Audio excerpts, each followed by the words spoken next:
begins late one night as a man walked down the street, feeling exhausted. He longed to be home resting and pondered why he seemed to be the only one out so late. He acknowledged the danger of walking alone these days, especially with the frequent kidnappings, but then smirked, telling himself such thoughts wouldn't bring him any peace. His appearance might be his only advantage, but he was a healthy, strong young man, confident that nothing would happen if someone dared to try. However, he couldn't finish his thought as he noticed a figure passing by. He turned, asking about the sound, but saw no one. Dismissing it as his imagination, he suddenly lost consciousness. When he next opened his eyes, he found himself in a lavish room, confused and questioning his whereabouts. He stood, walked around, and realized he was on H Street. He wondered if this was the work of magic. He approached the door, trying to open it, but it wouldn't budge. He then began to knock frantically, calling out for someone. Yet, silence was all that met him from the other side. Overcome with terror, he tearfully asked if he had been kidnapped, realizing that the stories of abductions were true. He screamed, declaring that whoever kidnapped him would regret it, demanding the person show themselves and state their intentions. Despite his fear, he was enjoying a delicious, smoked bath and yelled that he possessed nothing, so there was no point in his abduction. As he consumed the exquisite food, he continued to protest that it wasn't worth it.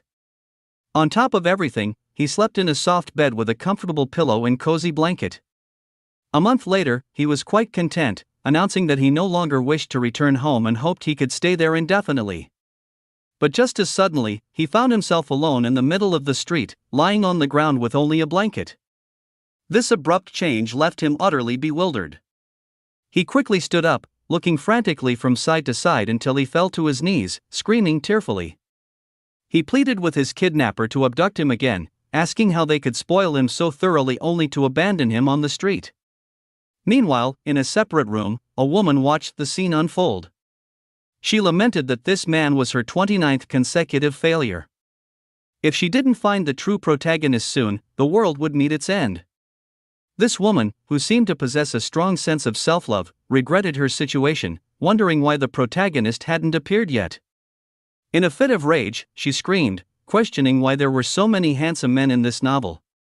This enraged woman was someone who had reincarnated as a character within this very novel. Let's delve into how her reincarnation occurred. The carriage that the novel's original female protagonist could never avoid ended up striking her. After being hit, she regained the memories of her past life, a common trope in fantasy romance stories.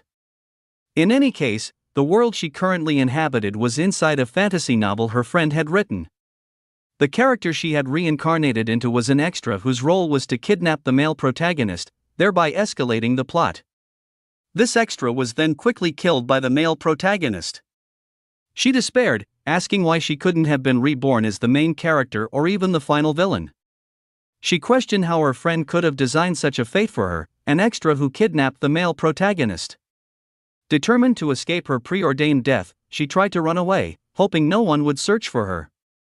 However, if she didn't kidnap the male protagonist, she would die anyway, as the devil was destined to destroy this world. The male protagonist and female protagonist had to unite to defeat the final boss, the devil, and their meeting in the romance plot was only triggered by her kidnapping of the male protagonist. So, she decided to kidnap him to save the world. The problem was, she didn't know what he looked like. She wondered how she was supposed to identify him if the only word used to describe him was beautiful. She lacked any specific keywords like innocent man, younger man, black hair, tsundere, irritable, despicable, or calculating. It was at this moment that she realized she had no other choice. She would have to kidnap every handsome man in the vicinity until she quickly found the male protagonist. But now, after so many kidnappings, she screamed, asking when she would finally find him. It had already been a year and a half. A man named Rain appeared, asking Mrs. Vivian if something was amiss. Rain was Vivian's very first kidnapping victim but was currently her sole subordinate. Vivian told Rain that the world was on the brink of collapse because of all these damn handsome men. Rain supposed that the man she had just released wasn't the chosen one either. Vivian confirmed this, calling him number one handsome man. She pondered if she should narrow her search to men who looked less handsome than Rain. As Rain handed her a newspaper, he asked if she remembered the seventh man, the one who had been studying for the bar exam the entire month. She confirmed, and Rain said there was an article about him in the newspaper. She asked if he had left a comment as well, and Rain replied, more or less. Upon opening the newspaper, Vivian screamed, questioning why these idiots went around telling everyone they had been kidnapped. That was why the streets were always full of handsome men. She reminded Rain that they had freed that man long ago and wondered why he was in the newspaper now. Rain instructed her to read the article to find out. She began to read. Vivian's seventh kidnapping victim had stated in the article that he had given up studying law due to his family's circumstances. However, he had managed to complete his studies while in captivity. Today, a few months after his release, he had become the first commoner to enter a law department at the academy, on a full scholarship. He declared that he owed everything to his kidnapper and wished to become a generous person like them, repaying their kindness one day. Vivian was impressed, exclaiming that it was incredible he had gained admission. Rain affirmed that it was all thanks to her, making her feel happy and embarrassed. But soon, she sighed, saying that the world was getting disappointing and was about to end because of her. She asked what the point was. She was devastated, declaring her life was to hell, while Rain looked worried. Suddenly, Rain announced that a particularly handsome man had appeared on Hilda Street. Vivian scoffed, certain he was just another ordinary handsome man. But when she looked at the screen, her eyes widened in surprise. A bright light shone around the man, making her ask where all that radiance came from. Seeing him, she asked, "Who is that ridiculously handsome man?" She mused that he was easily one of the three most beautiful men she had ever seen. Just look at how he was drawn, you can tell the artist made an extra effort, she thought. She began to laugh mischievously, saying that something told her today would be different. Rain handed her a cloak. She considered his black hair and eyes, wondering if there was a villain like that, but quickly dismissed the thought, certain he wasn't the villain. She then told Rain she would see him later, confident that this time, she would carry out her final kidnapping for sure. As they walked down the street, a man told his master that they must hurry, as the time for his meeting with the high-ranking nobles was approaching. But the master told him to be quiet. The man then told his lord that any kidnapper would have to be insane to abduct a magical swordsman like him, and who in the world wouldn't recognize a magic swordsman like him these days? Suddenly, the handsome man looked up, seeing a figure. Another subordinate said they should return to the property at that moment. Without realizing it, his master had already disappeared from his side.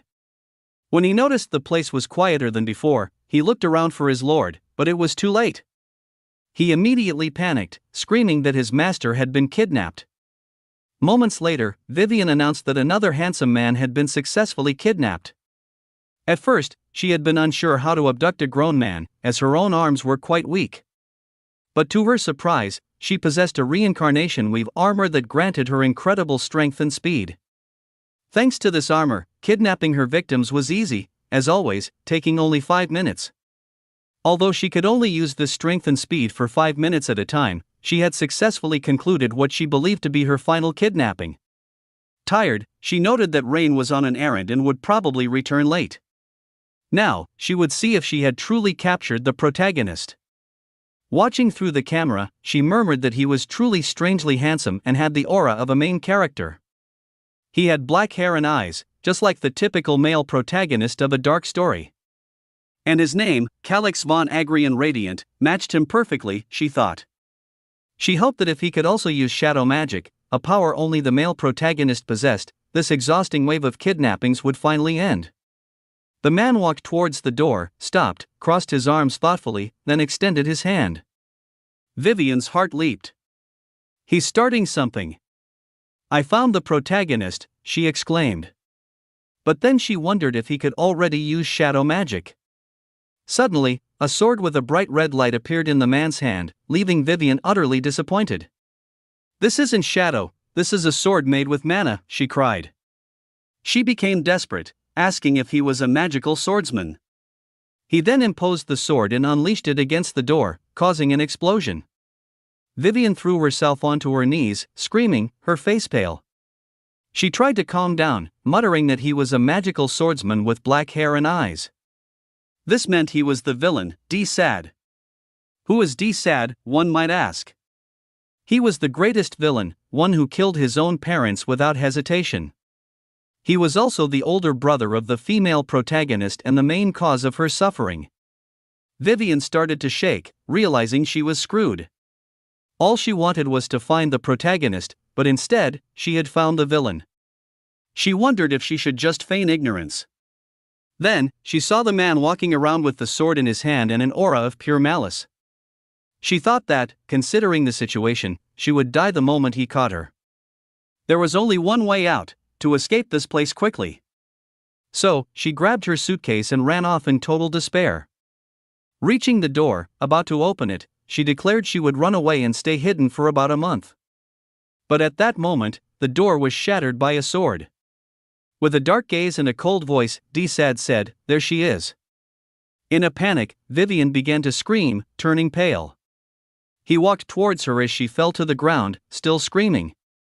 He approached, pointing the sword at her, asking if she was the one who kidnapped him. As she lay on the ground with the sword pointed at her, she trembled with fear, convinced she was already dead. At another time, in another place, Vivian stood with her arms raised, holding a sign that read "Kidnapper." She was shaking and crying, repeatedly saying she was sorry. Dietrich remarked that he hadn't thought the kidnapper would be a lady, while Vivian mentally cursed him for sitting in her chair. He asked if she knew who he was when she kidnapped him. She replied no, stating she had merely seen his face and rushed to abduct him, having no idea who he was. He smiled, running a hand through his hair, and asked if he really was that good-looking. Then he said, "Again, I don't blame you. You don't see a pretty face like that every day." He admitted he knew she would try to kidnap him, leaving her confused. He asked how many handsome men she had kidnapped in total. She replied 34, including him. He said he thought only 31 men had been kidnapped so far, and what did she mean by 34? Vivian thought he had many questions, but wondered if he was always so talkative. She had imagined D-Sad as a serious character who cut off people's heads with a stern face, but now he seemed strangely excited. She mused that perhaps he still had a little humanity because he hadn't killed his parents yet.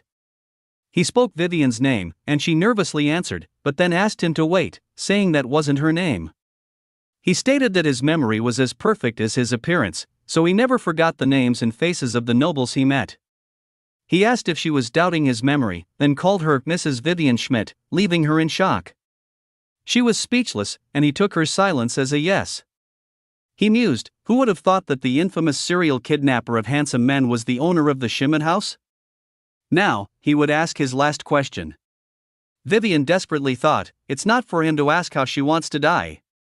He asked that if she were to rank all the men she had kidnapped so far based on their appearance, what would his classification be?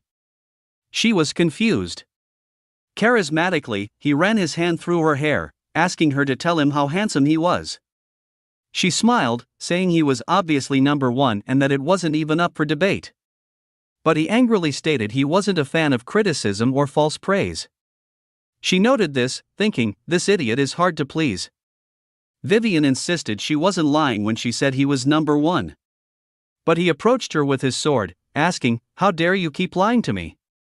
She pleaded for him to wait, screaming for him to let her finish. She said he was number one, but not the only one, there were 2 other men who tied with him. He scoffed, saying this was even harder to believe. "Are you oblivious? Saying there are 2 other men in the world as handsome as me is ridiculous. You need to work on your lies." Just then, the wall exploded, sending rock fragments flying everywhere. Vivian closed her eyes, but when she opened them, she was surprised to see Rain, holding a sword in his hand, looking at Dietrich. Vivian thought she had never seen Rain so angry before, he almost seemed like a different person. But she quickly dismissed it, thinking that wasn't what mattered. Rain shouldn't be angry now, or that crazy bastard could kill them both. She wondered if she was really going to die like that. D-Sad laughed, saying, "So, this is one of the 3 men you were talking about." But Rain told him not to speak to Mrs. Vivian. Vivian quickly covered Rain's mouth with her hand, laughing nervously, and said, "Yes, he is. And isn't this guy handsome?" But Dietrich raised his sword, leaving her extremely scared. She thought that if he was going to kill her, he should do it quickly and painlessly. But Sad sheathed his sword, giving a slight, staring smile, which confused her.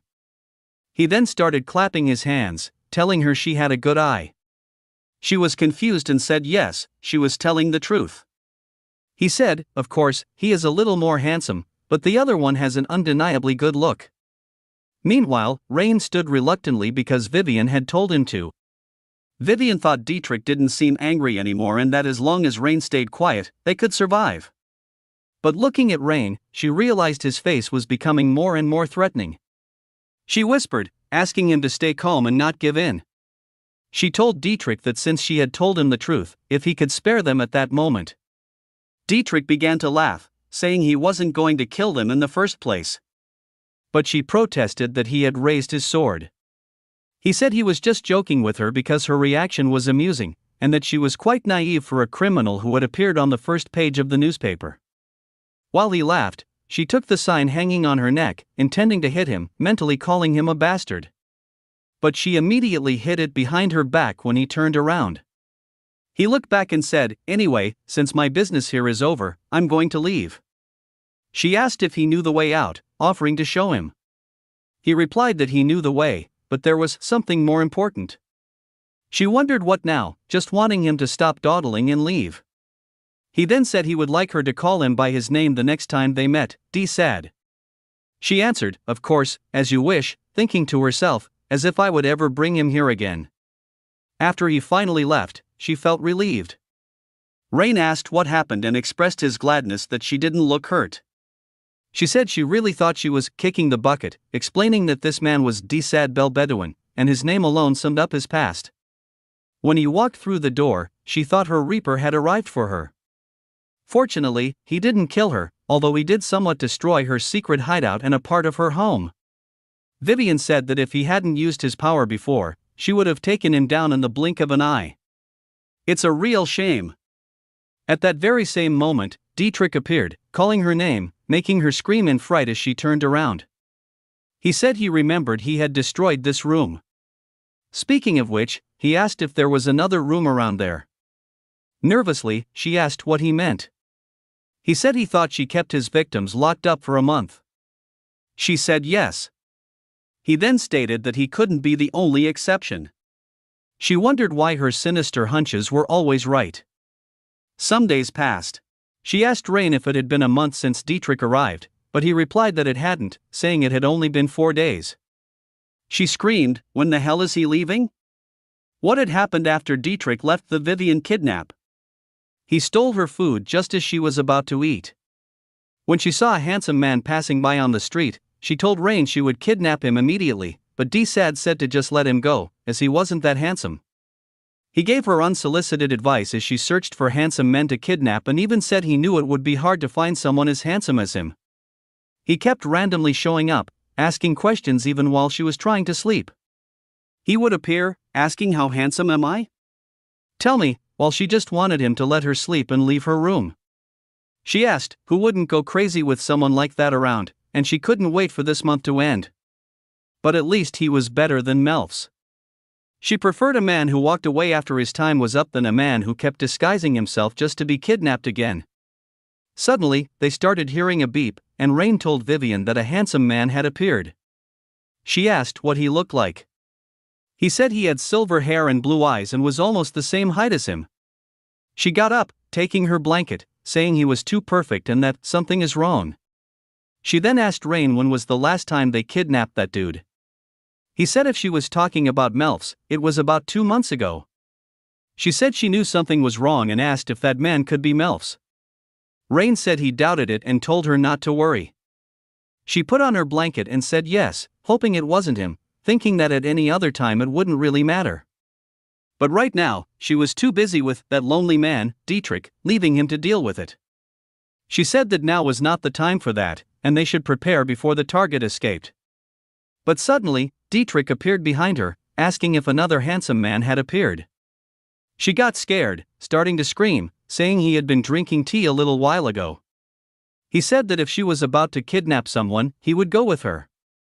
But she argued that he said he would be locked in there, asking why he wanted to follow her. He said she could let him out for a little while and then lock him up again. Grabbing him by his clothes and shaking him, she screamed, "That's not how it works." She then asked why he didn't go home. She said she couldn't entertain him today, so he should stay in his room and behave. But he said no. She asked what he meant by no and that she needed a yes, complaining that she couldn't even shake him. Meanwhile, Rain looked coldly at Dietrich. Looking at Dietrich's face, Vivian wondered why he was smiling like that. He then turned around, saying that, thinking about it, he would wait for her there, leaving her confused. Rain then called Vivian. She turned, and he smiled at her. She said she was glad he gave up quickly, and Rain said the same, believing his persuasion must have worked on him. She said it was a relief and thought, who cares about MILFs? I will find a handsome man to kidnap in another place.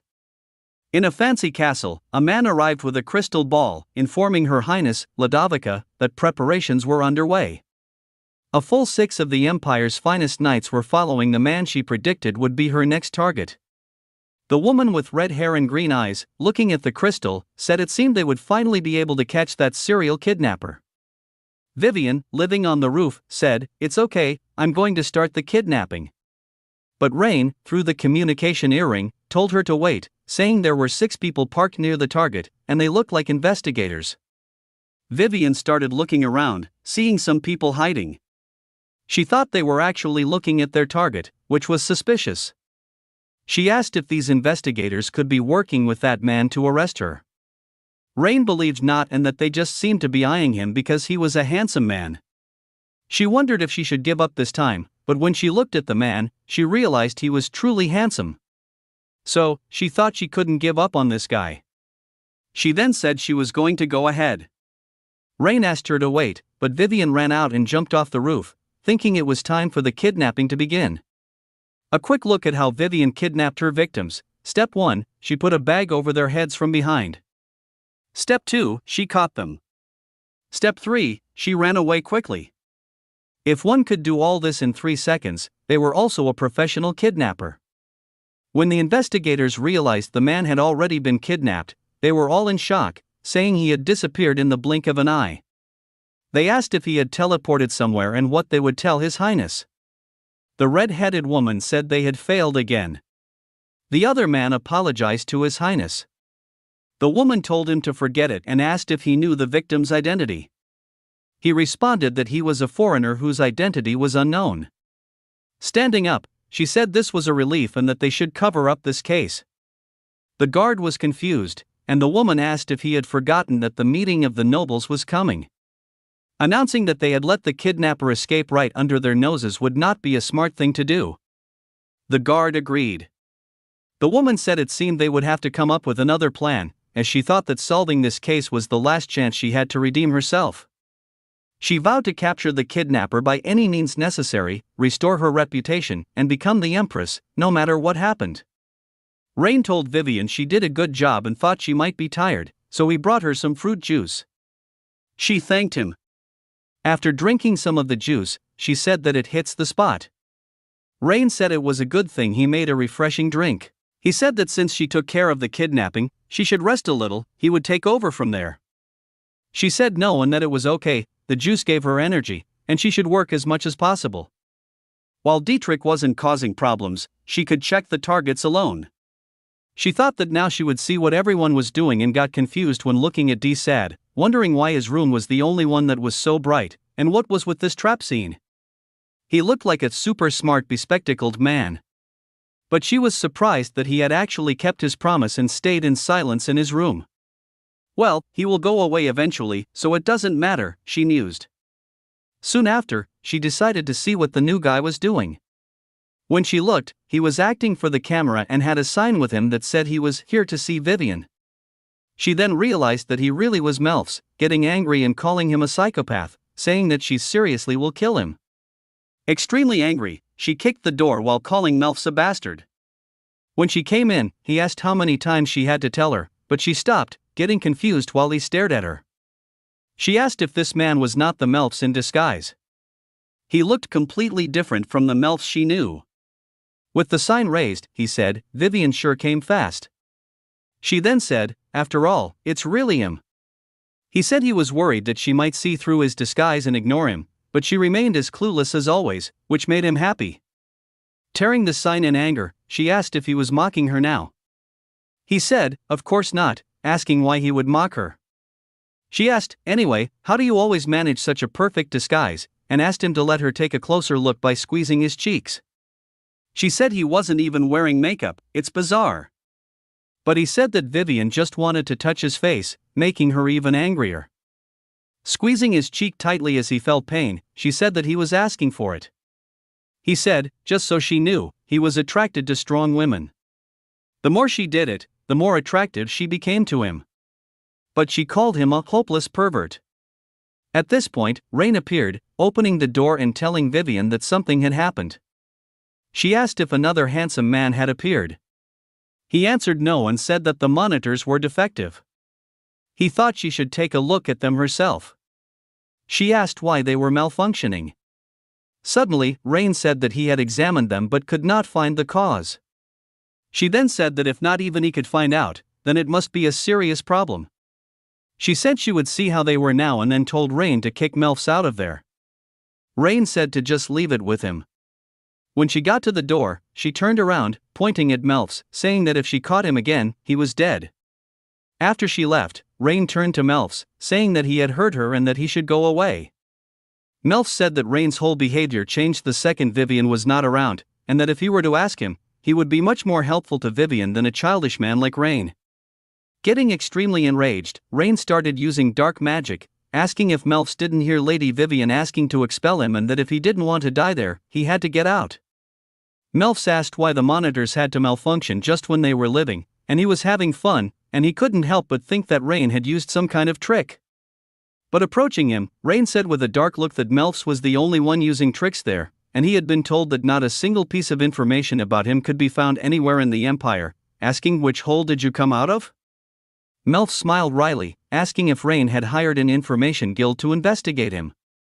He started laughing, telling Rain not to be too disappointed, a petty guild like that would never find anything about him. Rain said that if it weren't for Mrs. Vivian, Melfs would already be dead. Melfs said that was why he wrote a will in advance addressed to Vivian that stated that if he died, Rain would probably have something to do with it. Rain grabbed him by his clothes, calling him a chatty bastard. But Melfs ironically asked, "What is that saying? I thought you had feelings for Vivian. Are you interested in me all along? And sorry to tell you this, but I'm not your type, so I suggest you give up." Extremely angry, Rain said that if Melfs wouldn't tell him who he was, then he had no reason to keep listening. Melfs said that, speaking of which, he asked if it was okay if Rain's beloved master saw him attacking her. But Rain said that unfortunately, the monitors had just stopped working. Melfs smiled, calling him a sneaky little devil. Rain pulled him out by the clothes while Melfs asked if Vivian knew how conniving Rain was, doubtful. But Rain told him not to say Mrs. Vivian's name with his dirty mouth and then angrily threw him out and told him to stay away or he would really kill him next time. He then slammed the door. While Melfs lay on the floor, he got up, saying that Rain was very temperamental, and then he snapped his finger, using magic to return to his true face. He then asked if he should disguise himself with elegant red hair and golden eyes next. While this was happening, Vivian was still trying to figure out what was wrong with the monitors. They had been perfectly fine before. She thought that luckily, the camera in Dietrich's room was working fine. But she couldn't see Melfs, or the decolor camera in front of him was bad enough. She had to deal with weirdos like Dietrich and Melfs, but now the cameras were broken too. She lay on the floor, saying this was driving her crazy, asking how to fix it. It's not like she could call a repairman. All she wanted was to catch the male lead, asking why this was so complicated. She never had time to rest. She thought that living like a serial kidnapper of handsome men meant the person had no personal life. Although she had Rain to help her, she was slowly reaching her limit, both physically and mentally. She was doing this to try to survive, but she was so exhausted. She started to hit her cheeks because she still couldn't sleep. She crossed her hands and asked God to have mercy on her and send her the male protagonist. As she slowly fell asleep, she thought that if only Calix would come to her on her own. She drifted off until someone came and started walking towards her and then caught her in their lap. The person who appeared was Rain, who looked at her for a while, quite worried. A man informed his master that someone had arrived. Rain asked Mrs. Vivian to let her in, but when someone came in, he said that, first of all, he owed Mrs. Vivian an apology, saying that he couldn't find information about Calix again. But he realized that it wasn't Vivian who had entered, but rather Rain. Already sitting down, the person said that at least Rain should let her know if he was entering her place, but Rain remained in silence. The person asked if he wasn't even going to answer him. Taking off his mask, the person thought Rain was a completely different person when the lady was not around. So, he asked what brought him there, calling him master. As they stared at the man, he thought that just a year ago, he never thought he would hand over his position as master to a boy like Rain. At that time, he had been frightened by Rain, who appeared, asking if he was Gerald's guild master, and told him that from that moment on, he would be the new master. Seeing that Rain had killed several other guys, the man immediately bowed in panic, saying that he wished to comply. He still always trembled when he remembered that moment. Rain asked how much information about Calix he had erased. The man said that unless Calix exposed himself, no one would know who he was now. In other words, he just needed to be careful not to expose himself. Rain got up, saying that he was fine and that he was going now. But the man said that Lady Vivian was desperate to find him, so he asked Rain not to hide for too long. But Rain turned around, looking at him with a dark look, saying that this was none of his business, and then left while the man sighed, saying Rain was definitely tense. Back in the hideout, Rain instructed his shadow to gently place Vivian in bed. The shadow covered her with the blanket. Rain looked at her and felt drawn to touch her face. When he did, she moved a little, and Rain stepped back, scolding himself for daring to touch Mrs. Vivian. He gritted his teeth and softly called her name, asking if she would still let him stay by her side if she knew what he was hiding, or if she would push him away. She just turned over in her sleep, drooling and enjoying the rest. Watching this, Rain smiled and left the room. The next day, Vivian went to her room and saw Dietrich there. She stopped, knowing it had already been a week since he had been kidnapped. She asked what he was doing there, since he didn't seem to be planning to leave. She couldn't believe what she was seeing. Ironically, she said she could swear that he was lying on her bed. He nonchalantly replied yes and remained in the same posture. She told him to leave immediately. He asked if she wanted him to leave, and she said yes, pointing to the door. She said she actually wanted him to go home. He really needed to go home and leave them alone. She smiled forcefully, saying that she was releasing him and that he was free to go. But sadly, he simply ignored her and continued reading her book. Vivian cursed him silently. She then remembered that she thought he was a busy man and wondered if he had work to do. He looked at her and asked, "What work?" Now that he thought about it, the meeting with the high-ranking nobles was happening today. He knew that if he didn't show up, things could get complicated. He stood up, and Vivian felt a glimmer of hope. She asked if he remembered anything important. He smiled and replied that, in truth, there was something important. He reminded her of her promise to call him Dietrich. Vivian was completely perplexed, as she didn't remember promising that. Reflecting on this, he then commented that seeing a pretty face with such frequency could affect a person's memory, suggesting that it must be his fault. Sad apologized to Vivian for causing a decline in her memory. Vivian looked at him in bewilderment and wondered what he was talking about. Sighing sadly, he turned and said it would be bad if his memory continued to get worse. With this, he went back to his room. Vivian came out and saw him fall to the floor, exhausted and deeply irritated.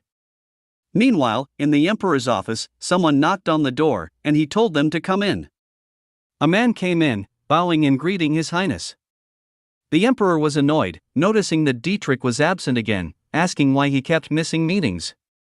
He demanded that Dietrich's assistant be honest with him and hoped he had a good reason for his absence. The assistant, deeply and extremely nervous, finally spoke, telling His Highness that Lord Dietrich had been kidnapped. The Emperor looked at the assistant angrily and asked if he was serious when he said that a magic swordsman had been kidnapped. The assistant, aware of Lord Dietrich's tendency to slowly wander the streets looking for a kidnapping, omitted that part. He adopted a serious expression and explained that they had taken Lord Dietrich and that he was present when it happened, assuring His Highness that he was telling the truth. The emperor sighed, saying, "Right," and acknowledging that with a face like Dietrich's, it was not surprising. The assistant nodded sadly, and the emperor said he could now go. Outside the door, the assistant cried nervously, wondering when, in the name of God, Lord Dietrich planned to return. While His Highness passed by him, noticing his state of distress, Ludovica entered the emperor's room. She bowed and announced her presence. The emperor immediately took his cup and threw it at her, causing it to break and spill tea on her head. The emperor shouted, demanding to know how she could humiliate him like that. She sighed, recognizing his temper and feeling grateful that the tea was at least lukewarm. She bent over again, already accustomed to his tantrums, and apologized, promising to do her best to correct the situation. He shouted, asking if she even knew what she was apologizing for, and informed her that Lord Dietrich had been captured by the kidnapper. She froze in fear, and he stated that if she had captured the kidnapper as she should have, this would not have happened. He mused that if the Empire's swordsman could be kidnapped, it was no wonder she couldn't catch the kidnapper despite her efforts. He declared, 3 months. That's all the time I'm giving you. She lowered her head, knowing she wouldn't have another chance if she failed. She wondered how Dietrich could have been kidnapped. Even if he had been captured and confined, someone as impetuous as him could easily destroy the entire building and escape. Then, at that moment, she seemed to realize something. She asked if she could, for Her Majesty, host a banquet in the palace. A banquet for which? The emperor asked. She explained that she suspected a nobleman might be behind all the kidnappings. She proposed to invite these nobles and all those close to them to the banquet so that he could observe them, convinced that she would find useful clues to the case. That way, she knew that pretending to be a victim was the easiest way to avoid suspicion. She had no doubt that Dietrich had been kidnapped on purpose, suspecting that a narcissist like him would jump for joy to be kidnapped by a pervert who only preyed on handsome men. Furthermore, there were talks of a marriage between Dietrich and the lady of the Schimmen house, a family closely linked to the prince. The emperor said he thought she was just chasing the kidnapper in vain, but he thought she was wrong and told her to do as she pleased. She said she wouldn't let the culprit escape this time. Lord Dietrich stood with his arms crossed, a cold expression as he looked at the farewell banner that celebrated his liberation, leaving him completely speechless. Lady Vivian bowed, saying goodbye to him and watching as the month quickly passed. He was clearly disappointed. He asked if it was just him or if she was excited about his departure. Vivian smiled as she bowed, replying that it was just his imagination. In her thoughts, she was sure she was thrilled beyond belief, as there was a 100% chance of him finding himself outside this place. She thought about how happy they would be when they found the male protagonist and handed him over to the female protagonist. Her goal of freedom would finally be achieved. What better way to celebrate the kidnapping of the male protagonist than with a luxury cruise? If she could kidnap the male protagonist Calix, she could leave this place and enjoy the rest of her life elsewhere, then she would not meet Dietrich again. That would be impossible. Besides, Dietrich promised not to expose her identity when he left. He did so well. Let's go back to the moment when he made this promise. He went into her room and, as usual, saw Sad lying on her bed with his legs crossed, reading comfortably. She told him he couldn't tell anyone that she was the kidnapper. To her surprise, he simply replied that she was right. She was surprised by the ease with which he agreed without any discussion, but quickly threw him out of her room despite his strange behavior. She believed him because she heard he was a man of his word. She had no choice but to trust him. Watching him sadly leave, Vivian smiled happily at him.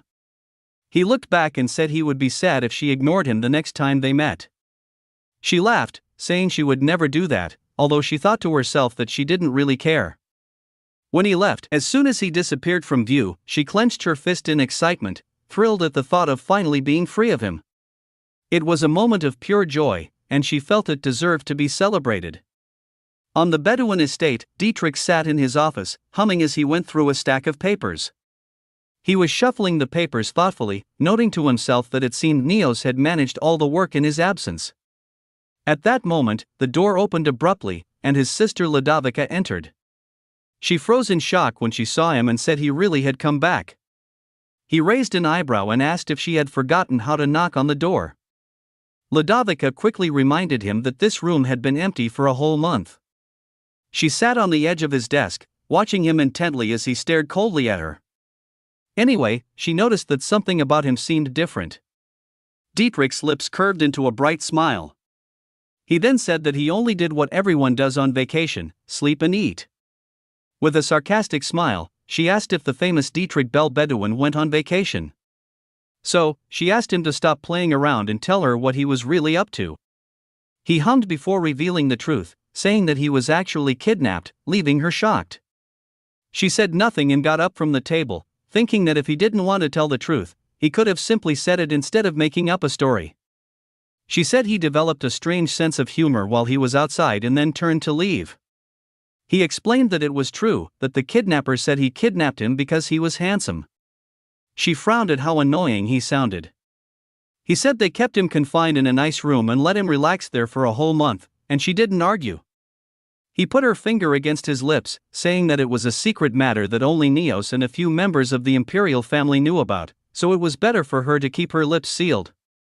When she opened the door, he retorted that it was he who must keep his lips sealed, calling him an idiot, and slammed the door angrily. He shouted behind her, saying that was no way to talk to her older brother. Ludovica stood outside the door, wondering if he considered her a fool or something like that, as he expected her to actually believe that. And even if it was true, he had no right to be arrogant after letting himself be kidnapped. While she was walking down the hall, she felt that she could no longer stand being under the same roof as him, so she would have to leave the house that day. That same night, Vivian snored loudly, enjoying the first truly relaxed sleep she had had in a month, savoring time to herself. She suddenly woke up to the sound of a loud knock on the door. She asked, "Who is it? What if it's for the delivery person?" "You can leave it at the door." But still sleepy, as she wiped the drool from her mouth, she realized that she wasn't in her past life anymore and there were no delivery men there. Irritated, she went to the door and opened it abruptly, demanding to know who it was. Her eyes widened in shock when she saw two maids standing there. She wondered what the maids of the Schmidt house were doing there. Vivian looked at them suspiciously, thinking that perhaps the Marquise had sent them to get her. She muttered that the maids hadn't bothered to show up for 2 years, then curtly asked what they wanted now. The maid leading the group looked beneath her own dress and produced a letter bearing a house seal, announcing it was an invitation from the imperial palace. As Vivian reached for it, she inquired if it was indeed from the palace. Before Vivian could grasp it, the maid let the letter drop to the floor.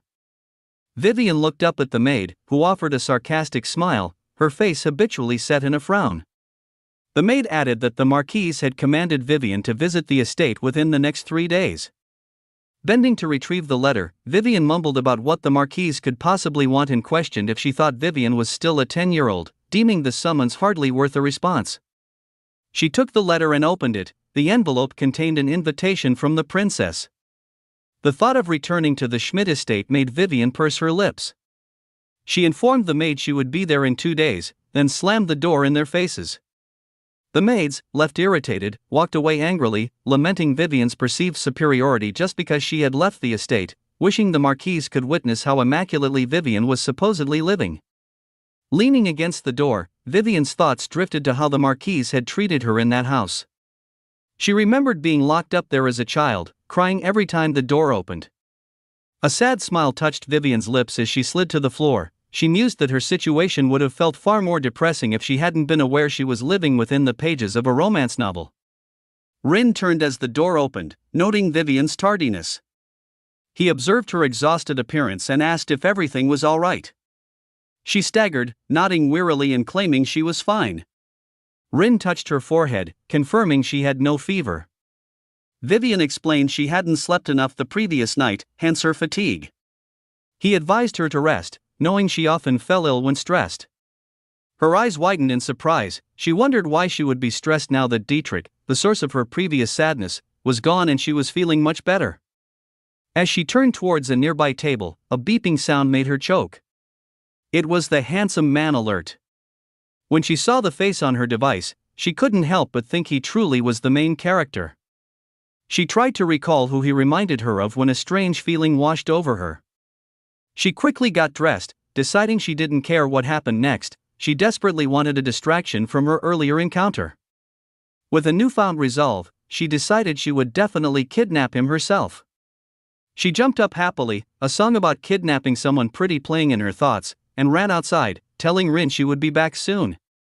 Meanwhile, the handsome man Vivian was pursuing, Ludovic, a belle Bedouin in disguise, touched an itchy ear, wondering if Dietrich, her sad day of a brother, was speaking ill of her, perhaps calling her a bastard. The narrative introduced Ludovic, a belle Bedouin, the female protagonist of The Bloody Flower. Like other members of the belle Bedouin family, she was both attractive and a powerful magical swordswoman. People always flocked to Ludovica. During one particular banquet, while surrounded by admirers, a young man unexpectedly put his arm around her waist. Ludovica was surprised but quickly glared at him, grabbed him by the shoulder, and threw him forcefully to the ground. This act drew considerable attention, everyone was shocked. She squeezed the young man's hand so hard he groaned in pain. Many wondered what had transpired, but Ludovica merely stared at them with her red, glowering eyes, causing everyone to quickly move away. It was clear she desired no attention and used this incident as a warning. Others averted their gaze. Her treatment of the young man made her stance unmistakably clear to those who witnessed it, who lamented her temper and violence while watching her red, furious eyes. Finally, Ludovica was left alone, as she wished, and no one dared approach her. With this newfound solitude, she began to dedicate herself to her passion for weapons. The bell rang as the door of a gun shop opened, revealing the young man Vivian had just marked as her new target. He walked in, and the salesman greeted him warmly, calling him pretty boy. The young man's eyes widened at the sight of a particular weapon, and he asked the seller what it was. The seller, asking if it looked funny, handed the weapon to the boy. The salesman anxiously explained that it was called the Morning Star and was very complicated to use. The boy's eyes glowed merely hearing the weapon's name, and he thought to himself that he should try to create it with his sister. It was then revealed that Ludovica had a passion for creating new types of weapons with her mana, which was why she frequented the weapon shop. Today was one of those days, meaning this boy was not a boy at all, but Ludovica disguised. As she was leaving the gun shop, the salesman called out pretty boy as usual, asking him to come back next time. Leaving the store, Ludovica smiled, thinking to herself that although using this disguise made it much easier to walk around the city, being called pretty boy was a side effect. This time, Ludovica stopped, noticing movement behind her. Looking back, she muttered to herself, wondering if anyone was there and where the sudden wind was coming from, questioning if someone was trying to ambush her. In a blink, nothing happened, but then her eyes widened at the sudden change of environment. She found herself in a flashy room, looking around and wondering what was going on and where on earth she was. In her living room, Vivian monitored Ludovica through the camera, laughing out loud. She thought that she had finally captured the real protagonist this time and that he should now hurry up and prove her right. Vivian then mentally began to explain shadow magic, using a statue as a substitute for Calix, the protagonist, since his real face wasn't known to her. Calix von Agrian, the protagonist of The Bloody Flower, possessed a power called shadow magic. Although it didn't seem particularly impressive at first, his shadow magic was actually a very powerful weapon. Vivian mused that this shadow magic was said to be the Emperor's mark, so it had to be special. However, the dark side of this was what led Calix to be kidnapped by the Empress, who had even killed Calix's mother, the Emperor's lover, to try to get to him. Calix was tortured as a child in an attempt to steal his ability. That woman was pure evil. He had barely managed to escape that horrible place. And yet, Vivian thought, she had to kidnap him again right now. She felt sorry for him, but in truth, she was the one who would be killed the moment she appeared, just to unlock the hidden power of the male protagonist. So, she had a worse fate than him. Vivian squeezed her fists tightly, refusing to die like this. That was the reason she was performing this operation. Watching the cute boy on camera, she begged and pleaded for him to be the real protagonist. She couldn't help but feel exhausted. It was then that Ludovica raised her hands to her head, taking off her black wig and revealing her true long, blonde hair. As expected, upon seeing this, Vivian was so shocked that she asked aloud if Ludovica had just pulled that out of her head. As if that wasn't enough, Ludovica started to invoke her power, creating a weapon. Vivian panicked, screaming for her to wait and asking if she was creating that weapon with mana. She felt like she had seen this before. Ludovica created a weapon with her mana and soon began to spin around. With a fierce look, she suddenly struck the wall, which collapsed. Not long ago, Vivian had repaired the damage Dietrich had caused to that very wall. It was then that Vivian noticed the similarity between Ludovica and Dietrich and fell to the ground immediately, whining that this couldn't be happening. Blonde hair, red eyes, a weapon made of mana, and a face that looked suspiciously like Dietrich's. Vivian kept pulling her hair, screaming that there was only one person like that in the world, and this person was female. She let herself fall, realizing she was in trouble. Kidnapping the female lead would really destabilize the flow of the story. She wondered why on earth Ludovica had been disguised as a man in the first place. Vivian sobbed, looking for her bag and thanking her luck that Rin was away on a task. All she needed to do was run away before Ludovica got to her. But then she thought that since Ludovica was Dietrich's sister, maybe if she gave a good explanation, Ludovica could be more understanding. Vivian imagined kneeling down and saying that she was friends with Lord Dietrich, maybe Ludovica wouldn't kill her. With that thought, Vivian actually let out a small, hopeful laugh, thinking it would work. She would use Dietrich as an excuse. While Vivian was still smiling at the thought, Ludovica invaded the hiding place with her mallet, and with a frightening expression, she asked if Vivian was the kidnapper. Vivian fell to the ground, thinking to herself that Ludovica made the same dramatic entrance as her brother. Nervously, she replied that of course, she was not the kidnapper. But Ludovica stated that Vivian's reaction said the opposite. The closer Ludovica got to Vivian, the more Vivian backed away, thinking to herself that Ludovica was even scarier than Dietrich. She wondered if Ludovica would kill her for trying to use her brother's name, then instantly knew it wouldn't be a good idea to mention Dietrich in this situation. Ludovica clapped her hands behind Vivian, making her even more scared, and asked with a smile where she thought she was going.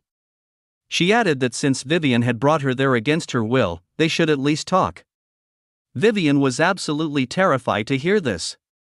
It was so hilarious, first running from Dietrich, and now his sister. Ludovica, seeing how scared and terrified the woman was, thought to herself that Vivian looked too weak to be the kidnapper. She then asked if Vivian really was the kidnapper. With fear in her voice, Vivian replied yes and apologized. Ludovica grumbled, thinking she had been expecting the kidnapper to be of a larger size, but there Vivian was, looking so small and innocent. Ludovica rubbed her eyes to see if she was seeing correctly, and when she took a second look, she couldn't help but think how cute Vivian seemed while shaking. She asked why Vivian had kidnapped her, then, pursing her lips, added, "Let me guess. You did it because you like me, right?" Hearing this, Vivian was shocked, thinking to herself that she didn't remember Ludovica having that kind of personality, but she had to go along with it. Still, it was strange that she had supposedly kidnapped Ludovica because she liked her. Ludovica laughed in agreement, saying Vivian must have kidnapped her because she liked her and that she had never received attention like that before. Ludovica proudly asked if Vivian liked her enough to kidnap her. Vivian, though still anxious, thought to herself that Ludovica was an exact copy of her brother Dietrich. Ludovica smiled, telling Vivian how cute she was and that she also liked Vivian. Vivian was so anxious, thinking to herself that things were really going in the wrong direction. Ludovica got up from the ground, saying that she would make a special exception. Pointing to Vivian, she declared that she would let Vivian be her friend. Vivian was shocked to hear this. Ludovica, confused, asked why she was so surprised. Vivian didn't know what to say at this point, thinking to herself that she didn't want to get involved with the female lead. But looking at the mallet in Ludovica's hand, she realized that if she refused, she would probably be beaten to death with it. Vivian immediately curled up, lying on the ground, and thanked her mistress for allowing her to be her friend. Ludovica was pleased to see this, saying that's how it's done, and the mallet disappeared from her hand. Vivian exhaled in relief, murmuring that she was safe now that Ludovica had put away that scary weapon. Ludovica patted Vivian's head happily while she was still bent over, commenting that her hair was so soft and looked like a puppy's. Vivian looked stubborn as she heard Ludovica call her a puppy and wondered if she should just bite her, since Ludovica thought she looked like one. The thought of biting Ludovica's hand was so satisfactory. Ludovica suddenly asked, as if lost in thought, "By the way, what's the first thing one does when making friends with someone?" Do we need to introduce ourselves? Vivian's eyes widened in shock as Ludovica continued with the introduction. But Vivian immediately interrupted her, calling her Luvi and asking if she could call her just that. She thought to herself that they would soon be separated anyway. If Ludovica said her full name, Vivian could become a bigger part of the story than she needed to be, so it was better not to start something she would regret later, because she didn't want to become an important supporting character and ruin the original plot. She needed to keep her distance before the story got even more out of hand. Ludovica thought about the nickname and responded that it was alright with her, but she asked why the nickname was Luvi. Vivian explained that it was a shortened version of her name and added that Ludovica's red eyes were so beautiful they reminded her of sparkling rubies, and Luvi sounded like ruby. This left Ludovica with a questioning expression, without saying a word. Vivian wondered why she was so quiet and if maybe the nickname was too cheesy. But after all, she wasn't wrong, Ludovica's eyes really did look like rubies. So, Ludovica told Vivian to let her give Vivian a nickname too. Vivian agreed, saying of course, and even suggested Ludovica call her Sapphire, thinking maliciously that if she invented a nickname first, she wouldn't have to reveal her real name. But all her excitement disappeared when Ludovica called her Vivi. Vivian got confused, and Ludovica laughed out loud, saying she would call her Vivi from now on. Vivian, trembling, stuttered when asking how Ludovica knew. She was thinking to herself if Ludovica could know her name or recognize her from somewhere. Ludovica reached out to touch Vivian's hair and her anxious expression and asked if she was curious about why she chose that name. Vivian nervously replied that she was. Ludovica replied that it was the name of the dog she once had and then asked her if she didn't like the name. Vivi shook her head, saying that she absolutely loved the nickname. She was relieved, thinking to herself that for a moment she thought that Ludovica knew that she was Vivian Schmidt, but that was not the case. Smiling in front of Ludovica, Vivian said that Vivi sounded great. Seeing Vivian smile like that, Ludovica was speechless and perplexed. Vivian thought to herself that she would pretend to be her friend for a while and slowly resolve this situation. While Ludovica stared without saying anything, Vivian asked why she was looking so much. She decided to ask, calling her Luvi and asking if there was something on her face. Ludovica suddenly trembled, falling forward and grabbing Vivian, who asked if something was wrong. Ludovica then asked if Vivian could call her that again. Vivian called her Luvi again, and Ludovica asked her to say it again. Vivian repeated, laughing nervously, and Ludovica asked her to say it one more time. Vivian wondered why Ludovica was making her repeat the nickname. On the other hand, Rin was out on a task. He frowned as he checked his little camera device and was surprised upon seeing what was happening in the hideout. Another unwanted visitor had appeared while he was not there. He watched the friendly behavior of Vivi's visitor. Ludovica murmured, "So this is what it's like to have a friend." Rin scoffed at the word friend, angrily squeezing the small device, and said Lady Vivi was too good for her own good, that's why she kept attracting those insignificant flies. The next day, in the Belle Bedouin mansion, Ludovica thought of Vivi's nickname with a smile on her face. She wondered who in the world could really think that the kidnapper was the illegitimate daughter of Marquis Schmidt if the Schmidt house hadn't made a marriage proposal. Looking back, she remembered creating a scene, asking why Dietrich needed to learn about the family of the woman he was marrying. Sadly, squeezing her fists, she was finally glad she had done it, because if she hadn't, she wouldn't have recognized Vivi. She felt lucky thinking about it now. She realized she was very naive, asking herself how she actually believed the story that Vivi was the name of a dog. Ludovica cutely smiled, remembering how Dietrich and Vivian had smiled, relieved, after that moment. Dietrich came in, waving behind her and saying that she seemed lost in thought, which made her stop suddenly, irritated. She asked why he had come there. His gaze was fixed on her as he held up a letter, saying he had some news for her and that she would certainly hate to read the letter. Noting that it was an invitation to an imperial banquet, Dietrich remembered that he knew she no longer attended these events, but he said that if she didn't go, she would be punished for disobeying an imperial order. Looking away, he added that it was explicitly written that she had no other option. Ludovica sighed, asking him to give her a while. It suddenly occurred to Ludovica that Vivi might be at the banquet. She quickly opened the letter, saying that as it was written here, all nobles were obliged to appear. Dietrich nodded, confirming that it included all nobles, even those who had dishonored their families or abandoned their houses. Ludovica smiled, deciding that she would have to go too. She was sure that this banquet was going to be amazing, imagining how Vivian would react to seeing her at the banquet after trying so hard to hide her identity. Just the imagination of how shocked Vivi would be made her extremely excited. Dietrich, on the other hand, was blushing, thinking to himself that this banquet was going to be exciting. He imagined Vivian's expression upon seeing him at the banquet. Both brothers looked at each other in their excitement. Ludovica turned with a hiss, crumpling the letter as she left, leaving Dietrich sadly offended. Returning to Lady Vivi, who was trembling and wondering why she suddenly was feeling goosebumps all over her body. With wide-eyed and nervous demeanor, she said, "Well, here I am on the damn Schmidt property." She was in front of the mansion, mumbling about how she would never set foot there again, but that letter basically said that anyone who did not show up would be severely punished. Frustrated, she lamented, never having imagined that illegitimate children of nobles would also receive invitations from the imperial palace. But upon entering, she decided to use the opportunity to recover what her late mother had left behind. So, she thought, not everything was bad. Vivian's mother had ordered a dress for her to wear to her debutante ball, a stunning blue dress.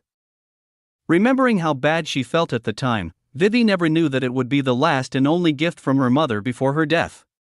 Smiling, Vivi said she always wanted to wear that dress, and now she finally had the opportunity. She grabbed the doorknob, and it creaked open. Our Lady was suddenly greeted with an unexpected warm hug from a young woman with orange hair. Vivian was shocked.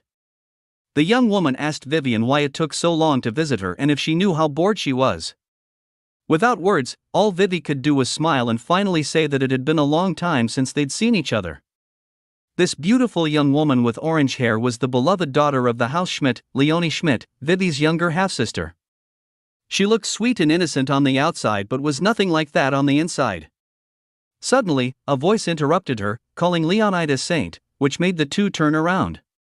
This lady was the Marquise Schmidt, obviously Vivian's stepmother. With her arms crossed and a look of contempt, she said she couldn't believe Leonie was treating Vivian as an older sister. Leonie ran to her mother, telling her not to say this. Vivian was her precious sister. Smiling and caressing her daughter, the Marquise exclaimed that she couldn't believe she had given birth to an angel instead of a human girl, wondering how she could have such a kind heart. Coldly, she turned to Vivian and told her to take what she came for and go away. Inside herself, Vivian cursed her stepmother, saying that was exactly what she planned to do. But facing reality, she couldn't express her thoughts as she wanted. So she simply said, "Of course," and apologized. Humiliated, Vivi reflected that they were just minor villains who appeared at the beginning of the story, just like her. Their sneaky attitude towards Vivian was nothing compared to the end of the world. Suddenly, Leonie grabbed Vivian's hand and called her to go with her, saying that she had something she wanted to show her. Vivi agreed, smiling excitedly. Leonie showed her a green prom dress, asking what she thought and if it wasn't beautiful. Looking at her with a fake smile, Vivi couldn't help but curse in her heart, thinking that Leonie obviously brought her here just to show off in the dress, and she couldn't help but mentally comment on how painfully flashy and childish the dress was. Vivian immediately said it was amazing and that the dress was perfect for Leonie, so beautiful, and added that she would be the star of the show at the banquet. This was a subtle insult, but delivered in a soft way, because personally, Vivian didn't even like the dress. Taking Vivian's compliments seriously, Leonie laughed excitedly, asking if Vivian also thought so. Leonie continued to tell Vivi that she heard that the Bel Bedouin family would also be at the banquet, before continuing to say that her father had sent a marriage proposal in her name. Shocked to the core, Vivi immediately asked Leonie to wait a minute and asked if she was really referring to the Bel Bedouin family. Leonie said yes and went on to say that there were rumors that Lord Dietrich was a bit scary but that she still needed to make a good impression on him. Leonie said this seriously, with her hands on her chin, looking away. Vivian thought about how Lord Dietrich was self-obsessed and arrogant. She couldn't help but imagine that Dietrich was probably too busy admiring his own reflection to even notice Leonie's dress.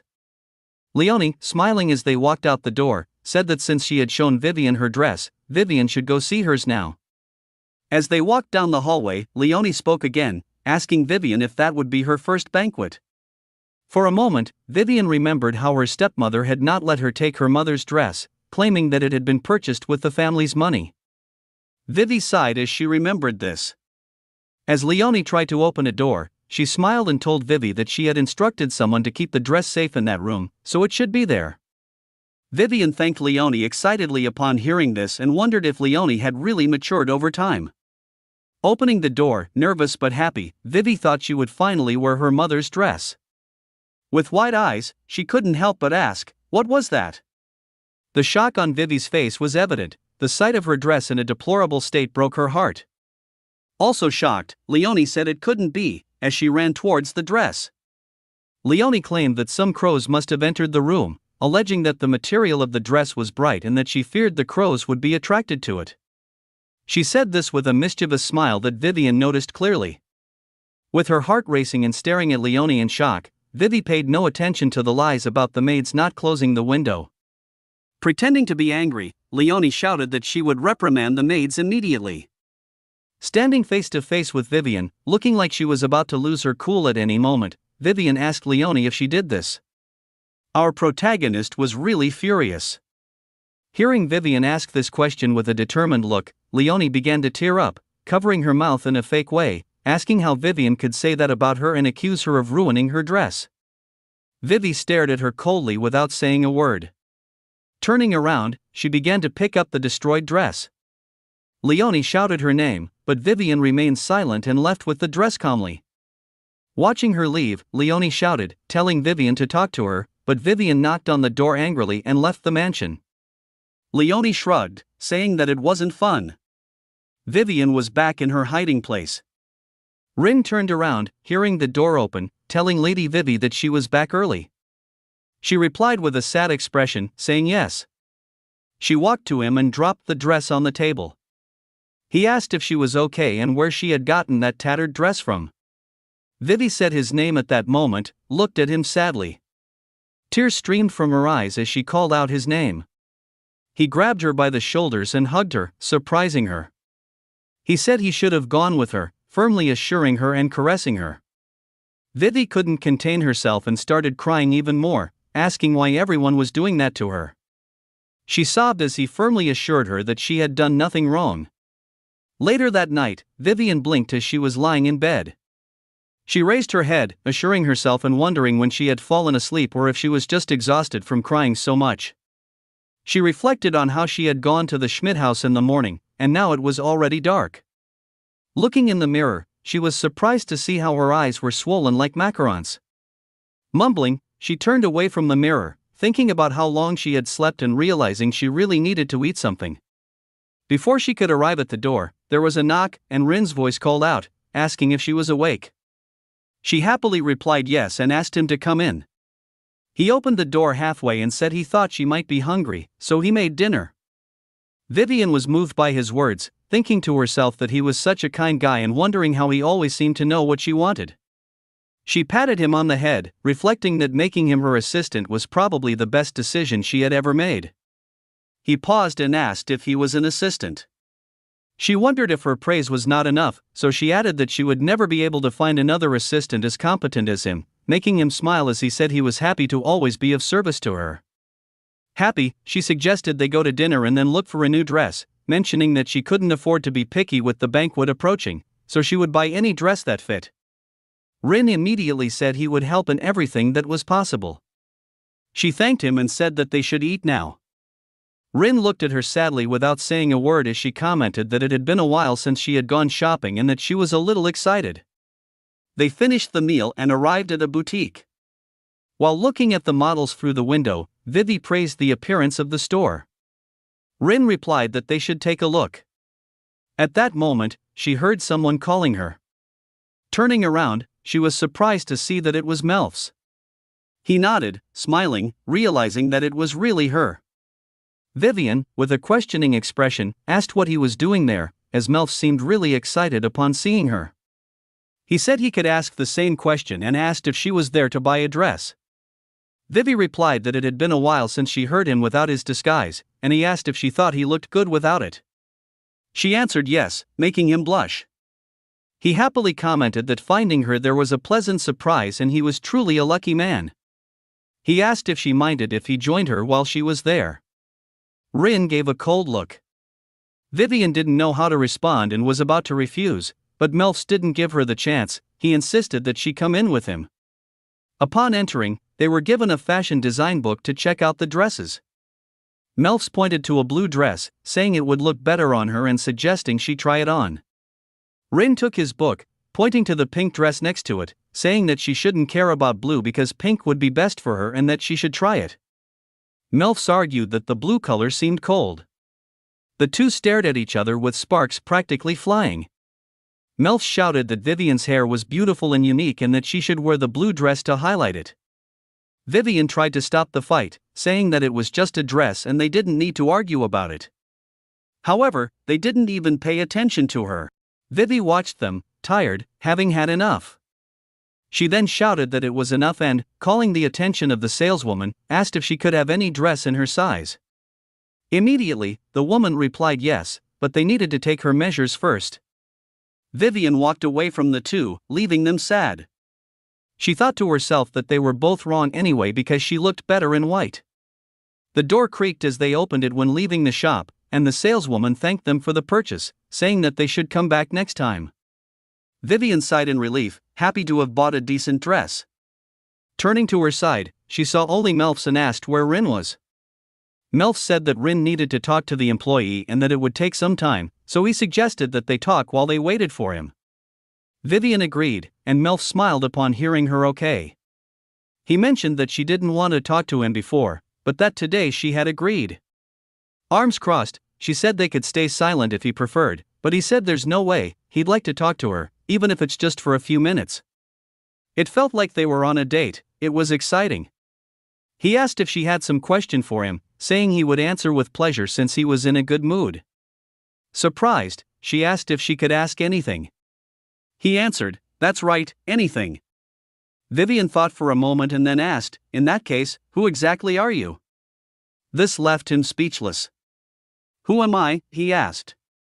Vivi thought to herself that she had met him several times, but all she knew was his name. It could even be that Melfs wasn't even his real name because he was really a mystery. Melfs sighed, with a hand on her waist, and said that she was actually asking a very dangerous question. He then asked if she really wanted to know. She nodded in response. He said, very well. He agreed to answer any questions that she did, so he asked her to lend him his ear. She wondered why he was so serious all of a sudden and if it was such a big secret. Nervous, Vivian leaned in as he whispered in her ear. As his breath touched her skin, her heart raced. Then Melfs made a scary sound that sent chills down her terrified spine. She ended up landing a punch to his face. She asked what he was doing, saying she almost hit him because he scared her. On the other hand, Melfs, lying on the floor because of the punch, asked what she meant by almost when she had already hit him.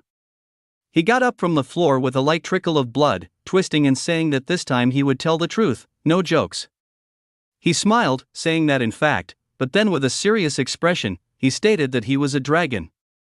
She frowned, clenching her fists as she stared, making him change his words. Laughing, he said he was a wandering wizard who wanted to be a dragon. She stared at him, furious, calling herself an idiot for actually taking him seriously. She asked if that meant he used magic to disguise, but she had read in a book that transformation magic didn't exist.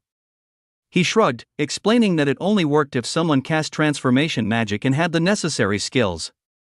He snapped his fingers, demonstrating another transformation right in front of her, changing the color of his hair. She became amazed, asking if he just changed his hair color. It was the first time she had seen it happen. He shrugged his shoulders proudly, saying that magic was a piece of cake for him. She pinched his face and asked why he had to use such advanced magic just to be kidnapped by her. He laughed, saying it was because he missed her. He turned around, holding his cheeks where she had pinched him, and said that despite her complaints, it seemed like she was more curious about him than he thought, but that was all he would say that day. Seeing her surprised look, he asked if she wanted to know more about him.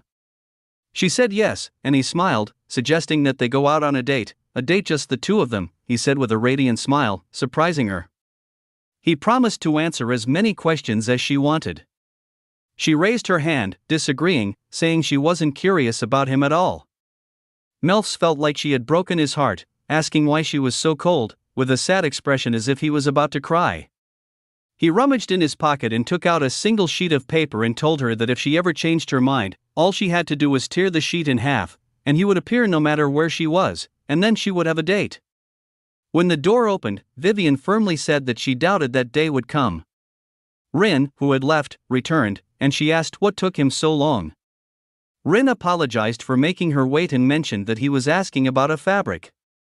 Vivian thought to herself, with the suspicious way he sounded, wondering if he was interested in some clothes. Melf stuck his head in, covering Vivian, while Rin stared at him and asked if Melfs wouldn't apologize to her too. Rin turned his face away, saying he wouldn't apologize to Melfs, and Melfs said that this was cruel. Smiling, Rin told Vivian that they should go back. Vivi looked at Melfs and said goodbye. Melfs felt very sad to see them go, feeling lonely once again. The day before the banquet, Vivian decided to try on the simple dress she had bought. Rin called her when he saw her in the dress, and she asked if there was a problem or if he didn't like it. He replied that he liked it, but she interrupted him, saying which meant she wouldn't stand out at the banquet, that was a good thing. He hesitated to speak, and she encouraged him to continue and say what the nervous problem was. He replied that he had actually prepared a dress, different for her, and would like her to wear this one to the banquet. She was very surprised and asked when he had done so. Then she remembered how he had been sneaking out, making excuses to leave since the day they went to buy the dress. She said it was a surprise, and he replied that he didn't want her to be sad. Confused by the use of the word sad, she asked if the dress she bought was that bad. Rin replied that she would see what he meant in a moment. He opened the door, and there was the same dress her mother had left for her, which had been ruined by her half-sister, now as good as new, clean and shiny. Shocked, she asked if it was the same dress her mother bought for her. She ran towards the dress as Rin said he had fixed it as much as he could. Stroking the dress, tears began to run down her eyes as she called out to her mother, thinking she would never see the dress again. Rin stood sadly behind her. She turned around immediately, hugging him tightly while crying and thanking him, such a touching scene. Rin assured her tightly as she cried and continued to thank him emotionally and very personally. The pink-haired girl tearfully hugs the brown-haired boy, thanking him for his kindness. Weeping with gratitude, she thanks Ren again as he comforts her with a gentle embrace. Sniffle. Wiping her tears, she asks how Ren knew the dress's original design, and he explains he used her old sketch. She's shocked he's referring to her clumsy doodle, but he sweetly insists it was very helpful. Still in disbelief, she asks if he used a tailor, but Ren reveals he mended the dress himself after buying the fabric. Vivian stares at the beautifully restored dress, completely stunned that he fixed it himself. Ren admits he was worried he wouldn't finish in time, while Vivian marvels at his dedication despite his busy schedule. Haha, Ren laughs and cryptically reveals that, in truth, his shadow did all the work. A flashback reveals Ren used his shadow magic to mend the dress, with his shadow comically complaining about multitasking. Vivian worries about his hands, asking if he pricked them with the needle, causing Ren to flinch. FWIP. Noting his odd reaction, she accuses him of hiding an injury as his shadow sneakily tries to conceal his bandaged fingers. Before he can deny it, Vivian firmly grabs his hand. She sees his injured hands and is deeply touched by the trouble he went through just for her. Clasp. Ren holds her hands and suggests a picnic to make it up to him. Surprised by the offer, Vivian questions his picnic idea, but he affirms that the weather is perfect. Nod. Nod. Vivian beams and enthusiastically agrees to the picnic date. As Vivian excitedly discusses plans, Ren smiles, already thinking about the food they'll pack. The day of the imperial banquet arrives as a grand carriage pulls up to the palace. Clip-clop. Ornate carriages arrive one by one, signaling the start of the high society event. Clip-clop. Inside a carriage, the formally dressed Ludovica and a dark-haired man ride in silence. The dark-haired man watches his companion, noting to himself that Ludovica has seemed unusually distracted lately. PFFT. He observes Ludovica stifle a grin, wondering why she keeps smiling to herself just like now. Clank. He recalls another strange moment, flashing back to himself opening a door. From a balcony, he remembers watching Ludovica accidentally drop her weapon during training. Sigh. He had found it strange, musing that he'd never seen someone like Ludovica make such a mistake. His thoughts drift back to something else she said that day. He remembers her whispering that something she saw was so cute.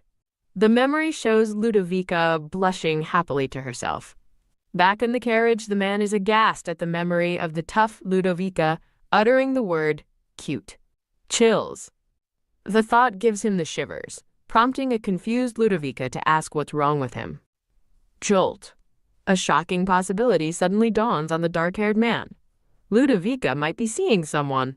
He cringes at the imaginary lovey-dovey scene of Ludovica in a romantic relationship. He dismisses the idea, certain she would never give a man the time of day. Ludovica kicks his shin for real, telling him to stop making weird faces as the carriage rattles.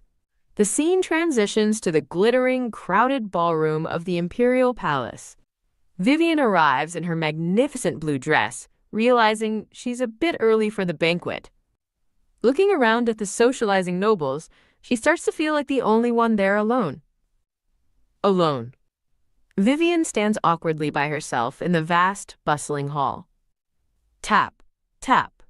As she walks, she resigns herself to the fact that she doesn't know anyone here. She recalls her lonely past, friends abandoning her, and the Marchioness preventing her debut. Wondering if she'll ever have a friend, she remembers Ludovica's previous offer. She clears her throat, considering Ludovica's proposal to be friends. Gasp. She quickly shakes her head, worried that befriending Ludovica will mess up the original story. She calms herself, remembering that Ludovica isn't supposed to attend this banquet anyway. She tries to recall why Ludovica swore off banquets, but the memory remains hazy and unclear. Concluding it's for the best, she resolves to avoid Ludovica discovering her true identity. Just as Vivian thinks being lonely is better than being discovered, a voice leans in and asks her what's so obvious. Startled. A completely shocked Vivian flinches, her heart leaping into her throat. A radiant Ludovica smiles down at her, appearing as if from nowhere. Vivian stares in utter disbelief, stuttering Ludovica's nickname, El Luvi? A radiant Ludovica smiles, enjoying Vivian's stunned reaction. Still in shock, Vivian can only stammer Ludovica's nickname. Stagger. Vivian stumbles back, completely bewildered as Ludovica covers an amused laugh. Slip. As Vivian tries to flee, Ludovica quickly grabs her waist, pulling her back. Ludovica leans in, confessing that she only came to the banquet because she wanted to see Vivian. Shalala. She pulls Vivian close, creating a sparklingly romantic moment that leaves Vivian flustered. Vivian's mind races in horror, convinced that something is seriously wrong with this situation. Brushing off Vivian's questions, Ludovica affectionately calls her Vivi and flags down a waiter for drinks. Panicked, Vivian chugs her wine, her thoughts screaming that Ludovica wasn't supposed to be at banquets anymore. Clink! Ludovica toasts to their new friendship, fantasizing about fun times ahead, while a nervous Vivian looks on. From a distance, an orange-haired girl watches them with a stern expression. The girl purposefully begins walking toward them. Bump! The girl collides with Vivian, who cries out in surprise. Catch! As Vivian's wineglass tumbles through the air, Ludovica catches it with lightning-fast reflexes. Phew! Ludovica calmly returns the glass, gently chiding a relieved Vivian to be more careful. TSK. The orange-haired girl clicks her tongue, wondering why a warrior like Ludovica is at a social event. The girl steps forward, thanking Ludovica for helping and praising her quick reflexes. She explains to Ludovica that she was just so happy to see Vivian, who nervously says she is fine. Grin. The orange-haired girl gives a sly smile as she prepares to say something more. She clasps her hands together in a display of cheerful innocence. Looking at Ludovica, she asks if she is Vivian's friend, feigning surprise that she has a noble acquaintance. She then cheerfully introduces herself as Leonie Schmidt, Vivian's younger sister, which clearly surprises Ludovica. Glance. Ludovica coolly acknowledges her as the younger sister, as Leonie asks if it's a surprise. That line, Vivian stiffens, knowing exactly what passive-aggressive comment is coming next. Touch.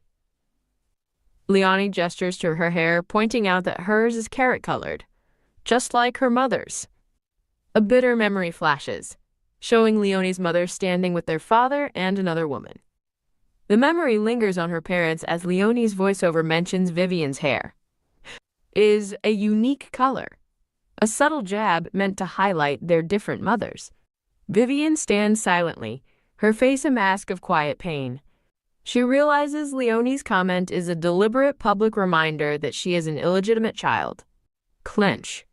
Vivian's hand tightens into a fist as she wonders if Leonie is truly that bitter about her having a friend. Ludovica takes in the tense silence between the two sisters. Scoff. A derisive smirk forms on Ludovica's lips. Step. She confidently steps forward, moving between them. Ludovica wraps a protective arm around Vivian's shoulders, staking her claim. Plop.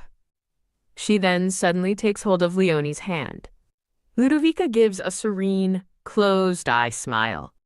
Vivian watches, completely baffled by Ludovica's bizarre and unpredictable behavior. Leonie blushes, flustered and confused by the sudden attention from the imposing woman. Leonie stammers, asking what Ludovica just did with her hand as a shocked Vivian looks on. Calling her shameless, Ludovica declares that Leonie touched something filthy and has now contaminated herself. Ludovica suggests she go wash it, leaving Vivian to process the incredibly backhanded defense. Ludovica maintains a prim and pleased smile, satisfied with her work. Nudge, nudge. She gently prods Vivian, asking if she's sure she wants to stay. As Ludovica leads her away, a mortified Leonie is left standing alone. Shut. Vivian is pulled away, worrying if it was really okay to just abandon her sister like that. As Vivian is escorted away, other party guests murmur, wondering about the loud commotion they just witnessed. Ludovica glances back at Leonie, who still looks embarrassed and upset. Feigning forgetfulness, Ludovica asks for her name again, pretending to mistake Leonie for Ray.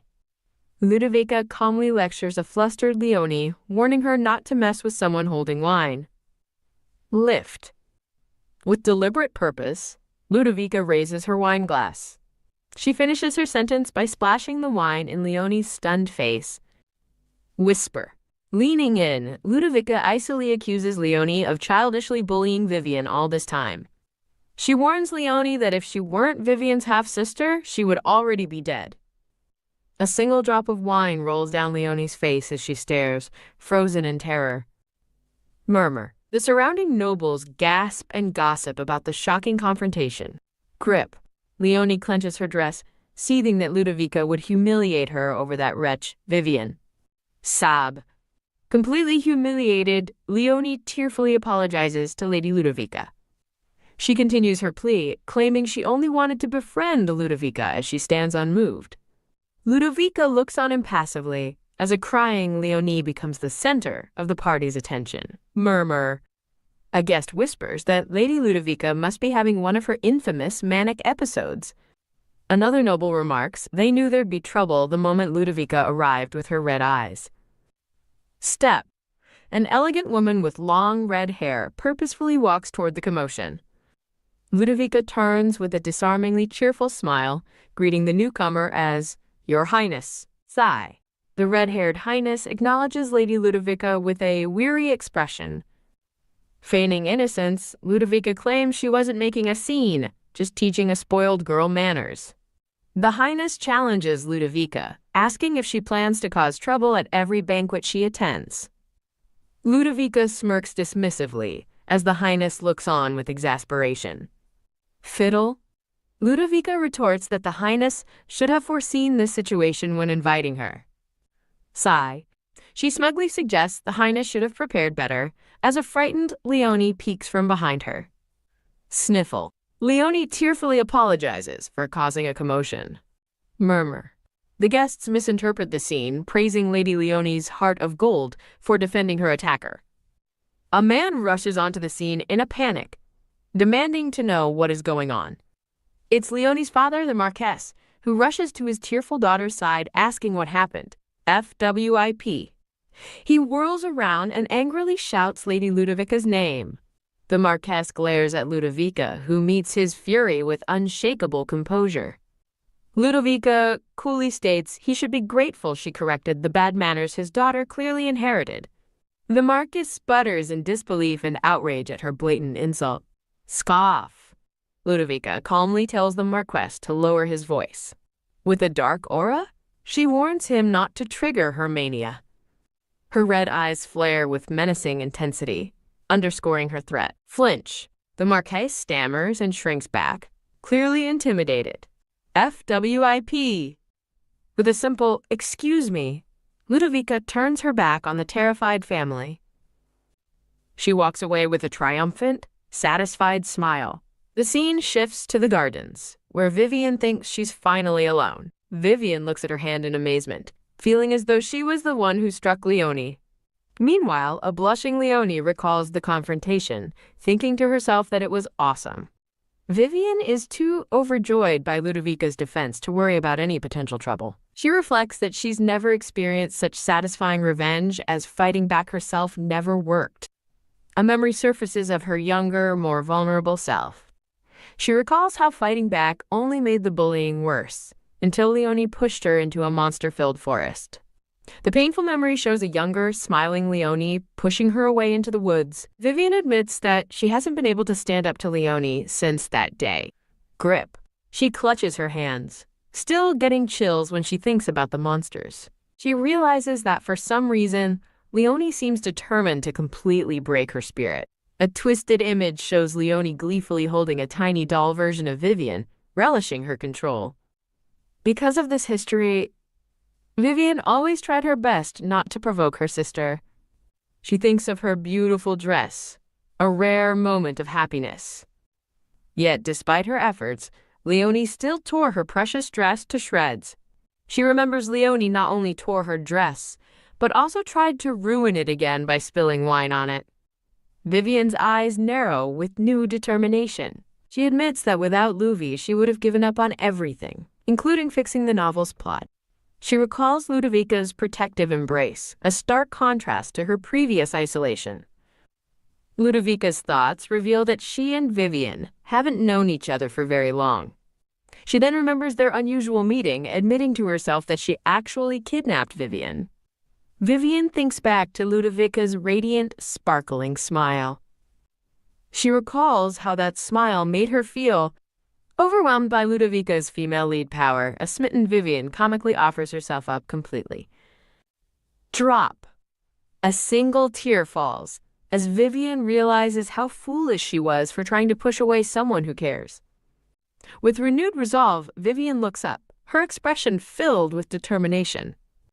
She decides her original, cautious plan has to be thrown out. Staring at the night sky, she wonders how she can remain friends with Louvi. As a man's boot steps onto the terrace, she resolves to do so without ruining the novel's plot.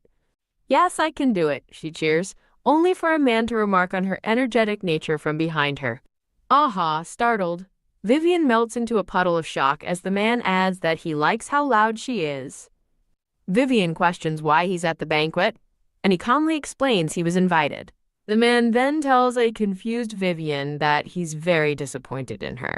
Vivian nervously wonders if he's upset that she called him by his name, Heek. She internally recalls that she never agreed to it, stealing a glance at him.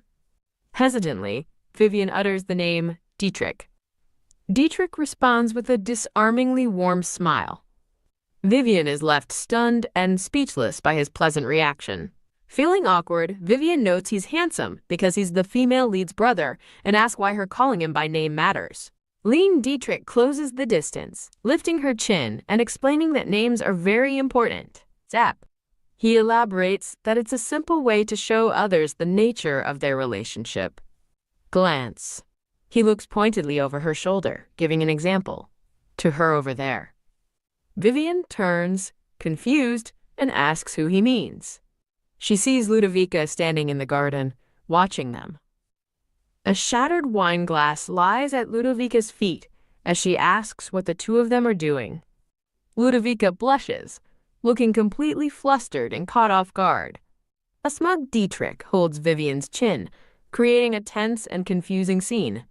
From a distance, Ludovica sees Dietrich holding a shocked Vivian in an intimate pose. The sight in the garden completely catches Ludovica off guard. "Push, Luvi, it's not what you think." Vivian desperately shoves Dietrich away. A concerned Ludovica asks if Vivian is all right. She then demands to know what is going on. Plop. Dietrich sits casually on the railing, feigning sadness that Vivian barely knows him. He flashes a charming, sparkly smile, clearly enjoying the chaos. Dash. As Vivian rushes to explain things to Ludovica, Dietrich giggles in the background. Dietrich coolly wonders what there could possibly be to explain. Done. He suggests the only fact is that they were at the same place at the same time, shocking both Ludovica and Vivian. Vivian panics, calling Dietrich a psycho as he laughs at her distress. Step. She runs to Ludovica, insisting it's all nonsense. Flinch. Vivian stops, intimidated by Ludovica's cold expression. Vivian panics internally, thinking Ludovica calling her Vivian instead of Vivi means their friendship is over. Ludovica asks if she's happy with her new friend, and a shocked Vivian realizes she's in deep trouble. PF'd. As Vivian worries about their friendship ending, she lets out a choked sound. To Vivian's complete bewilderment, Ludovica bursts into hysterical laughter. Dietrich is also laughing uncontrollably, thoroughly amused by the situation he created. Vivian internally panics, questioning how the main villain, Dietrich, is allowed to break character by laughing so freely. Stand. Dietrich straightens up, thanking Vivian for the good laugh. Tap. He puts his arm around a stunned Vivian, a smug smile on his face. Ludovica watches her brother, her expression hardening with anger. Dietrich leans in, mischievously telling Ludovica that he wasn't lying about spending nights with Vivian. He then clarifies they were just in the same building in different rooms, much to Vivian's horror. Drip, drip. A flashback begins, showing a sword dripping with blood. A younger Dietrich is shown, his face splattered with blood. The scene widens to show him standing over the bodies of his parents in a bloody room. He stands alone, holding the sword that ended their lives. Raise. He reveals he sent his parents to the other side and was about to do the same to himself. Just as he prepared to take his own life, he suddenly thought of his beloved little sister. An ethereal image of Ludovica appears in his mind, stopping him. He reasoned that such an end was not proper for a true villain. He decided to live so that his sister's future vengeance against him would keep her alive. Back in the present, Vivian thinks he just seems like a normal teasing brother as he tells a fuming Ludovica to stop glaring. Pull. Ludovica yanks Vivian away, ordering Dietrich to get his hands off her. Tug. Dietrich counters that Vivian would prefer to be with him, much to her confusion. Pause. He smugly adds she'd prefer him enough to kidnap and imprison him, which stops Ludovica cold as she questions his claim. A horrified Vivian tries to tell him that he shouldn't say such things. Ludovica stares in wide-eyed shock at the strange accusation. She realizes with dawning horror that she apparently kidnapped more than one person. FWIP. As Ludovica turns to leave, a desperate Vivian calls out her name. Push. Vivian shoves Dietrich away, shouting for him to let her go. Grab. She rushes forward and desperately takes Ludovica's hand. Ludovica looks away, coldly telling Vivian she doesn't need to hear her lies. Flustered, Vivian blurts out that Ludovica is the first girl she's ever kidnapped. A profoundly awkward silence descends upon the trio. PFFT. Mortified by her own cheesy web novel-like line, Vivian hides her face as Dietrich howls with laughter. PFT. Vivian peeks through her fingers, worried she's made things worse as Ludovica also suppresses a laugh. To her surprise, Ludovica breaks into a warm, blushing smile. Vivian is immensely relieved, realizing Ludovica isn't mad at her anymore. As Dietrich walks away, Ludovica wonders if it's okay to leave without paying respects to the Highness. Vivian decides for them, saying they should just get going. Clop. Inside their carriage, Ludovica asks Vivian when she'll finally relax around her. Vivian mentions their class difference, but Ludovica dismisses it, insisting friends shouldn't care. Vivian happily agrees, calling her Luvi as Dietrich watches them. Dietrich quietly informs Ludovica that they're being followed. He suggests taking Vivian to her house instead of their hideout, as a confused Vivian overhears. Ludovica announces that they have arrived at their destination. Ludovica steps out of the carriage. She turns and offers a hand to help Vivian down. Ludovica's expression suddenly turns cold as she formally addresses Lady Vivian. Vivian is startled to see a young man with brown hair and green eyes waiting for them. She is immediately baffled by the palpable hostility between Ludovica and the man, who have just met. A tense standoff forms between the new man, a nervous Vivian, and a guarded Ludovica.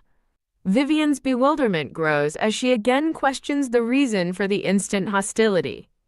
The silent, tense confrontation continues, crackling with unspoken conflict between the three. Glare. The young man with brown hair glares coolly into the night. Ludovica observes him from the carriage, thinking he looks like he has a bad temper. To her surprise, the man's expression melts into a warm smile as he holds Vivian, telling her to watch her step. Glance. Vivian asks if he's been waiting outside the whole time. Ludovica's cold expression returns as she watches the two interact. Pat? He gently touches Vivian's cheek, admitting he didn't know when she'd be back. Vivian notes how touchy and shiny he is today, but still firmly tells him not to wait for her outside anymore. A furious Ludovica glares from a distance, thinking, "That little punk!" As the man asks Vivian about the banquet, a fuming Ludovica looms behind them, wondering if he's deliberately provoking her. Oblivious, Vivian happily announces that she wants to introduce someone. She cheerfully gestures between the man and a stone-faced Ludovica. Vivian introduces the man to Luvi as Ren, the friend she'd mentioned, as they stare each other down. Crackle. With palpable tension in the air, Ren nervously introduces himself while Vivian stands awkwardly between him and a glaring Ludovica. Vivian continues praising Ren to Ludovica, calling him a very good and considerate friend for waiting outside for her. Ludovica observes that they seem close, and Vivian enthusiastically agrees. "Your first friend," Ludovica mutters, her curiosity piqued about their history. Vivian turns back to Ren with a cheerful, oblivious expression. Above her head, Ren and Ludovica exchange confused and irritated glances. Hidden inside the carriage, Dietrich watches the awkward introduction with a knowing, mischievous chuckle. Ren tells Vivian he's heading back to the hideout, and she reminds him not to work too late. As Ren leaves, he glances back at Vivian standing with Ludovica and Dietrich. TSK. Ludovica watches him go, thinking she really doesn't like him. Dietrich suddenly appears, startling Vivian, who asks if he's leaving already. Ludovica thinks that she hasn't properly thanked Vivian yet, finding her blushing friend adorable. Smile. Ludovica gives Vivian a gentle, warm smile. Overjoyed, Vivian comically sprouts bunny ears and asks if they can see each other again later. Ludovica happily agrees, standing with Vivian and Dietrich beside the carriage. Fidget. Vivian shyly thanks Ludovica for bringing her home and helping her at the banquet. Pat. Ludovica affectionately pats Vivian's head in response. Ludovica rewards her with a brilliantly happy and radiant smile. Dietrich observes the tender moment between his sister and Vivian in silence. Vivian sweetly wishes them a safe trip home. Ludovica assures Vivian they will leave after seeing her safely inside. Creak. Vivian waves goodbye one last time as she enters her house. Dietrich and Ludovica stand together, watching until she's gone. Once Vivian is out of sight, Dietrich announces it's time for business, and a serious Ludovica agrees she felt it too. As their carriage drives away, Dietrich coolly states that they can't let the rats get away. Ludovica's eyes widen as a realization strikes her. Her expression hardens as she senses that something is off. Dietrich notes internally that their pursuers have all stopped moving. Clack. A single red shoe steps onto the dark, wet street. Ludovica looks grimly into the rainy night. Her sharp gaze narrows with sudden understanding. Her thoughts turn back to that guy, Ren. A shocking image flashes in her mind. Ren standing over two bloodied bodies in an alley. The flashback shows a blood-splattered Ren sighing in exhaustion after the fight. Glance. Dietrich looks back from the carriage towards the alley. He now understands why the pursuers' men have vanished, looking at one of their fallen bodies. FWIP. In the alley, Ren disdainfully kicks a body, telling them not to follow him. Still in the alley, a blood-splattered Ren warns that if anyone puts Lady Vivian in harm's way, he will get rid of them, even if they're her friends, a clear threat to Ludovica and Dietrich. In the carriage, Dietrich and Ludovica stand stoically, unaware of the threat being directed at them. His grim task complete, Ren turns and walks away from the scene of the massacre. Ha! Ludovica lets out a single, dismissive laugh, seemingly unfazed by the hostile energy she sensed. She recalls Vivian's naive words praising Ren for being kind and considerate enough to wait for her.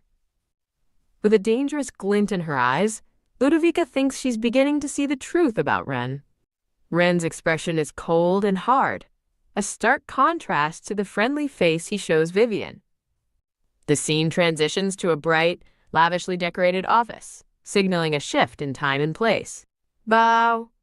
A silver-haired knight bows before a red-haired woman at a desk, preparing to give his report. The knight reports that, as ordered by Her Highness, he was surveilling people close to the Belbitas family.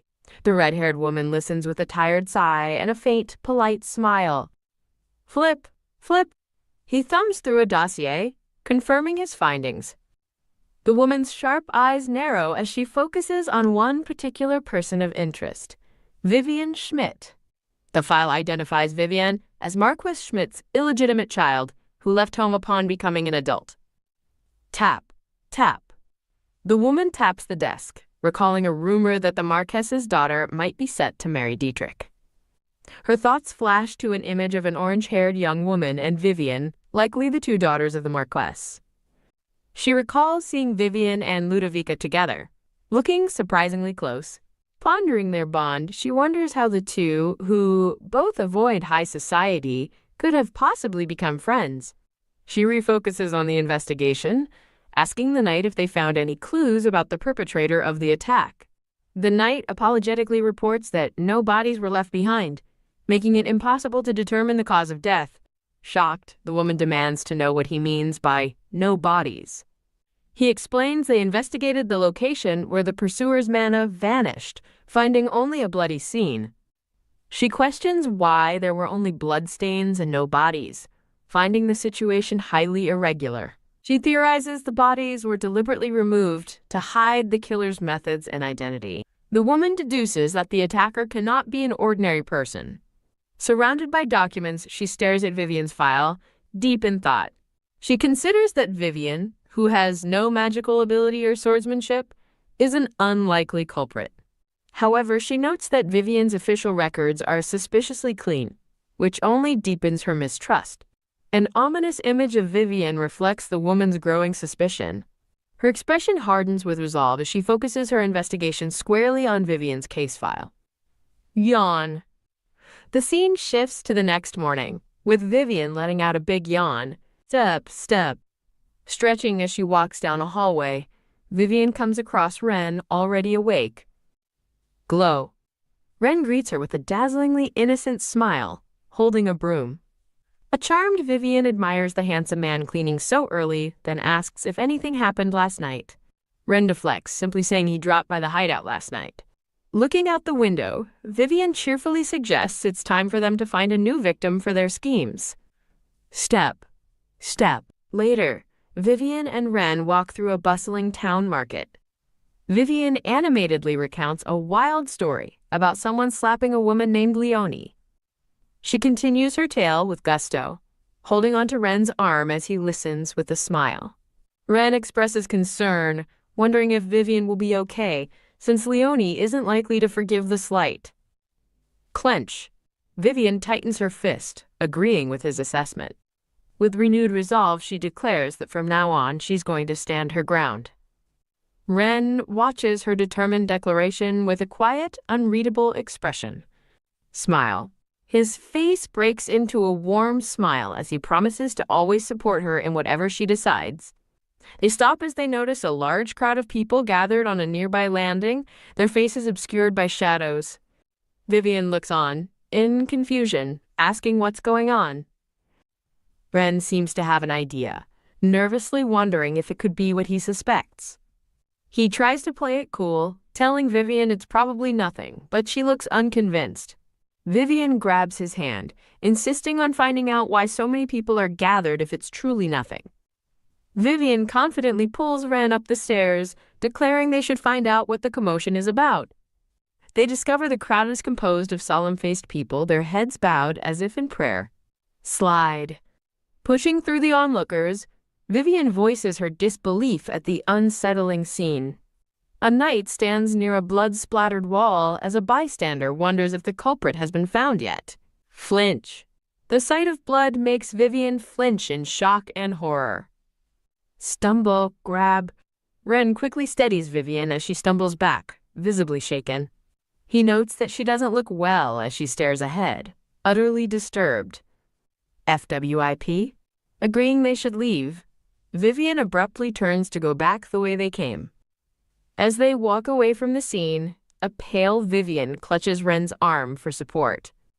She asks Ren for his thoughts on what happened, concerned that the culprit is still at large. Vivian notes with alarm that the situation is very serious, since even the bodies are missing. She frets that her presence as a kidnapper with her accomplice Ren is causing safety issues, to which he simply responds, "Oh." Ren suggests they report the incident to the guards, and Vivian brightly agrees it's a good idea. Wave, wave. Vivian jokes that since she's keeping handsome men here, she should tighten security. She suddenly realizes with a gasp that she left her magical robe at home, which comically calls out for its master. Announcing she'll go home first, Vivian dashes off, leaving a surprised Ren behind. Step, step. Vivian walks with purpose through the town square on her way home. Pause. She suddenly halts, her expression one of utter surprise. Clench. Vivian's hand tightens into a fist as she recognizes a familiar, opulent carriage. Rattle. The sound of the carriage approaching fills the air. A stern-looking Leonie, Vivian's orange-haired sister, has arrived. In a flashback, a furious woman in red berates a flustered man, as Leonie looks away in shame. An older woman comforts a crying, bruised Leonie, regretting having left her alone and telling her it's time to go home. Clip, clop. The carriage pulls away, ending the memory of the humiliating incident. Back in her room, Leonie is stunned to learn about Dietrich's potential marriage. Her father, the Marquess, recounts his conversation with Dietrich, who said he'd rather marry Vivian than her. Outraged, Leonie can't believe Dietrich even spoke of Vivian, and her father confirms it. In a flashback, the Marquess asks Dietrich if he truly wants to marry Vivian instead of Leonie, and Dietrich firmly agrees. Dietrich adds that he's never seen his sister laugh so freely as she did with Vivian, which irks the Marquess. Clench. The Marquess grips his fist, trying to understand the meaning behind Dietrich's preference. The political balance is explained. Prince Siegfried is more likely to be the next emperor than Princess Veronica. Since the Marquess supports the prince, it is in Dietrich's best interest to marry the legitimate daughter Leonie. Leonie laments her foolishness, having bragged about marrying Dietrich while being completely unaware of his true feelings. A small, confused Vivian appears in a thought bubble, reflecting Leonie's angry thoughts. Grit. Leonie grinds her teeth, now suspecting Vivian was only pretending to be surprised about the Belbidas family. Ahem. The Marquess tells Leonie to forget the insane Belbidas family, promising to find her another match. Leonie interrupts, asking her father if he remembers a previous conversation they had. She reminds him of the suggestion of marriage to Prince Siegfried, a smirk playing on her lips.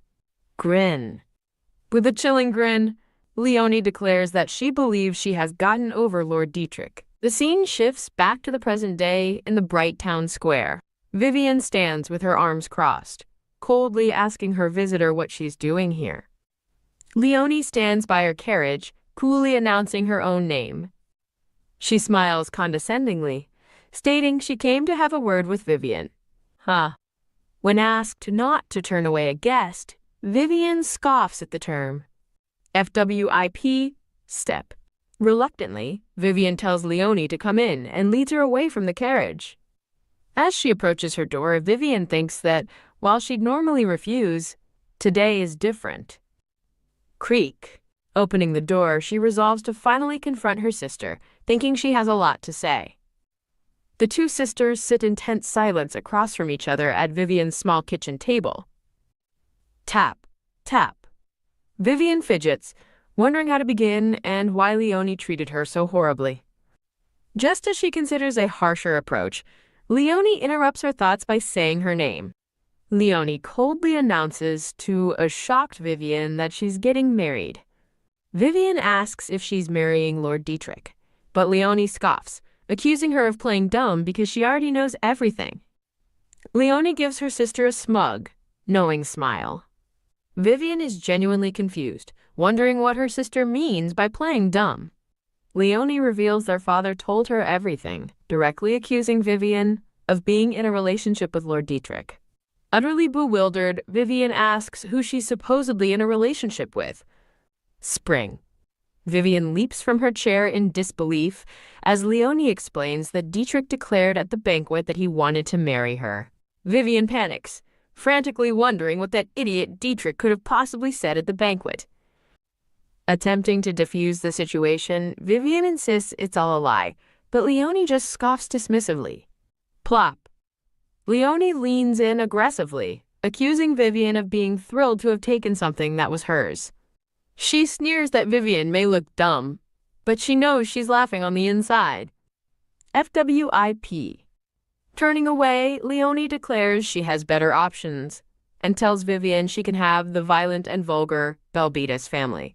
Leonie smugly announces that she will marry a man of much higher status and character instead. Scoff. She lets out a derisive scoff as she walks away. The realization dawns on Vivian, who wonders with dread if a man of higher status means Leonie is marrying. Vivian grabs her sister's arm, desperately telling her she can't marry him. Snatch. Leonie yanks her arm free, taunting Vivian by asking if she thinks she can't steal this one too. Clench. Vivian clenches her fist, thinking that no matter how much she resents Leonie, she cannot let her marry Siegfried. She pleads with Leonie not to go through with it, begging her and saying she's still too young. Yank. Leonie pulls her hand away again, coldly asking why she should listen to her. With a malicious grin, Leonie tells Vivian to drop the good girl act and start being honest. Creak. Leonie leaves, shutting the door on a stunned and horrified Vivian. Left alone in the now empty room, Vivian whispers, "No," her face a mask of despair. Horrified, she utters Siegfried's name as a dark realization washes over her. Her memory flashes to a terrifying image of a horned man, realizing that Siegfried is a demon. The scene shifts to a bright, sunlit morning. Vivian wakes up in bed, covering her face and groaning that she didn't get any sleep. The confrontation from the previous night flashes through her mind. She recalls information from the novel. Initially, Prince Siegfried was just a minor character. A shadowed image of the crowned prince fills her thoughts, but he suddenly ousts the true heir, Veronica, becoming the crown prince and a major player in the story. Her thoughts drift to a lavish room as she remembers what happens on his wedding night. A silver-haired woman, his bride from the original story, waits nervously for him. The prince approaches his bride. The two face each other in the dimly lit room. Flinch. Vivian flinches in bed as the terrible memory continues. In her mind's eye, she sees Prince Siegfried meeting his unsuspecting bride. Turn. She remembers that he brainwashes his wife, revealing his true, terrifying identity. Sighing in despair, Vivian thinks that learning he was a demon was shocking enough. A close-up of the demon's sinister, fanged smile flashes in her memory. An image shows the demon conjuring fiery chains around a grand building. She remembers the most horrific detail. The demon destroyed the soul of the real child Siegfried and has been posing as him ever since. Vivian recalls her simple plan: successfully kidnap the male lead, Calyx, so he could unlock his power and save the world. But in reality, she can't find the male lead, which would lead to the end of the world, having wrongly assumed the story's main characters would handle it. She panics, realizing she still hasn't seen hide nor hair of the male lead. Worse, the story has now changed so that Siegfried is marrying Leonie instead of the original heroine, Lilia. Exhausted and defeated, Vivian laments that she tried so hard not to disrupt the original story, but has changed its trajectory completely. Clench. She grips her clothes, thinking that, while Leonie is a terrible person, she never wanted her to fall into Lima, a fate she knows is worse than anything. Vivian remembers the dreaded definition of Lima, a state where a soul is forced to coexist with demonic energy. She recalls the irreversible horror. Once a person falls into Lima, they can never return to who they were. With grim determination, Vivian stares ahead, understanding the terrible fate that awaits her sister. Victims of Lima lose their sense of self, condemned to a fate far worse than death. The weight of this terrifying knowledge settles upon her. Vowing to intervene, Vivian decides she can't let Leonie suffer this fate, no matter how much she dislikes her. She immediately despairs, wondering how she could possibly talk Leonie out of marrying Siegfried. Sigh. Standing dejectedly in her room, she suddenly notices a sealed letter on the floor by her door. Step. Grab. She walks over and picks up the mysterious letter, wondering who it's from. Russell. Opening the letter, she's confused by its contents, as imaginary flies seem to buzz around her. Turn. Inhaling sharply, a bewildered Vivian thinks she must be misreading the confusing summons. Shiver. Trembling, she pleads for it not to be true, wondering why everything keeps going so wrong. The letter summons her to a lavish room, where a regal woman announces she has questions for her. Princess Veronica gets straight to the point, asking Vivian if she is acquainted with Lord Dietrich and Lady Ludovica. Veronica finds Vivian's connection to the reclusive siblings interesting, as they aren't known for forming relationships. Flinch. Vivian grows nervous as the princess leans in, pressing her on where she could have met them. Veronica reminds Vivian that she is in charge of investigating the serial kidnappings of handsome men. Tap. Tap. She then reveals her primary suspect, Dietrich Belbetis, or someone very close to him. A stunned Vivian stammers an apology as Princess Veronica says her full name, Vivian Schmidt. Veronica glares at her, her piercing gaze full of suspicion and accusation. A dark, oppressive aura seems to flow from the princess, putting immense pressure on Vivian. Visibly intimidated, Vivian looks down, sweating under the intense scrutiny. Creak. Meanwhile, back at Vivian's empty house, the front door quietly swings open.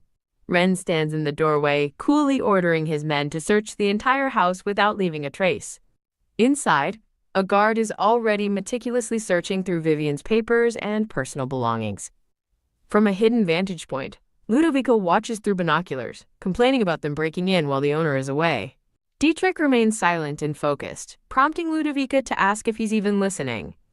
He tersely tells her to be quiet, explaining that he's trying to focus on the situation. Sway. Back in the princess's office, a terrified Vivian feels faint from the overwhelming pressure. Her heart pounds in her chest as she frantically wonders if she has finally been caught. However, she begins to sense that the princess is merely fishing for information. She realizes with dawning certainty that Veronica has no definitive proof that she is the culprit. A small, relieved smile appears on Vivian's face as she regains her composure. Suddenly, their tense interrogation is interrupted by a man, shouting that there's an emergency. Both Vivian and a startled Veronica turn toward the unexpected disturbance at the door. First, a blonde aide rushes into the room, and Veronica admonishes him for his urgent, unannounced entry. Bow. He quickly bows, apologizing before delivering shocking news. A giant monster has appeared in the capital. Princess Veronica is visibly stunned by the unprecedented report. Rising from her desk, Veronica declares their conversation over and orders her aide to see Vivian home, much to Vivian's relief. Step. As she passes, Veronica formally excuses herself, leaving to deal with the new crisis. The blonde aide politely turns to Vivian and offers to escort her home. Slump. The moment the princess is gone, Vivian collapses in relief, thinking she was done for, which startles the aide. Back at her own desk, Vivian groans, realizing that she is now Princess Veronica's #1 suspect. She frets that she'll be spied on, wishing the monster hadn't appeared and saved her. Looking out her window, she reflects that she's never heard of monsters appearing in the capital before. Mutter. A new fear dawns on her as she wonders if this means she might run into a monster too. The scene shifts to the Schneider family's country house in a different time. Glance. In a flashback, a 10-year-old Vivian looks around the woods, asking where Leonie is. Wah! Suddenly, she lets out a cry of shock at something she sees. Sniffle, sniffle. She finds a young Leonie crying alone amongst the trees and calls out her name. In a flashback to when she was 8, a young, tearful Leonie Schmidt calls out Vivian's name as Vivian asks why she's crying. Leonie explains that her ball went into the nearby forest. The scene shifts to the dark, foreboding woods. Vivian offers to get a new ball from their parents, but Leonie tearfully insists on getting back the one their mom gave her for her birthday. Grab. As Vivian suggests getting an adult, Leonie grabs her hand, pleading with her not to. Crying, Leonie manipulates Vivian by asking if she wants her to get in trouble, causing Vivian to groan in frustration. Vivian reluctantly agrees to get the ball, and a beaming Leonie instantly cheers up, calling her the best. Step. Step. Trying to reassure herself, Vivian heads toward the woods, thinking she'll be quick. Rustle.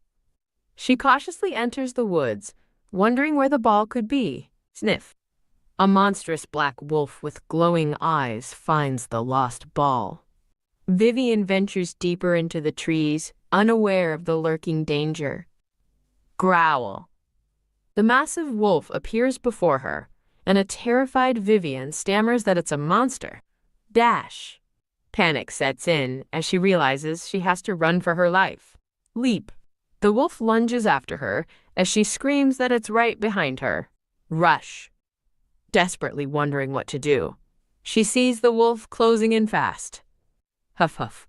Exhausted and terrified, she continues to flee, pleading for help. Flash.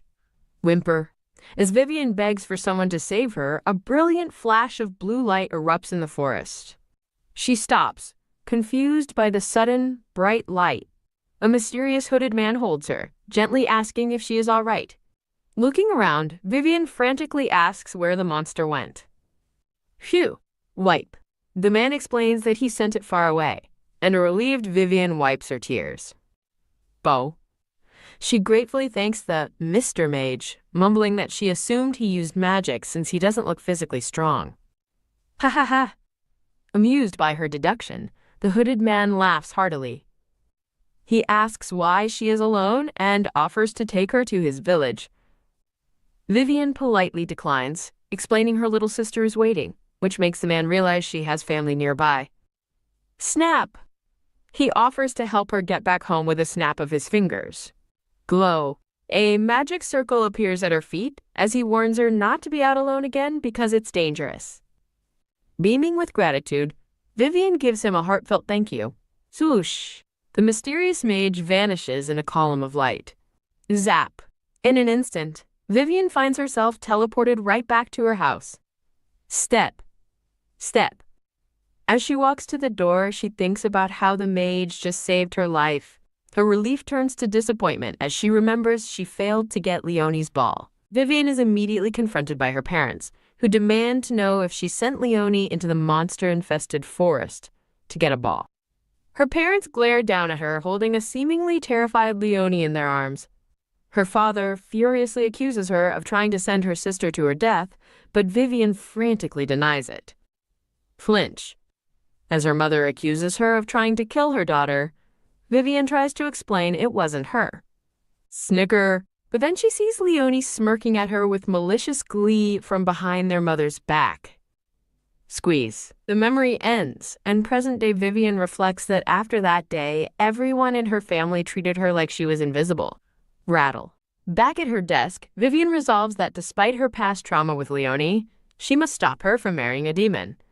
Deciding to solve her own immediate problem first, she takes out a leaf, recalling that a man said he would appear if she tore it in half. Poof.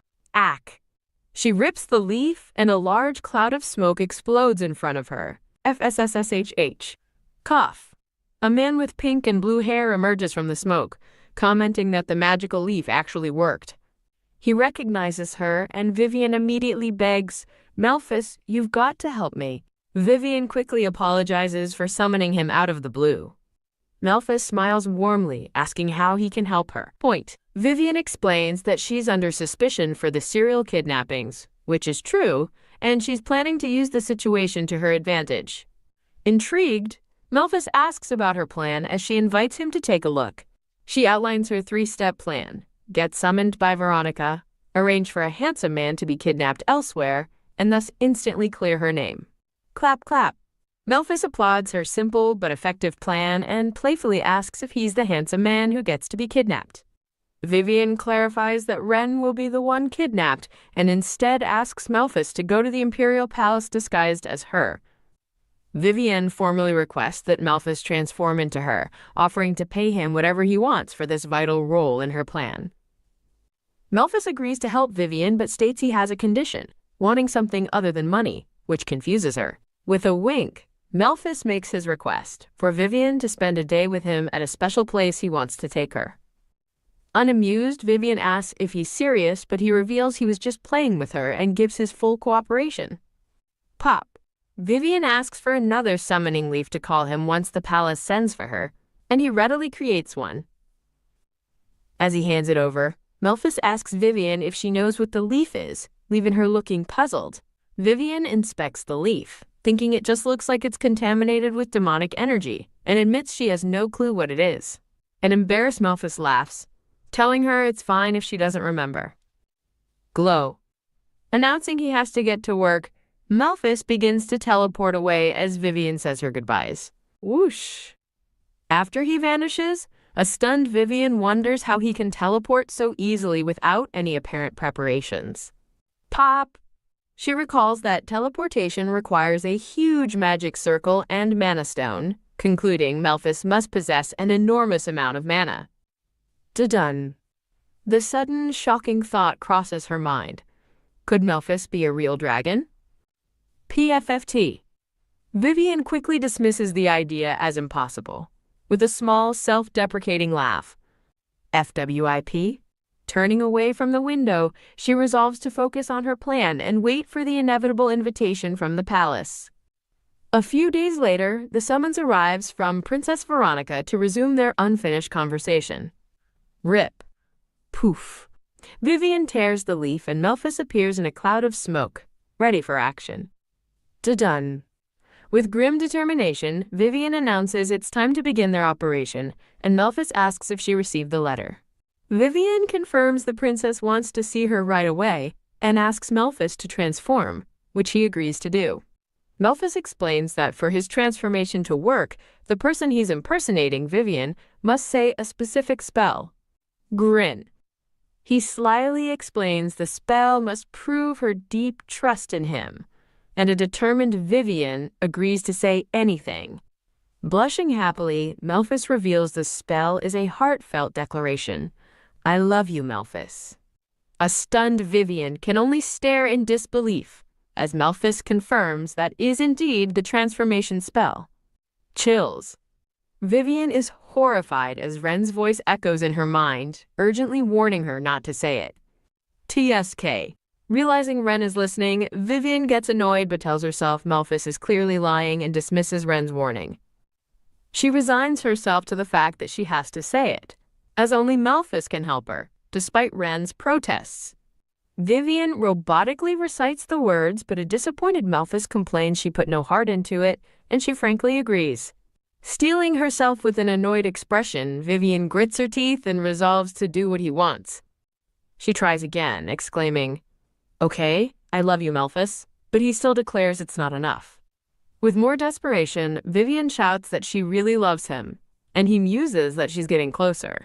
She glares in frustration at Melphis, who adopts a pleading, sparkly-eyed expression. Finally letting go, Vivian gives a warm, genuine smile as she softly says, "I love you, Melphis." Pause. Her heartfelt confession makes Melphis pause, a faint smile on his face. Ha ha ha! He suddenly bursts into laughter, admitting how fun this is, as an irritated Vivian tells him to stop joking around. Snap. Having had his fun, Melphis snaps his fingers and says, "All right then." Shalala.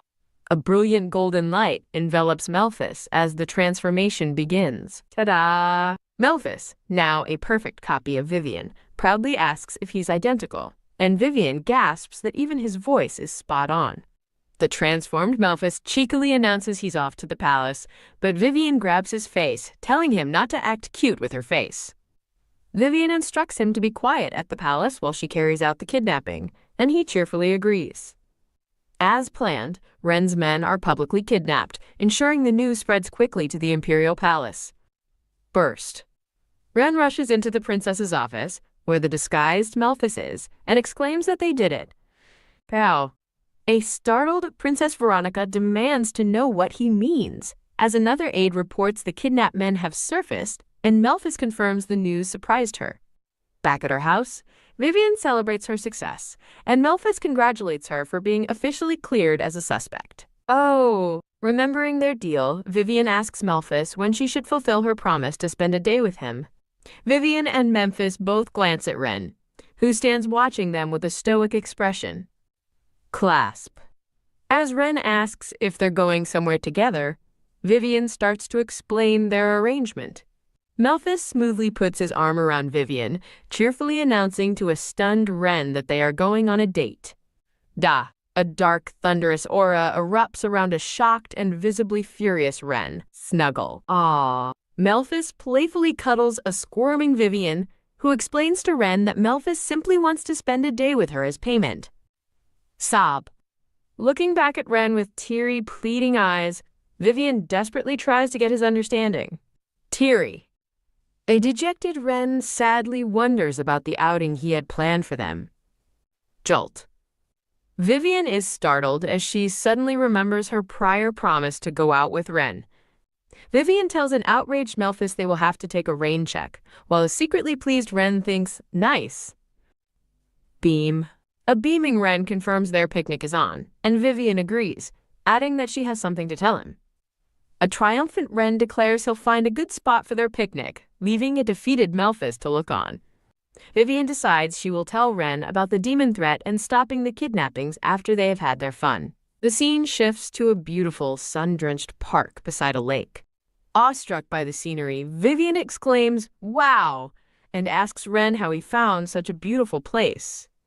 Ren explains he heard the park was famous for its views, which surprises Vivian. Flinch. Vivian notes the park is empty, and a nervous Ren claims they're just lucky, secretly recalling he booked the entire place. Ren suggests a spot for their picnic, and Vivian happily agrees. Plop. Vivian flops onto the blanket, sighing in relief that she finally has time for a break. Tap, tap. She pats the blanket, inviting Ren to lie down, but a startled Ren thinks he couldn't possibly. Slide. Vivian playfully threatens to call Melphis, and a panicked Ren immediately lies down beside her.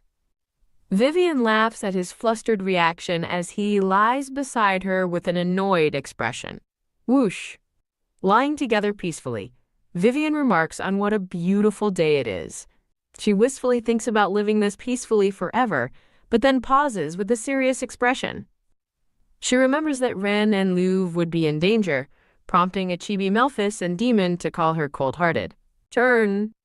She resolves to use the ruined story to her advantage by preventing Dietrich from becoming a villain and making him an ally. Growing sleepy, she thinks her new plan is perfect. Dietrich will stop the demon, and Louvre won't be sad. The peaceful afternoon lulls both her and Ren to sleep on the picnic blanket. The sun begins to set, painting the sky in warm colors. Ah, open. Vivian's eyes snap open as she wakes with a gasp. Wipe. As she rubs her eyes, Ren gently tells her that she's finally up. Vivian apologizes for falling asleep, but Ren reassures her and suggests a boat ride. He points out a dock with rowboats, and a delighted Vivian exclaims that she'd love to go. Splash. Reach. From the boat, Ren extends his hand to help Vivian aboard. Crab. She smiles warmly and takes his offered hand. Slosh. The oar dips into the water, pushing them away from the dock. As they glide across the water, Vivian sighs at how refreshing it feels. Lean. Vivian peers over the side looking for fish, but Ren tells her to look elsewhere. Glow. She turns to see a breathtaking, glowing landscape illuminated by the sunset. She stands mesmerized, watching the spectacular sunset reflect across the water's surface. Awestruck, she turns back to Ren, who tells her this is the sight he wanted to show her. Holding the oars, a blushing Ren looks at her, appearing especially handsome in the golden light. Badoom. Her heart thumps as she thinks Ren looks even more handsome than usual today. She panics internally, wondering about her racing heartbeat and if Ren is the cause. Swoop. Startled by Ren's concerned voice, she dismisses her feelings, reminding herself, he's like family. Wobble lunge, the boat rocks, and as Vivian loses her balance, Ren lunges to steady her. Ren catches her, his arm wrapped securely around her as they stare into each other's eyes. He asks if she's okay, and a flustered Vivian stammers out a thank you. Held closely in his arms, a blushing Vivian wonders what is happening between them. Her mind fixates on his hand on her waist as she thinks he's too close. She wonders if Ren's face is red because of the sunset or if he's blushing. Gulp. A close-up shows Ren swallowing nervously as he looks at her. Lean. He slowly leans closer, bridging the gap between them. Bottom, bottom, bottom. Potty. Vivian's heart pounds in her chest as her face flushes. In a dreamlike haze of flowers, they close their eyes, just moments from a kiss. They pull back slightly, staring at one another in a state of mutual, flustered shock. Sway. Tilt. The sudden lurch of the boat breaks the spell between them. Startled, Ren and Vivian pull apart, their faces a mask of mutual shock. Jump Ren springs back in embarrassment as they both stammer apologies to one another. Blush. A flustered Vivian touches her cheek, thinking she's secretly glad the boat rocked, wondering how she could have dared to do that. Her thoughts drift to what might have been, imagining the kiss they almost shared. Pop Vivian's imagination snaps, horrified at the memory of their near kiss. Wave. She frantically tries to push the thought from her mind as a flustered Ren watches. Ren looks on with a hint of disappointment in his eyes. Groan. Vivian realizes with a blush that Ren hadn't pulled away during their moment. Badum. Ren's heart pounds as he clenches his fist, wondering if she finally sees him as a man. As the sun sets, the scene shifts to a darkening forest path. Step. Back on land, Vivian notes how quickly it got dark as they begin to walk. Ren reassures her they'll be out of the park soon, and Vivian agrees they should hurry. She reflects on their simple day, thinking that even though they only napped and took a boat ride, it was fun. Smiling contentedly, she realizes this is the first time she's been able to truly relax. They continue walking through the quiet park in an awkward silence. Both blushing, Ren and Vivian feel the palpable awkwardness that has fallen between them. Vivian panics internally, realizing the near kiss has made it impossible to tell Ren about the impending demon threat. Punch! She mentally smacks herself, desperately trying to stop thinking about what happened. Kaya, overwhelmed with embarrassment, she clutches her face, thinking she must be crazy for almost kissing Ren. Trying to regain composure, she reminds herself that Ren is her family and colleague, not a romantic interest. She convinces herself he couldn't see her as a woman either, especially not one whose job is kidnapping handsome men. She rationalizes that he was probably just reaching for something, and she completely mistook his intentions. But as she recalls his blushing face, she can't help but wonder why the moment felt so romantic. Clap! She slaps her cheeks, resolving to forget the entire incident. Gra! She stumps forward, determined to act as if nothing ever happened between them. Halt! She suddenly freezes, her ears picking up an unfamiliar sound.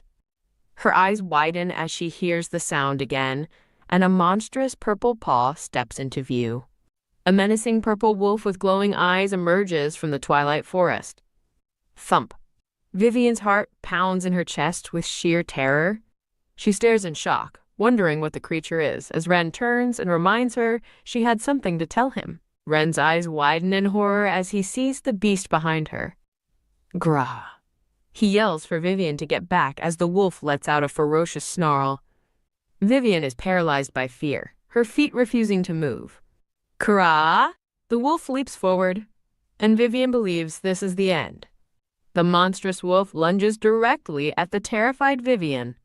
Grabbing a flash, Ren yanks Vivian out of the wolf's path. Holding her protectively, Ren asks if she's okay, and a shaken Vivian can only stammer his name. He calmly tells her to stay behind him, and she nods, clutching his back for safety. Ren watches the beast with grim determination, regretting that she had to find out his secret this way. Peeking from behind Ren, Vivian is stunned to see his shadow beginning to move on its own. Whoosh! Ren's shadow stretches and warps, rising from the ground like a living entity. Swoosh! The shadow morphs into a massive shadowy beast confronting the purple wolf. Kurg! The shadow beast lunges and viciously bites down on the wolf's neck. Swish! The shadow effortlessly defeats the wolf, dropping its lifeless body before retracting. As the dark energy recedes, Vivian kneels on the ground, staring at Ren's back in utter shock. She tries to comprehend what she just witnessed, completely bewildered. Her mind races as she wonders if this is a special power only the male lead can use, and Ren turns to face her. Ren looks back at her with a somber and serious expression. Staring at him with wide, disbelieving eyes, Vivian breathes his name. Staring at the man she knows as Ren, a shocked Vivian realizes the truth and calls him by another name, Calyx. Clack, creak. A flashback begins, showing a young, defiant boy with green eyes in a dark cell. A stern, red-haired woman orders the shackled young Calyx to get up. His feet are bound in heavy iron shackles, emphasizing his cruel imprisonment. Step, step. As the woman holds his chains, she commands him to raise his head. Slap. She strikes him, demanding to know when he will finally manifest his power. Thud. He falls to the ground as the woman looks down on him with contempt. TSK. She calls him a filthy runt, lamenting that she must wait for his power before she can kill him. Flinch. She warns him that his next visitor won't be her, and he flinches in terror. Tremble. As she walks away, she advises him to unlock his power soon if he wants to avoid that fate. Creak. He trembles, his small fist clenching in the dirt. He recalls the terrifying memory of a shadowy man choking him. Terrified, young Calyx wonders what power they think he has, fearing he'll face that terrible pain again. Turn. He shifts his position on the cold, dirty floor. He gazes at a sliver of light from a window, wondering if he will ever see the outside again. Thud. Another visitor arrives, and Calyx is thrown to the ground, coughing. A new, sinister man notes with a smile that Calyx's face is healing. He cruelly speculates that minor damage to Calyx's soul isn't enough to unlock his power. Step, step. The man departs, wishing for better results next time. Creak. As the door closes, Calyx glares after him with pure hatred. He is left alone and defeated in his cell once more. He tells himself it must be a trap, a desperate attempt to resist their manipulation. Stagger. He resolves that if he is going to die soon anyway, he'd rather die trying to reach the light outside. Dash. With a burst of determination, he rushes the cell door. Tap, tap, tap. His bare feet pound against the floor as he runs. Huff, huff, he pants, pushing himself to escape. The scene changes to a bright and bustling town market. Bustle. Market vendors call out to customers, selling baked goods and flowers. Calyx emerges into the street, shielding his eyes from the overwhelming brightness. He touches his bruised face in disbelief, wondering if he's truly outside at last. He takes his first steps on the cobblestone street as a free boy. A kind, glowing hand reaches out to the bewildered Calyx. He looks up to see a kind, blonde-haired woman before him. His mind struggles to comprehend what is happening. Open. His eyes snap open, and he instinctively fears he's been recaptured. He looks around in confusion, finding himself in a lavishly decorated room. Standing in clean clothes before a luxurious bed, he wonders where he is. A montage shows him adjusting to a life of comfort, from exploring the room to eating a fine meal. Snug. Tucked into a soft bed, he looks pensive, unable to fully relax. Close. He closes his eyes, wondering if this is heaven, but feels the happiness won't last. Whoosh! Now slightly older and well-dressed, he finds himself back in the market, realizing it's where he was kidnapped. Drop. He wonders if he's been kicked out of his new life already. He resigns himself to being a worthless human being after all. Hesitant. He senses someone nearby and turns to see a hesitant, hooded Vivian. Step. Calyx approaches the mysterious figure. The flashback ends, and in the present, a concerned Calyx asks Vivian if she's okay. Vivian remains silent, her face shadowed and troubled by the memory she witnessed. A memory of their first meeting shows a smiling Vivian offering a homeless Calyx a place to stay. She explains she's looking to hire someone, and he silently considers her offer. Beam! The hooded girl beams, promising she won't give him any hard work. She asks for his name, and he pauses, realizing trash and bastard aren't real names. He hesitantly introduces himself as Madeline. She takes his hands, deciding to call him Ren from now on. She smiles brightly and introduces herself as Vivian. A blushing Ren looks on, stunned by her kindness. He formally greets Lady Vivian as they stand together in the street. A stylish blonde man waves while talking on his phone. 6 months later, Ren looks at a reflection showing Vivian with a white-haired man.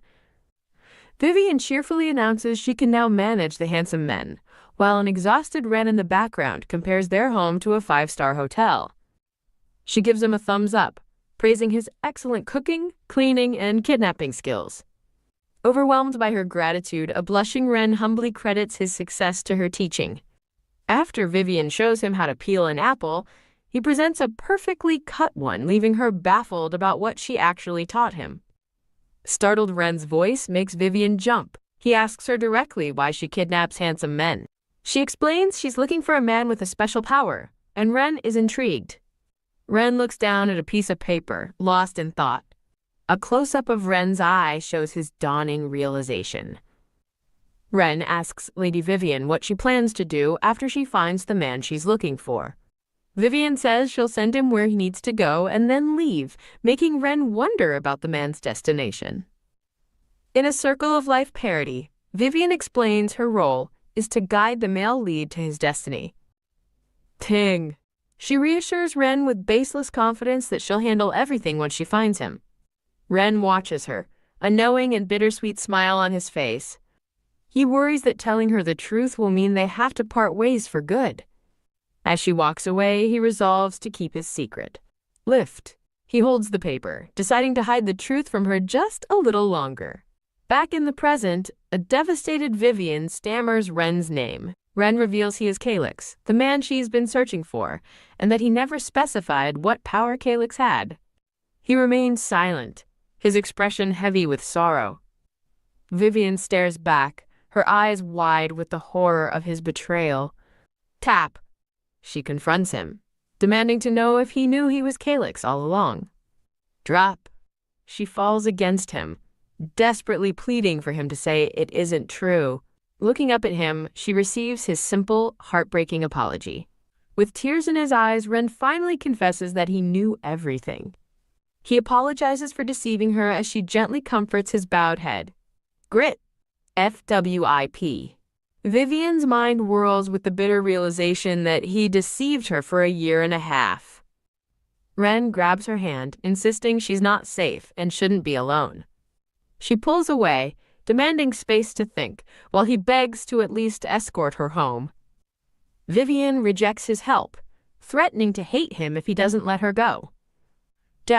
She flees into the woods, leaving him behind. Ren kneels on the ground, alone and defeated.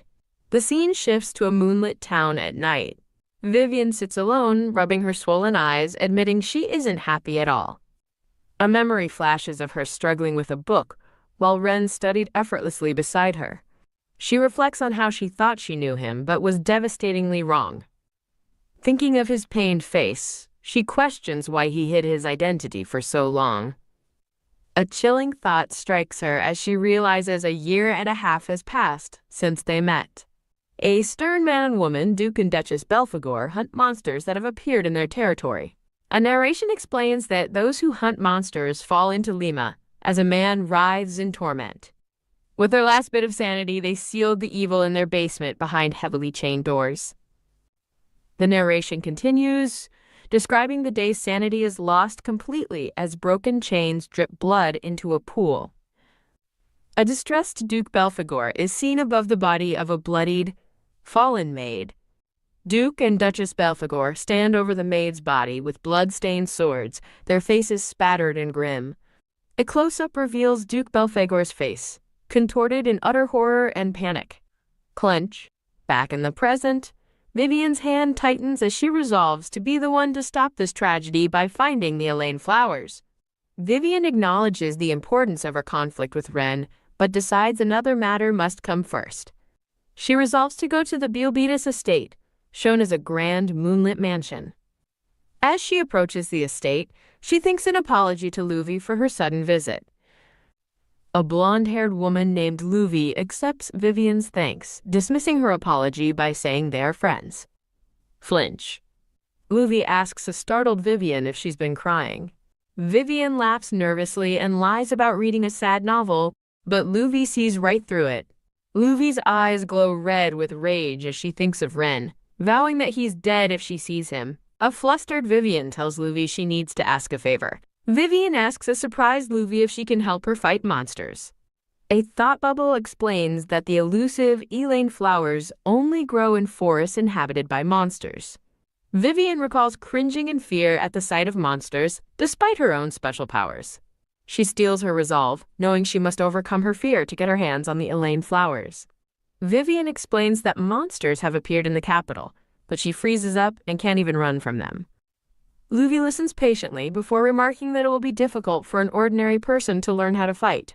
Vivian confidently reassures her not to worry, revealing that she possesses special abilities. An intrigued Luvi asks if those were the abilities used to kidnap her, and Vivian promises to show her. Glow! Vivian's eyes shine yellow as she explains she can use special powers for a brief time, but is still unfamiliar with them. Luvi is shocked by her glowing eyes, but Vivian explains the change is more than just her eye color. With a mighty lift, Vivian hoists the entire couch Luvi is sitting on, much to Luvi's amazement. Thunk. Setting the couch down, Vivian explains how strong she gets, leaving Luvi speechless. Zoom. Telling Luvi to wait, Vivian dashes out of the room, leaving her friend confused. Ta-da! In just half a second, Vivian returns with a fork, declaring she also becomes ridiculously fast. Ba-dum. Luvi's heart races as she realizes Vivian fetched a fork from the first-floor kitchen to the second-floor drawing room instantly.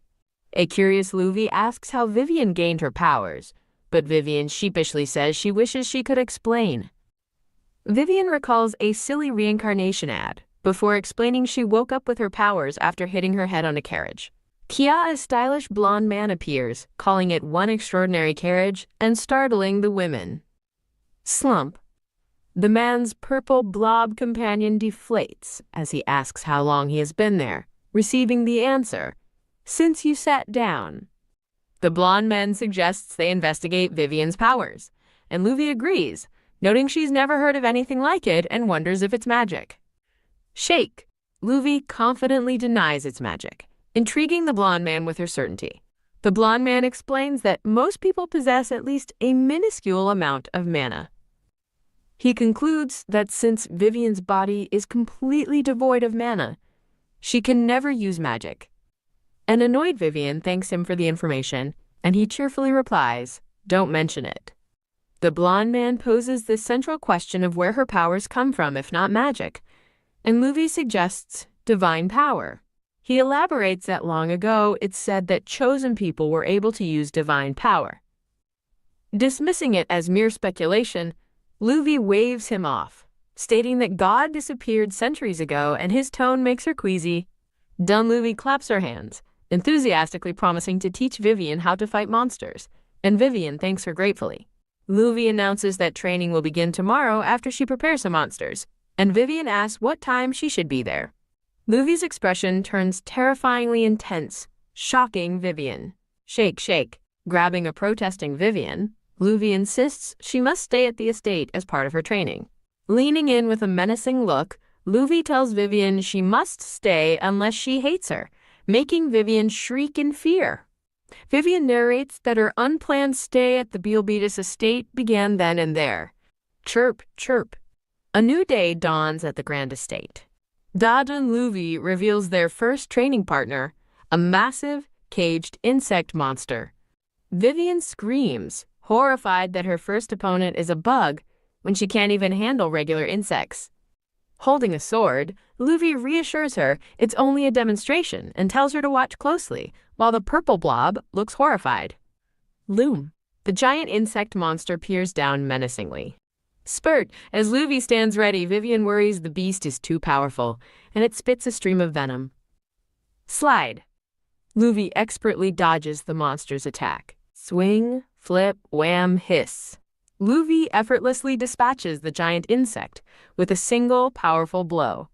With a determined glint in her red eye, Luvi explains that the first step is always to dodge. Nay. Leap. She launches herself forward, sword at the ready, her shadow like a predator. Slash. Luvi lands a decisive blow, instructing Vivian to always aim for the jugular. Drip. The monster's eye stares lifelessly as purple blood pools on the ground. Blurg. The purple blob retches a rainbow, horrified by the carnage, as Luvi calmly asks Vivian if it looks easy. Ta-da! Luvi cheerfully presents a tiny caged monster for Vivian's turn, making her scream. Ah. Luvi shoves a protesting Vivian forward, insisting she can defeat the monster, but Vivian argues she hasn't even learned to hold a sword yet. Staring at the whimpering creature, Vivian tries to convince herself she can handle its small size. Draw.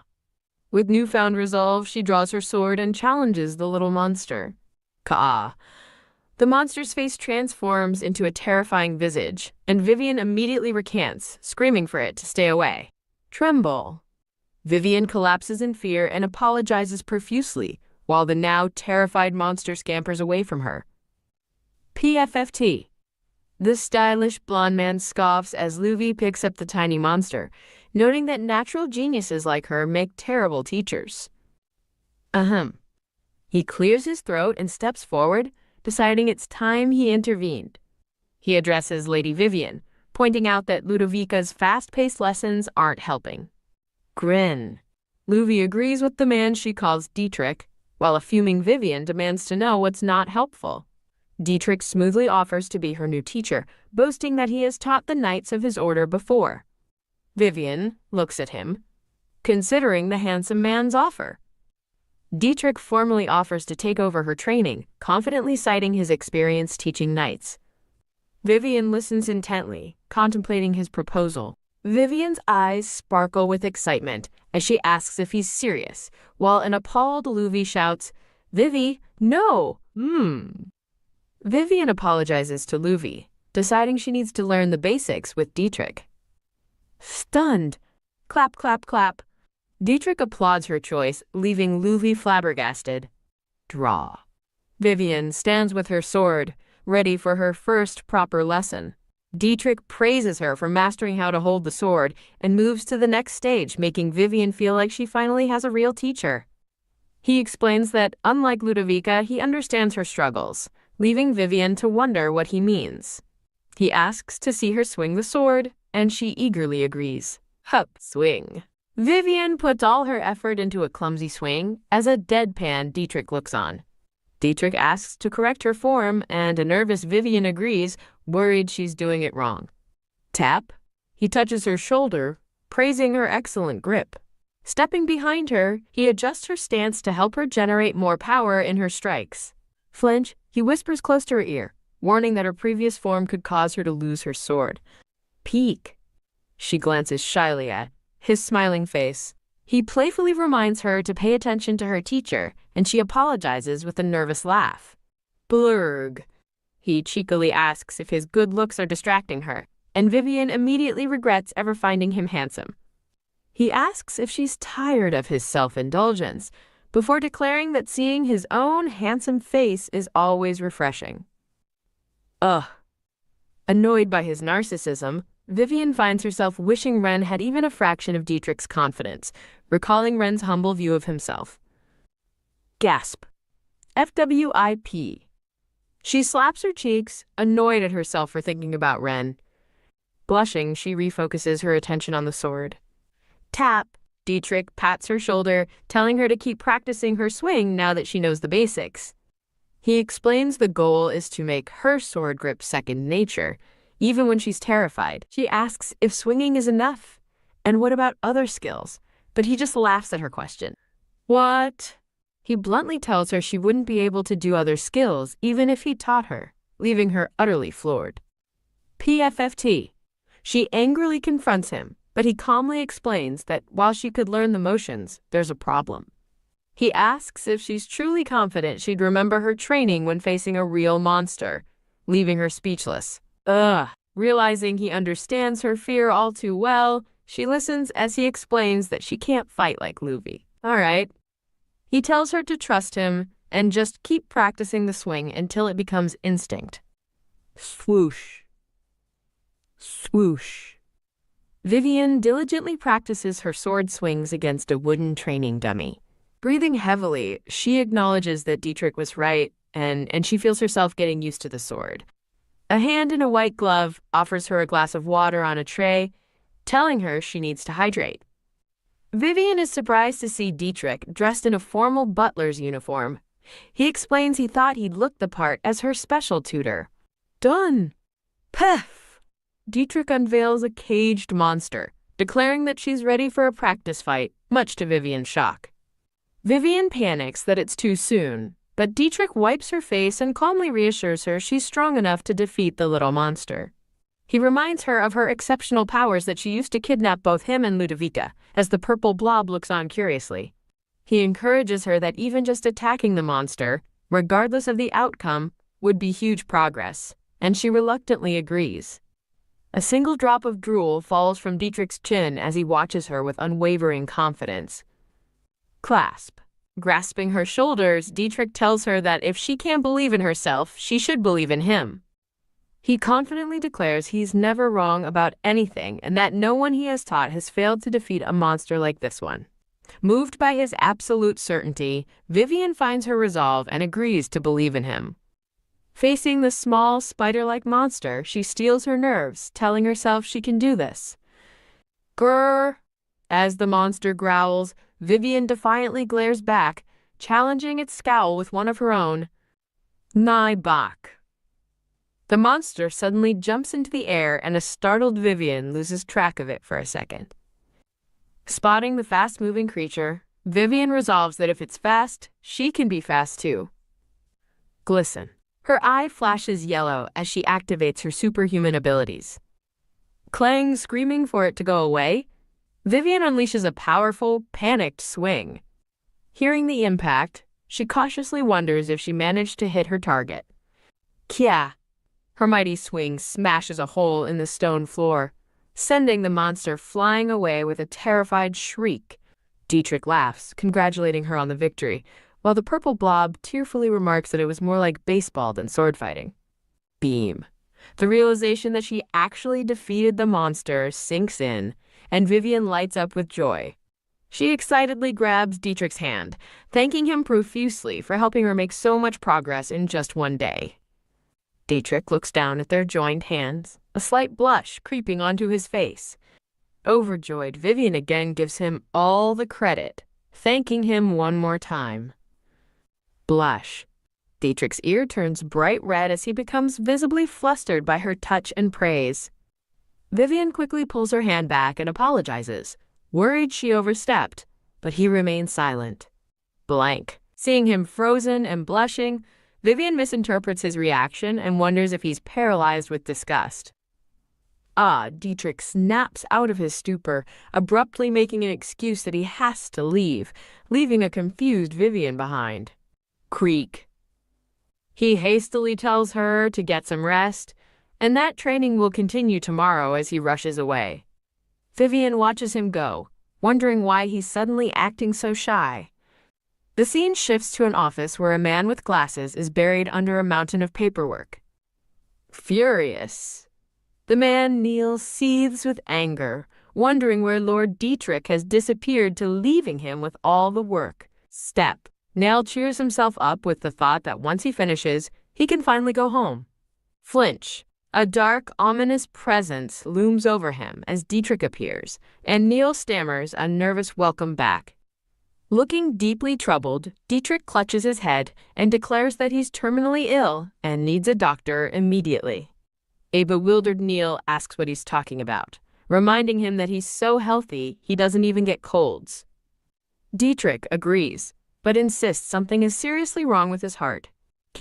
Clutching his chest, he describes a sudden squeezing sensation and a rapid heartbeat, fearing he has arrhythmia.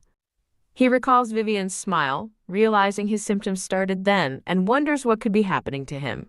Gaunt. Neil, sporting enormous dark circles, deadpans that Dietrich is the cause of his own exhaustion before addressing him. Neil flatly informs a stunned Dietrich that his condition is called feeling love, and there's nothing wrong with his heart. Dietrich launches into a tirade, claiming his own handsomeness is a curse that makes him incapable of love, as Neil questions his job description. Rattle. Fed up, Neil agrees to fetch a doctor, deciding it's best to cut the conversation with his boss short. Grumble, grumble. As his aide leaves, Dietrich's stomach growls. Glint. A sudden, intense glint appears in Dietrich's eye. Thunk. A horrified scream echoes through the room. Fashniel sits on the floor in terror as a glowing sword is embedded in the ground just inches from him. Dietrich stands over him, casually asking what the commotion was for. He laughs and claims he sensed an odd energy from Neil's shadow, dismissing it as a false alarm while Neil glares, silently vowing to quit. Snap. A mystical, shadowy connection is severed by a glowing sword. Elsewhere, a man with brown hair and green eyes looks up with sudden awareness. In a library, the man, Ren, wonders if his connection has been severed and if he's been caught, as his hooded aide looks on. The scene shifts to a smirking man in a formal red uniform, thinking that a certain bastard has been getting on his nerves. He clutches his chest in anger, wondering how that man dares to harbor feelings for Lady Vivian. Frown. Back in the library, a troubled Ren runs a hand through his hair. His aide asks if he's all right, and Ren questions him about anyone in the Baelbrus family with a weak or pounding heart. Ren recalls images of Dietrich and Ludovica, his brow furrowed with worry. He thinks of Vivian's charming smile, admitting he's not surprised that someone would be attracted to her. Frustrated, he sits at his desk, wondering how he can ever earn her forgiveness. He recalls watching her run away, lamenting that he can't even tail her for fear she'd never forgive him if she knew. Surrounded by a vision of golden flowers, Ren wistfully admits to himself that he misses Vivian. Huff, huff. Meanwhile, Vivian leans on her bloodied sword, exhausted after a fight. The training room floor is littered with the stinky, pixelated remains of slain monsters. Thud. She collapses to her knees, breathless but proud, exclaiming that she's wiped them all out. Tap. Dietrich's hand rests on her shoulder as he congratulates Lady Vivian. He praises her for taking down 4 monsters in a row, impressed by her rapid improvement, as she listens in mild surprise. Blushing amid a pink, floral background, Vivian thanks him, insisting she couldn't have done it without his help. Bedum. Dietrich's heart thumps as he blushes furiously, flustered by her gratitude. Rise. He quickly recovers his narcissistic composure, agreeing that a great teacher like him is hard to find, while a curious Vivian asks what's next. Clap, clap, clap. Vivian celebrates the end of her training while Dietrich applauds, and she asks if he's going home now. Clack. Vivian thanks Dietrich for everything and says she needs to head home to catch up on work. Dietrich advises her to say goodbye to Ludovica, who is currently out on an errand for him but promised to return soon. Vivian simply asks him to pass on her regards to Luvi. Dietrich offers to have her taken home in their carriage since it's late, surprising her. Zoom. She cheerfully declines, boasting that she'll use her special powers to get home in a second as she vanishes, leaving Dietrich stunned. Bang. Dietrich stands alone in the empty hall, shocked by her sudden departure. As Vivian runs through a sparkling nightscape, she reflects that just when they get close, she gets away. The scene shifts to a dark, foreboding forest, revealing her true path. Tap, tap.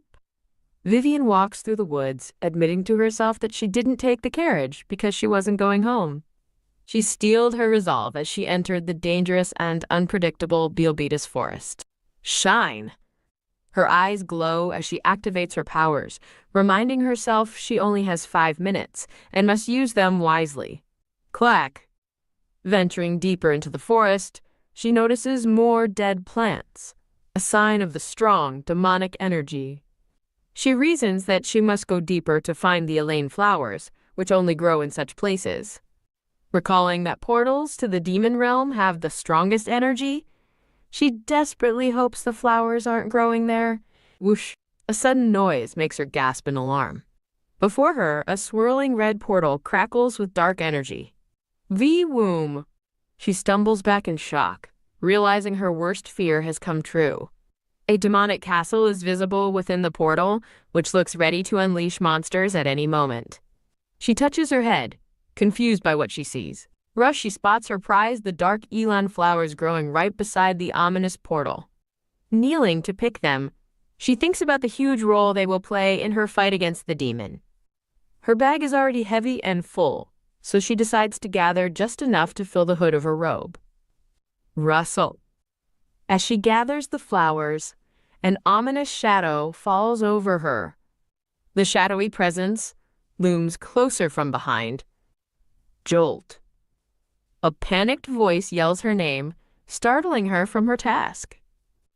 She looks up to find a panting Dietrich, and she whispers his name in disbelief. Grab. She asks why he's here, but he seizes her arm, furiously retorting that he should be asking her the same thing. His hand glowing with a red aura. Dietrich warns her they're too deep in the woods and must leave, but she shushes him. Swish. Dietrich urgently pulls a reluctant Vivian away from the terrifying portal. Glurg. A horrifying, fanged monster begins to emerge from the portal, causing Dietrich to wonder what's happening. Flinch. Dietrich senses a new presence as a dark feather drifts past his face. A sinister voice expresses its interest in finding humans in this part of the forest. Flap, a winged two-headed demon with glowing eyes appears before them, casually greeting the humans. Horrified, Vivian realizes they are now facing a real demon. The demon smirks, surprised that she is the first human to ever recognize them for what they are. The two heads bicker. One panics about being punished by their king, while the other angrily insists they'll just kill the humans first. Dietrich shields Vivian, explaining that intelligent demons are far more dangerous than simple monsters. Trapped between a giant monster and a demon, they desperately wonder how they'll get out of this situation. Swish calling her name, Dietrich's hand ignites with red demonic energy. He summons his glowing sword, ordering a stunned Vivian to lure the monster away while he handles the demon. He tells her to just run if she can't lead it away, confidently promising to take care of everything himself. Vivian protests, arguing he can't win alone since the forest's demonic energy gives the demon the advantage. Tap. He gently pats her head, telling her not to worry. He narcissistically reassures her that his skills are as impressive as his handsome looks. Jump. He leaps forward to engage the enemy. The demon recognizes his blade's power and scoffs at the insignificant human. Whoosh. Dietrich unleashes his power, challenging the demon to see if it can withstand his might. Slash. With a single, swift strike, he lands a devastating blow on the demon. The two-headed demon reels back, infuriated that a human dared to injure its sacred body. Realizing he must be a sword mage, the demon watches as Dietrich readies his blood-soaked sword for another attack. Clang! The giant monster suddenly intervenes, blocking Dietrich's sword with its massive claw. Clang! Clang! From a safe distance, Vivian watches in disbelief as Dietrich fearlessly takes on the demon. Thump. A sudden sound startles her, forcing her to turn around. Gra. She finds the giant monster looming over her, ready to attack. Clutch. She steadies her nerves, remembering her mission. V-Woom. Her eyes flare with golden light as she resolves to lure the monster away from Dietrich. Rush! Hey, you big, dumb monster! She yells, taunting it to follow her and declaring she's no longer afraid. Gra! The monster roars and begins its pursuit. Dash, instantly regretting her bravado, Vivian flees for her life, screaming for help. Thump, thump, thump. She sprints desperately through the dark, menacing woods. Huff, huff. Pausing to catch her breath, she's surprised to find luring the beast easier than she'd thought. She smugly notes how slow the monster is, thinking this will be a piece of cake. Trip! Thud! Her triumphant thought is cut short as she stumbles on a rock and crashes to the ground. Wincing in pain, she hopes to scramble away, thinking there's still a safe distance between them. Thump. Her heart pounds in her chest as the ground trembles behind her. She looks back in horror to see the drooling monster towering directly over her. Ah, the monster lunges and she screams, stunned by how it closed the distance so quickly. As she stares into the monster's eye, she sees a reflection of a concerned Dietrich. A vision of Ren crying fills her mind as she thinks with regret that she should have apologized to him. Drip. Acidic green saliva sizzles on the ground just beside her hand. Step. A figure lands protectively in front of her, asking if she's okay. Dietrich stands between her and the beast, holding his glowing sword and asking if she can get up. Thud! Her heart skips a beat, and she beams with relief, whispering his name. She rushes to him, grabbing his hands and asking if he's hurt, but he assures her he's fine. Blush. Overwhelmed by her proximity, Dietrich's face turns beet red. Stagger. Elsewhere, the wounded two-headed demon retreats from the battle. Clutching its wound, the demon declares that those two will threaten their plan, while one head urges the other to hang on for the king's healing. Looking back at Dietrich and Vivian, the demon resolves that they must report this incident to the king. The two-headed demon retreats to its fiery realm, vowing to return as quickly as possible. The scene shifts to a carriage traveling through a quiet, moonlit forest road. An exhausted Vivian collapses, unable to run anymore, as Dietrich assures her they are now safe. Now that the danger has passed, Dietrich turns and asks her why she came to the forest. Wobble. Barely able to stand, a sleepy Vivian promises to tell him later. Plop! She falls against him, and he calls out her name in alarm as she loses consciousness.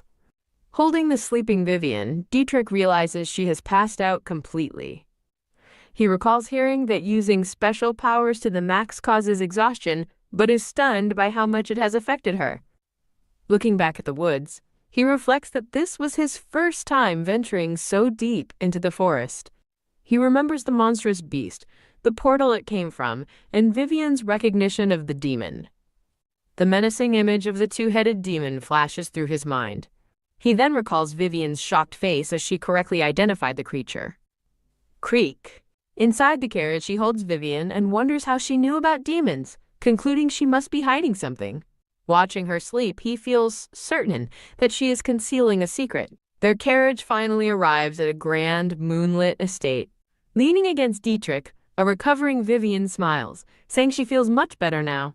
Rush. A frantic aide named Niels rushes toward them, calling for Lord Dietrich, and Vivian recognizes him. Huff, huff.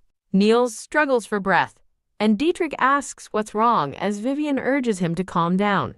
He brings terrible news. Something has happened to the Duke and Duchess, and everyone has been ordered to the basement. Vivian fears the worst, her mind flashing back to a tragic vision of a stabbed man and a horrified woman. Dash. They race toward the mansion doors. Burst Dietrich throws open the doors, desperately calling for his parents. Vivian stares in wide-eyed shock at the chaotic scene unfolding before them. Clang. She screams a warning to Dietrich just as a sword flashes toward him. Screech Dietrich parries the attack, staring in disbelief at his father, whose eyes glow with red malice. Clank. Clank. He desperately blocks his father's relentless assault, begging him to snap out of it. A blonde-haired man warns Dietrich that shouting won't help, leaving Dietrich stunned by his sudden appearance. Tremble. Vivian suddenly restrains the Duchess from behind, telling a shocked Dietrich to get behind her. Grab a hand reaches out, glowing with a bright light. Vivian urgently yells for Dietrich to feed the Elaine flower to the Duke. Grip. Holding the flower, a determined Dietrich decides he has no other choice. Swoosh! He throws the flower with all his might. Shove. Gulp. Dietrich forces the flower into his possessed father's mouth. Thump. His father's glowing red eye flickers with a sudden change. Ugh. Kig. The Duke stumbles back, gagging, as Dietrich watches intently, hoping the cure is working. Ga Kek, the Duke, violently convulses, and Dietrich cries out his name in alarm. Cough. The Duke spits up black blood, his eyes still wide with possession. Thud! He finally collapses to the floor as Dietrich screams his name. Dietrich rushes to his father's side, shaking him and desperately trying to wake him up. Vivian calmly explains that the Duke only fainted and will be fine, leaving Dietrich to wonder how she could possibly know that. Now holding the Duchess, Vivian notices the black stains on her clothes, but reassures her that it's okay. She smiles with relief, glad they managed to prevent something worse from happening. The blonde-haired man watches them, his expression a mixture of confusion and shock. Bottom. His heart thumps in his chest as he clutches his suit. Bottom. Flustered and blushing, he wonders how on earth Vivian will explain all this. Vivian smirks to herself, filled with pride for having successfully stopped the Bielbitis family tragedy. Thanking her luck, she thinks about finding the precious Elaine flower just in time. A final vision shows the tragic alternative, Ren weeping over the body of a man killed by a smiling, blood-stained villain. The scene lingers on Ren discovering his father's body, doomed to suffer from the truth of the original timeline. Ooh, relieved. A weary Vivian is glad that everything turned out okay. She smiles, seeing this victory as a good start to the long fight against the Demon King. The scene transitions to the grand estate, quiet under the night sky. Sometime later, a cleaned-up Vivian waits patiently while having tea in a drawing room. She apologizes for making someone wait for so long. Dietrich enters, asking how she's feeling, and she greets him by name. Step. She insists she's fine, and he expresses his relief as he approaches. She asks about his parents, and he thanks her, confirming they are recovering, but still unconscious. He questions the pungent tea, and she explains it's a detoxifying brew made from the Elaine flower. Remembering his father's violent reaction, he nervously wonders if he's about to suffer the same fate. Ugh. He coughs after taking a sip, and a concerned Vivian asks if he's okay. Gag. He complains about the terrible taste, but she insists it's good for him and his parents. Clack. Setting his cup down, Dietrich says it's time she explained how she knew about demons and monsters. Faced with his serious expression, Vivian struggles with where to start her explanation. Ta-da! She internally dismisses telling him the truth, that she's a transmigrator from Korea, fearing he'd think she was crazy. Dietrich surprises her by asking directly if her power is the ability to see the future. Push! Realizing this is a perfect excuse, she quickly agrees and asks how he figured it out. He reveals he'd already done his homework, researching the source of her abilities and looking into divine power. His research, aided by a very burdened Niels, revealed that envoys of God can often see the future. When she asks if he truly believes her powers are divine, he confirms that her actions convinced him. She internally clarifies that it's just her memory of the original plot, not premonition, though she muses they're similar. Playing along, she confirms she's seen the future often, including a vision of demons invading the human world. She describes a dark future where his parents lose their sanity under a demonic influence. A vision shows his mother sitting impassively, while his father writhes in agony. Startled, she blurts out a shocking detail, a future where she kills her parents and takes her own life. Dietrich calmly reveals that if she hadn't intervened, he would have been forced to do the unthinkable himself. She asks if that's why he was in a bad mood, but while he agrees the future has changed, he says there's another reason. Sighing, he changes the subject, asking her to explain everything about the demon, the portal, and the cause of his parents' madness. She begins, explaining that the Demon King is preparing an invasion of the human realm. To maintain their strength, they've opened a portal to the demon realm, allowing its energy to seep through. From this rift, monsters and corrupting demonic energy pour into the human world. She explains that this energy drives humans insane, a state known as Lima, which is what afflicted his parents. Grr. An enraged Dietrich asks if this madness is permanent. She reveals the cure, the Elaine flower, which purges demonic energy from the soul. However, she warns that the flower is useless against madness inflicted directly by a demon's power. Understanding the gravity of the situation, Dietrich gravely apologizes to her for everything. Spring. She suddenly asks for a moment alone to process everything, and he readily agrees. Click. He closes the door behind him, advising her to get some rest. Sigh. Once alone, Vivian lets out a long, weary sigh. She worries about Dietrich, recalling the deep sorrow she saw in his eyes. FWIP. Deciding she can't leave him alone, she turns to go, but Niels rushes in, calling her name. He announces she has a guest, leaving her stunned to receive a visitor so late. When Niels reveals the guest's name is Ren, Vivian freezes in disbelief. The scene shifts to Ren, waiting anxiously on the sofa. He resolves to apologize and explain why he acted the way he did. Spring! As an aide announces her arrival, Ren quickly stands up to greet her. Step. She walks toward him, her expression serious, as she says his name. Flinch. She begins to ask why he's there but stops short, taken aback. She sees tears streaming down his face as he softly says her name. Sprint.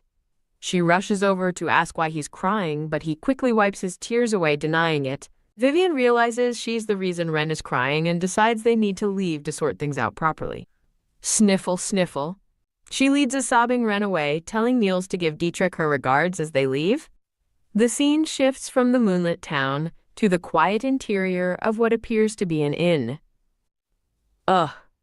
Sitting at a table, a teary-eyed Ren looks utterly dejected. Drip, drip. As his tears continue to fall, Vivian worries he's going to cry himself into dehydration.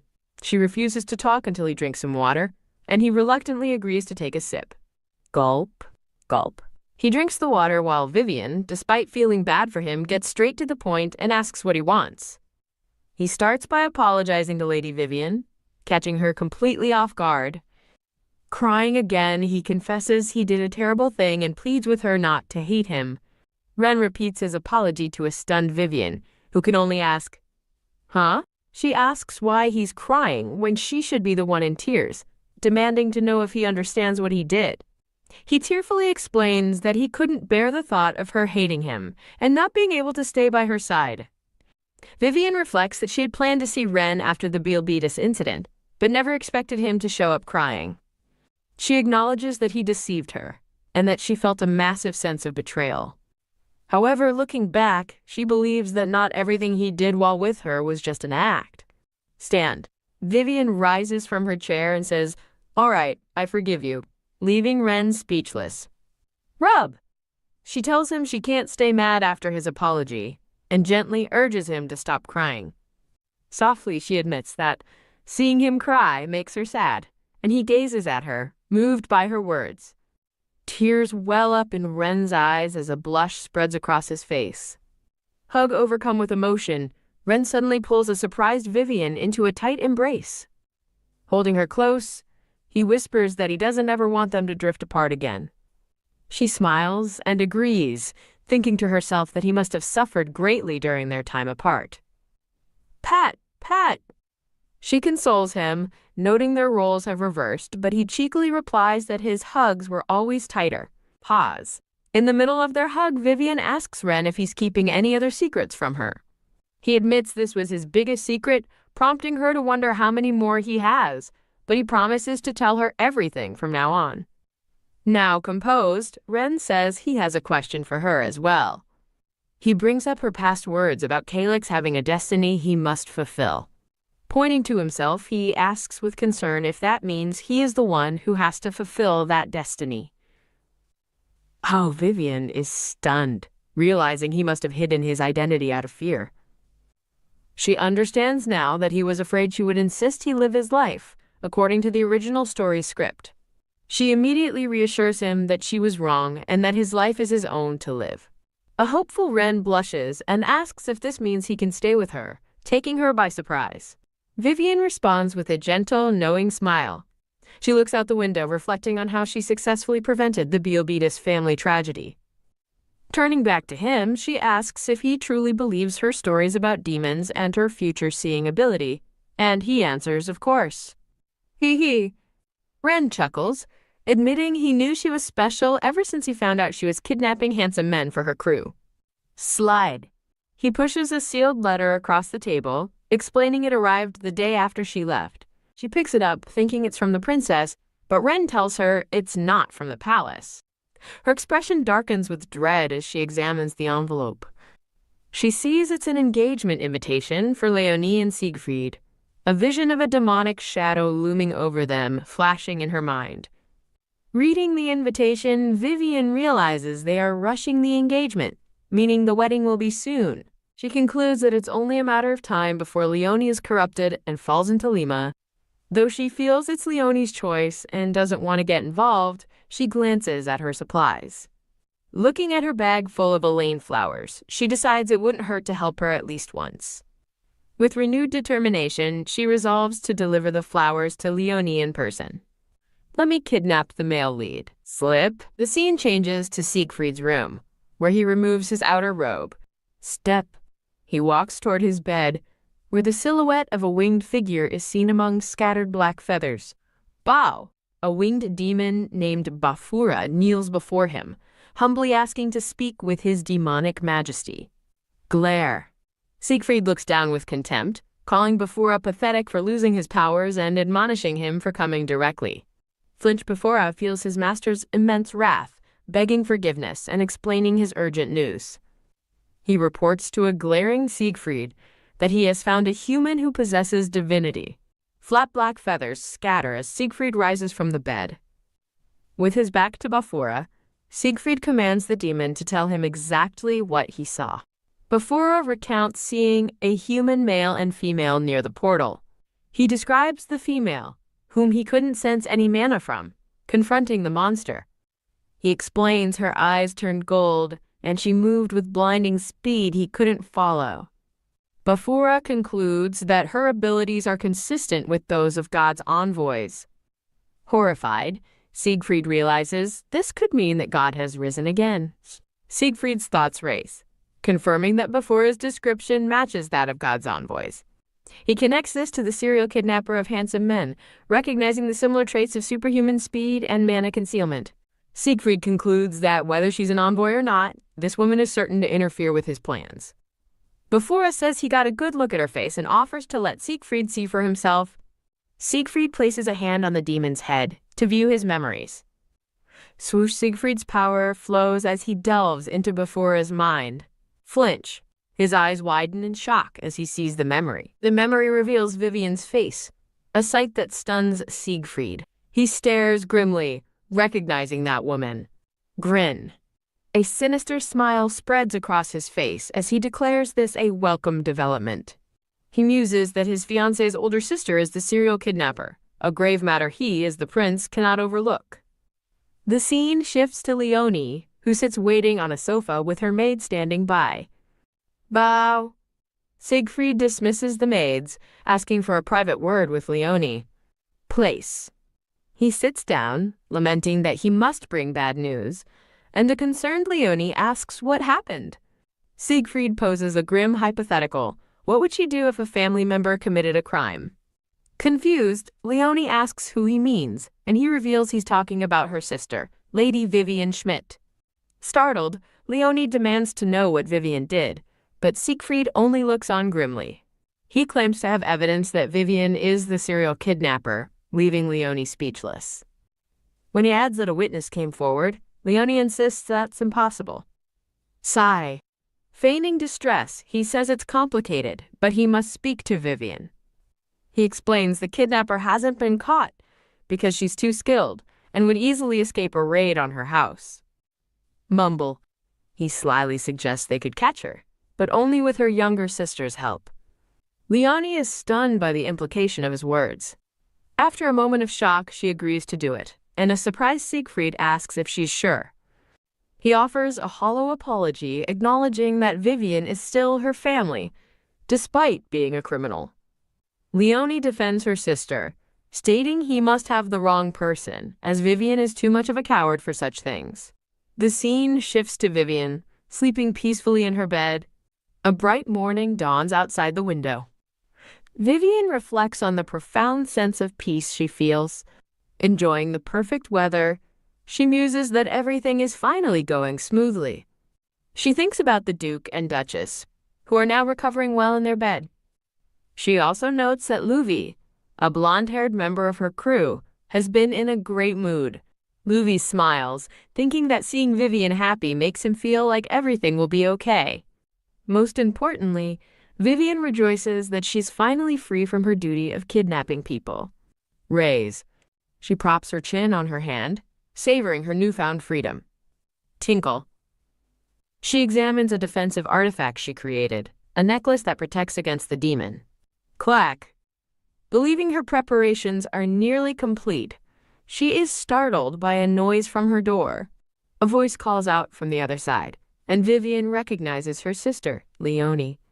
Offended by Leonie's rude demand to open up, Vivian considers pretending not to be there. Clench. She changes her mind, deciding to confront her sister and give her a warning as planned. Burst. Before she can move, the door is violently kicked open. Clack. Vivian shouts in protest as Leonie unceremoniously barges into her room. Leonie coldly replies that Vivian should have just opened the door when she was told to. Annoyed, Vivian demands to know why her sister has come to her house. Scoff. Leonie belittles the house, revealing their parents paid for it, and telling Vivian not to act superior. Sparkle. Vivian's eyes fixate on the engagement ring sparkling on Leonie's finger. Vivian brings up the engagement party, and Leonie retorts that she sent an invitation that was ignored. Vivian dismisses the invitation, thinking Leonie only wanted to humiliate her, and claims she was busy with something else. She then presents a small object to Leonie, calling it an engagement gift. Leonie dismisses the gift as tacky, but Vivian explains it's a protective talisman for her wedding day. Leonie scoffs, questioning why on earth she would wear such a thing. Suit yourself, Vivian says calmly, explaining she's only doing this for herself to prevent future regret. Leonie stares silently, her expression unreadable as she considers her sister's words.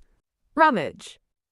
A sly smile crosses Leonie's face as she says she also has a gift for Vivian and asks if she will accept it. A confused Vivian questions if her sister is actually giving her a present. Clank. A metal handcuff suddenly snaps shut around her wrist. Clank. Horrified, Vivian sees the cuff on her own wrist and demands to know what's happening. Leonie looks at her grimly and asks, "Are you really the kidnapper?" Utterly stunned, Vivian wonders how Leonie could possibly know about the kidnappings. Vivian stammers nervously, asking if this is about the handsome men kidnappings and denying she's capable of such a crime. Huh. Leonie smirks, agreeing that she knows Vivian lacks the guts to be a kidnapper. But His Highness thinks otherwise, she explains, so Vivian must go with her to clear things up. Thump! Vivian panics, realizing Siegfried knows her identity and that she cannot be taken away now. Grip. She resolves to run, planning to use her special powers to break free from the cuff. But to her dismay, she realizes she can't release her powers. Clank. As she struggles fruitlessly, Leonie explains that His Highness himself specially made the cuffs.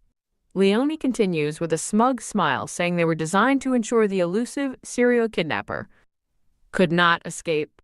"But you're not the kidnapper, so it doesn't matter, right?" she adds mockingly. Vivian glares back, speechless and trapped. Grip. Clinging to hope, she realizes only one hand is cuffed. Rush. She makes a desperate dash for the door. Halt. Her escape is blocked by two guards flanking a triumphant Leonie. Grab the guards sees a shocked Vivian, who cries out in surprise. Leonie informs her she's facing a public trial, warning her to cooperate to avoid further family disgrace. Outside, a carriage waits to take her away.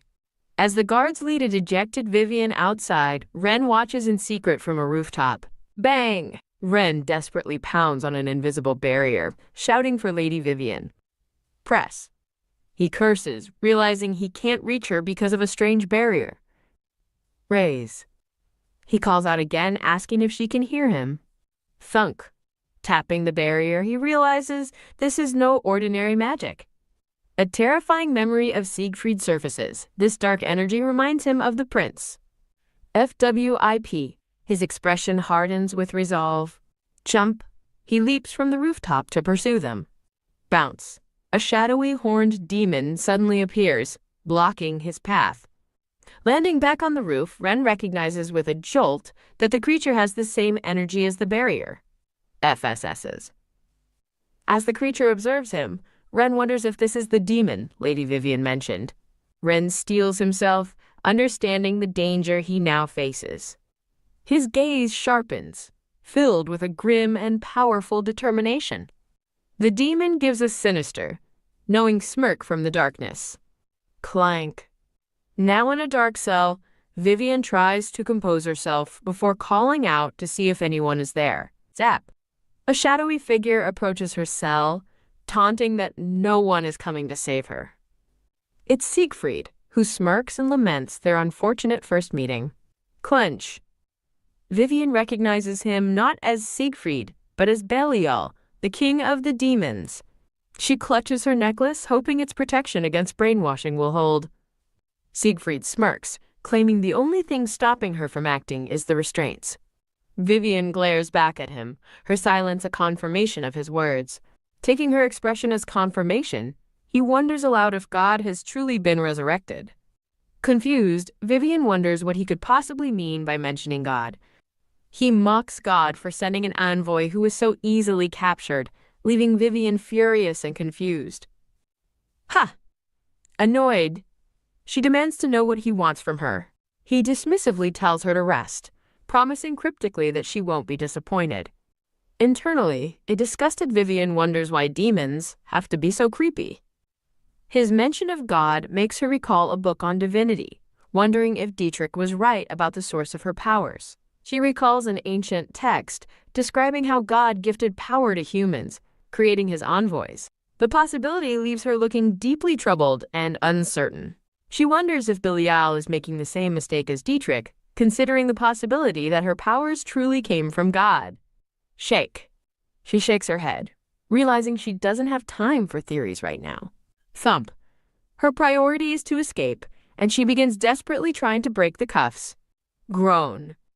She puts all her strength into breaking the restraints, but they won't budge. Grit. Crying out in frustration, she redoubles her efforts, determined to get out.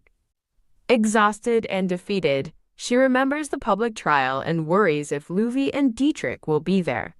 Her thoughts turn to Ren, recalling his reassuring smile. Spring.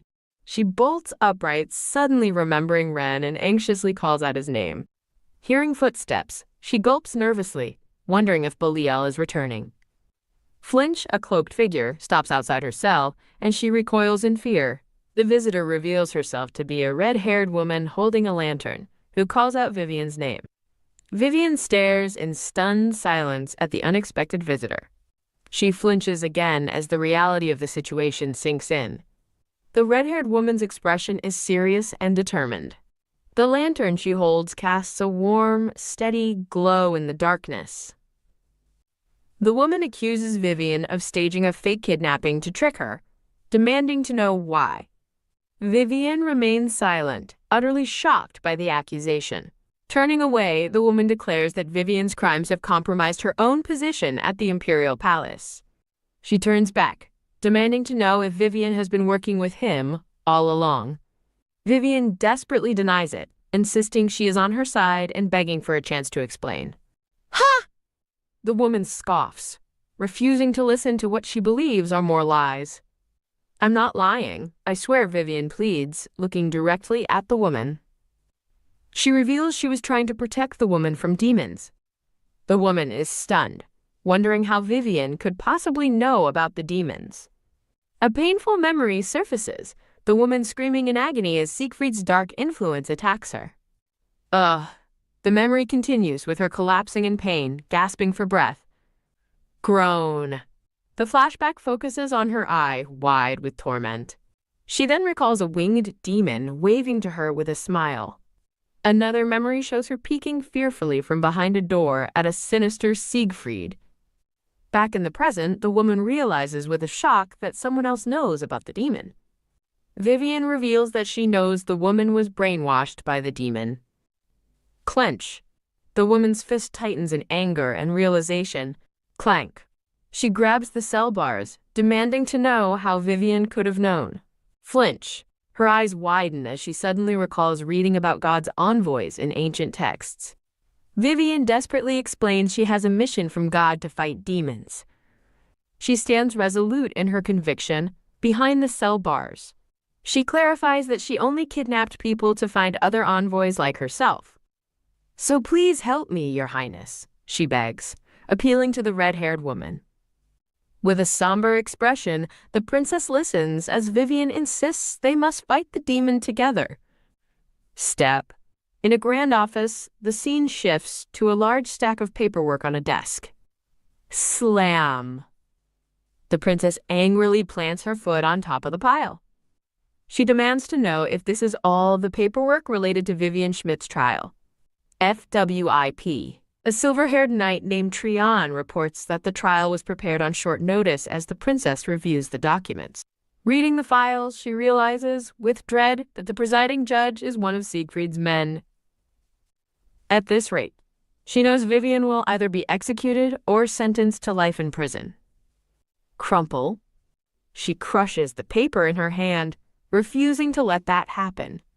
Though she doesn't fully trust Vivian, she decides offering some assistance won't cost her anything. With renewed determination, she vows to intervene on behalf of the hopeful Vivian.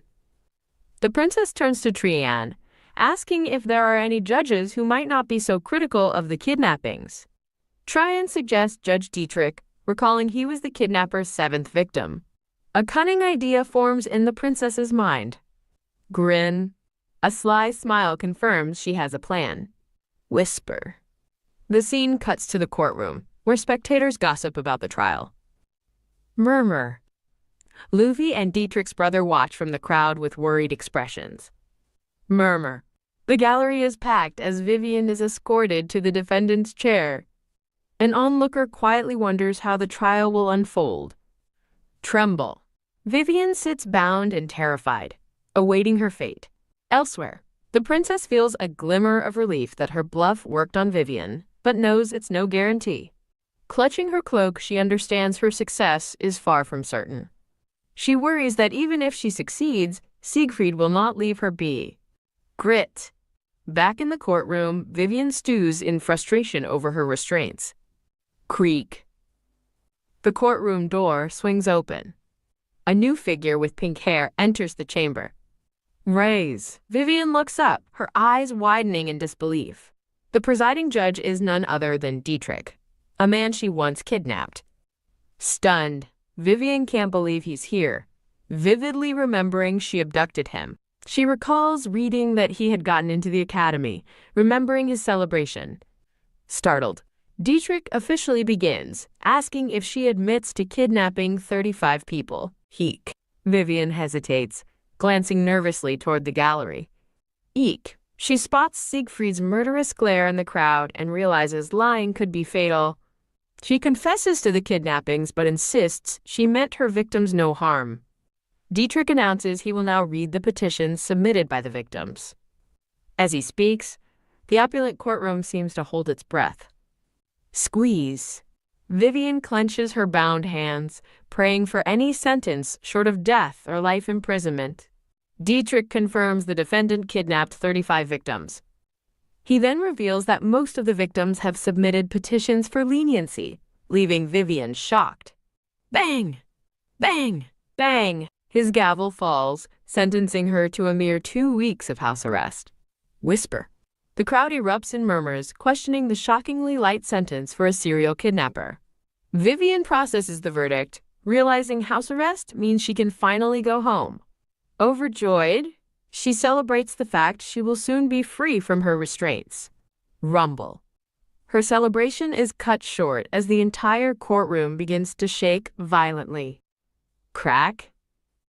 The ornate ceiling fractures under the strain. Boom. The ceiling shatters and explodes downward toward the gallery. Ah! The audience screams in terror as debris rains down upon them. Realizing the ceiling is collapsing, Vivian braces herself against the defendant's table in shock. Her eye widens in sheer terror as the courtroom descends into chaos. Amid the panic, Vivian's gaze lands on Siegfried, who watches calmly from the gallery. She inwardly seethes at the smug, green-eyed nutjob enjoying the destruction. Whoosh! A section of the wall suddenly explodes outward, revealing the clear sky. Swoosh! A massive, ornate chandelier plummets directly toward a terrified Vivian. She screams, instinctively raising her cuffed hands to shield herself from the inevitable. Crack! The chandelier breaks free, its descent accelerating. Ah! In the gallery, Luvi and Dietrich's brother scream in horror. Shove! Panic erupts as spectators shove each other, desperately trying to flee the courtroom. Luvi shields her brother from the frantic crowd, screaming Vivian's name. Flinch. Dietrich looks up, his face a mask of alarm at the unfolding disaster. Swoosh, Vivian! He yells, rushing toward her through the falling debris.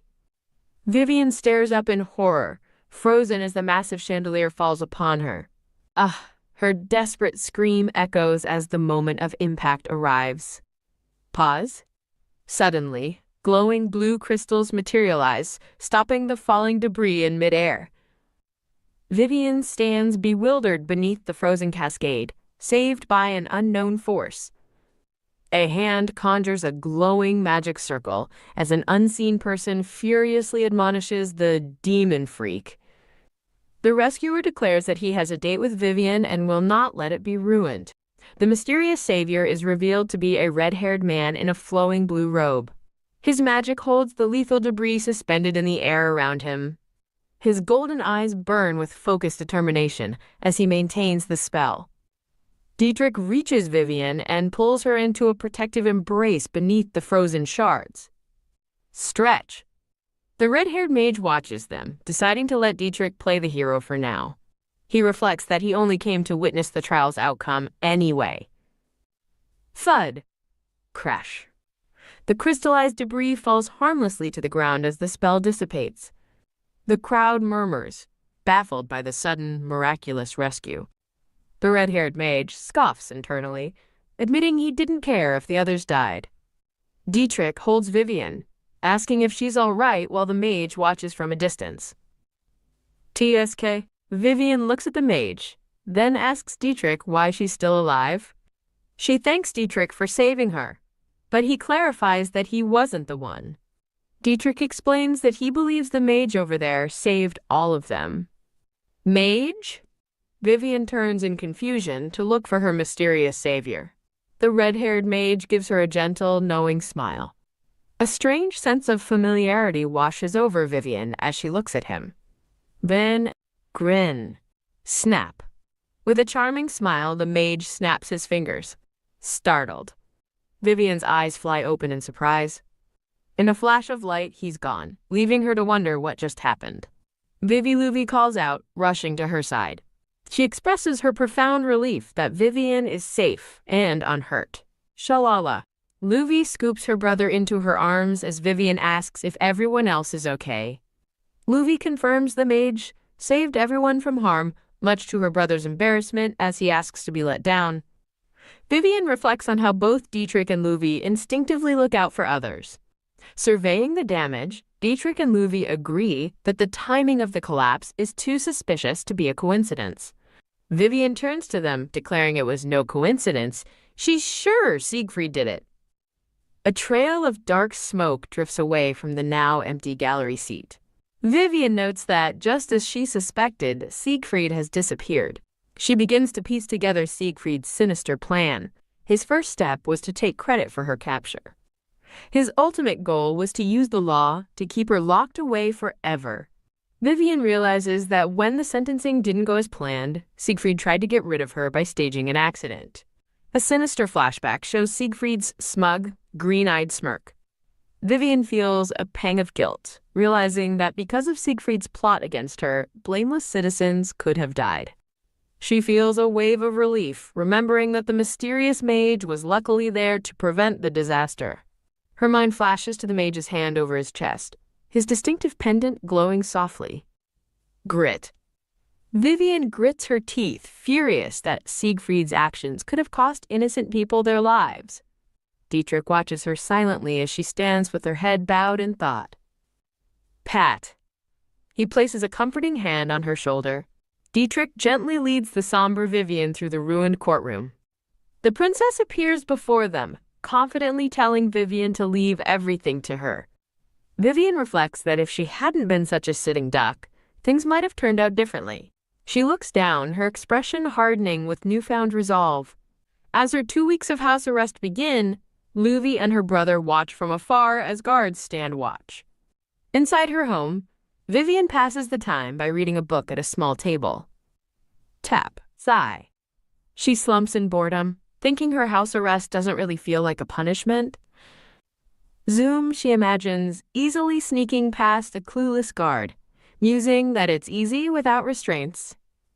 Returning to her thoughts, she considers the one problem with her current situation. Her mind drifts to a memory of a light brown-haired man sitting alone at a table. She recalls not having seen him since the day she was apprehended by the guards. She admits she had hoped to see him again once she finally came back home. Creak. Just as she wonders where he is, a window behind her opens. Tap. A pair of boots lands quietly on the windowsill. The man from her thoughts, now bruised, bloodied, and with torn clothes, climbs into the room. Spring Vivian jolts to her feet, utterly startled. Rush. She hurries toward him, calling out his name in disbelief, Ren. She anxiously asks why he's so hurt, but he only stares back with a blank expression. Dash. Ren suddenly rushes toward her, desperately calling out, Lady Vivian. Wobble. Ren sways on his feet, murmuring that he's so relieved she's safe. Thud. He suddenly collapses as Vivian screams his name in terror. She catches him just in time, frantically telling him to wake up. Ziz. Calling his name again, she checks his breathing and realizes with relief that he's just fallen asleep. She looks down at his scarred and scraped hand, a sign of a recent battle. Clasp. She gently takes his hand in hers. Vivian sits on the floor, cradling the unconscious Ren in her lap. She sits quietly by a window, watching over him. Later, with Ren bandaged and resting in bed, she expresses her relief that his treatment is finished. She sits silently by his bedside, her expression thoughtful and concerned. A flash of memory shows a monstrous, shadowy wolf with glowing eyes. Another memory shows a younger Vivian kneeling before Ren. She wonders if his injuries mean he ran into Siegfried, imagining a tense confrontation. Rattle. Deciding to let him rest, she begins to stand up to leave. Mumble. As she turns away, she hears Ren mumble something from the bed. Russell. Still asleep, he pleads. Don't go, Lady Vivian. PFT. Vivian stifles a small laugh, amused by his sleep-talking. She gently scolds the dummy, reassuring him that she would never leave him behind. Pat. Patting his head, she wonders if she's just imagining the faint smile on his face. Lean. She leans in closer to get a better look, resting her chin on her hands. Stare. As she gazes at him, his reflection in her eye, she quietly asks herself, what am I to Ren? She recalls always thinking of him as a close friend who was like family, remembering a past embrace. Vivian ponders her relationship with Ren, wondering if he feels the same way about her as she does about him. She reflects that while making friends with Luvi and Dietrich, she realized her feelings, recalling Dietrich cheekily reminding her to use his name. In another memory, Luvi teases her, asking if Vivian's actions are because she likes her. Vivian's internal monologue concludes that she finally noticed something different about the way Ren treated her. A memory surfaces of an intense, close moment where she and Ren gazed into each other's eyes. Back in the present, a blushing Vivian wonders aloud if Ren actually has romantic feelings for her. She dismisses the idea, thinking he's likely just attached because she was the first to show him kindness, like she was with a stray cat. Shaking off her romantic thoughts, she resolves that she has a world to save as Ren mumbles in his sleep. Blink. Ren's eyes flutter open as he weakly calls for Lady Vivian. Spring. He tries to sit up abruptly, but Vivian rushes to stop him, warning him that his injuries are too serious. Ugh. Throb. Ren clutches his arm in pain as Vivian frantically begs him to lie down before he reopens his wounds. Russell. Blushing, Ren asks why he's in her bed, and she explains she moved him there after he fainted. Droop. He looks down sheepishly and apologizes for the trouble. Vivian tells him he has nothing to apologize for and asks how he got so badly hurt. He quietly confirms that he fought demons, leaving Vivian speechless with shock. Vivian stares, completely horrified and stunned by his revelation. She begins to understand, realizing that while she was being arrested, Ren was already engaged in a battle. Continuing her deduction, she imagines a goat-like demon must have stood in his way. Shaw! She figures that just as he thought he'd captured the demon, something else happened. She concludes he was suddenly transported to a dark, unfamiliar place. Ren confirms her theory, adding that the strange place had an energy similar to Siegfried's. He recalls being surrounded by a horde of monsters and demons with glowing red eyes. He explains he fought relentlessly to escape, only realizing upon his return that several days had passed. Vivian is aghast, asking in disbelief if he truly fought for days without any sleep. He confirms it, explaining he was frantic with worry about what might have happened to her. He admits he even considered breaking into the Imperial Palace to find her. However, seeing the knights standing guard outside her house let him know she was back and safe. Ren apologizes profusely for not being there for her during her trial and subsequent ordeal. Shake. Vivian shakes her head, insisting that she's the one who should be sorry. Her expression fills with regret as she admits she had no idea he was fighting so hard on his own. She has a brief flashback, regretting that if she'd known, she would never have let Leone in. Vivian smiles gently, telling Ren that she's just glad they're both safe now. Knock, knock. A sudden knock at the door startles them both. Shh. Vivian gestures for Ren to be quiet as she gets up to check who it is. Creak. Clack. The sound of the front door closing echoes from downstairs. Fidget. Ren remains in bed, looking on with concern. He blushes while hiding under the covers, thinking about how nice her bed smells. Chills. He immediately chastises himself for being a pervert, imagining Vivian's appalled reaction if she could read his thoughts. Shake. He then wonders why everything has suddenly gone quiet outside. Slide. A bad feeling washes over him, and he gets out of bed, sensing something is wrong. Creak. Feeling he shouldn't be separated from her, he opens the bedroom door and calls out her name. He finds Vivian staring intently at a document and asks what's wrong. She looks up with a grave expression, explaining that a letter from the princess has arrived, and there's a problem. Ren looks at the letter she's holding, his expression turning to shock. The letter states the cause of the courtroom collapse is unknown, concluding it was an unidentified power. A sinister image of a horned Siegfried flashes through her mind. Looking grim, Vivian tells Ren they need to hurry.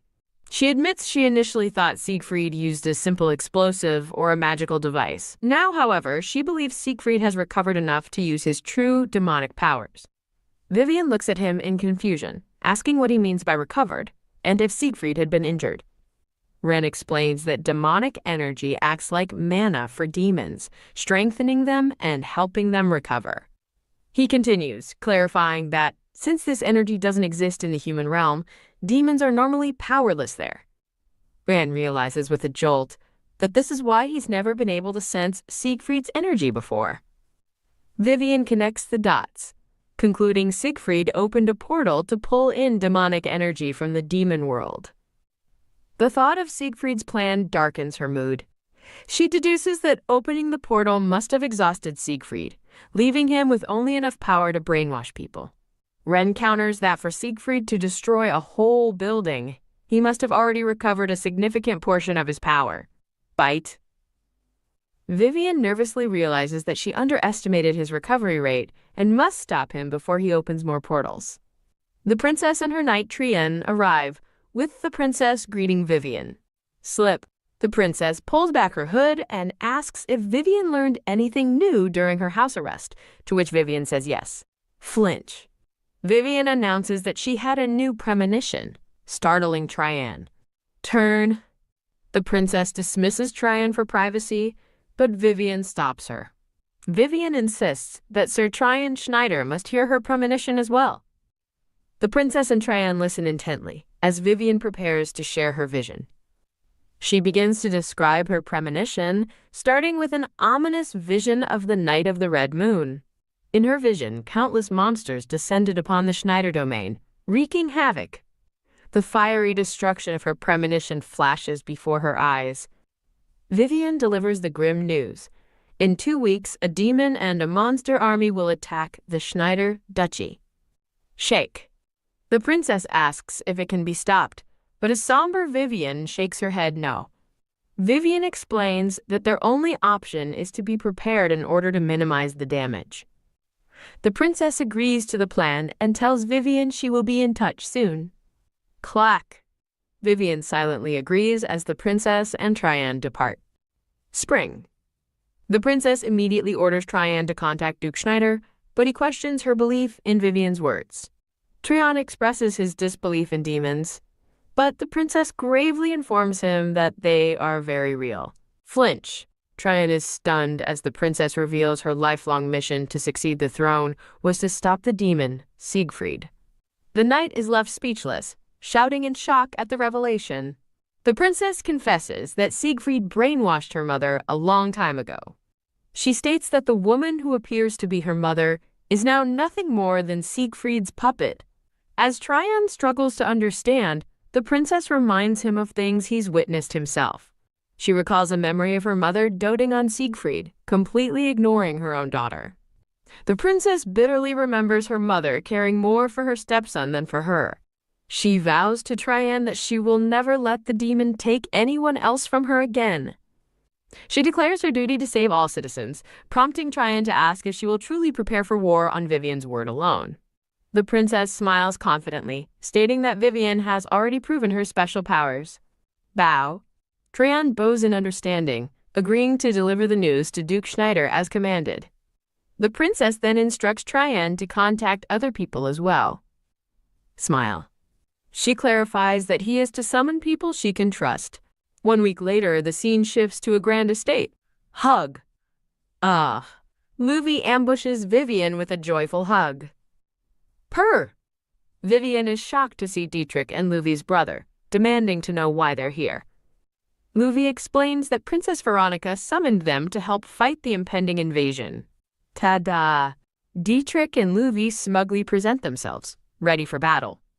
Blank. Vivian is stunned by how quickly and decisively the princess has acted. Ren suddenly appears, warning Dietrich not to stand so close to Vivian, who is surprised to see him there. Phew, Vivian breathes a sigh of relief, feeling grateful to have Princess Veronica on her side. FWIP. Luvy interrupts Vivian's thoughts, handing her a document. Vivian is surprised to see its research on the magical handcuffs she was forced to wear. Luvy reveals she recognized the restraints from a book on ancient relics. Step. As Dietrich approaches, Luvy explains the cuffs were used to suppress the divine powers of ancient priests. Dietrich confirms their suspicions, stating this is practically a confirmation that their powers are divine. Grip.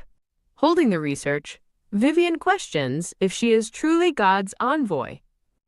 She then blushes, touched that her friends went to so much trouble for her.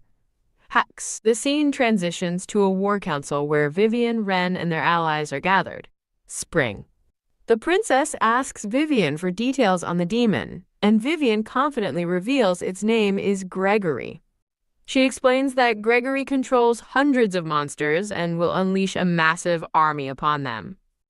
The princess declares defeating Gregory the top priority, noting that as God's envoy, Vivian will be his primary target. Nod? She asks Vivian to act as bait and use her speed to lure the demon out, an idea Vivian accepts. Mutter. Ren quietly objects, thinking the plan to use Vivian as bait is far too dangerous. Tap. Vivian confidently reassures a worried Ren, joking that running away is her specialty. PFT. Luvy scoffs at Ren's concern, vowing to keep Vivian safe, but he only glares in response. Ren remains visibly agitated, unable to voice his objections further. His expression hardens with deep worry for Vivian's safety. The princess observes Ren, internally questioning if he's the one who vanished without a trace. Her suspicion about his mysterious past deepens as she continues to study him. A flashback shows Vivian kneeling before the princess, preparing to share a closely guarded secret. In the memory, Vivian confesses that her kidnappings were actually desperate attempts to find a specific man. Sigh. The princess reacts with weary acceptance, musing that having another half-sibling isn't surprising. Back in the present, she confirms to the others that the man is Calix von Agrian, who was long thought dead.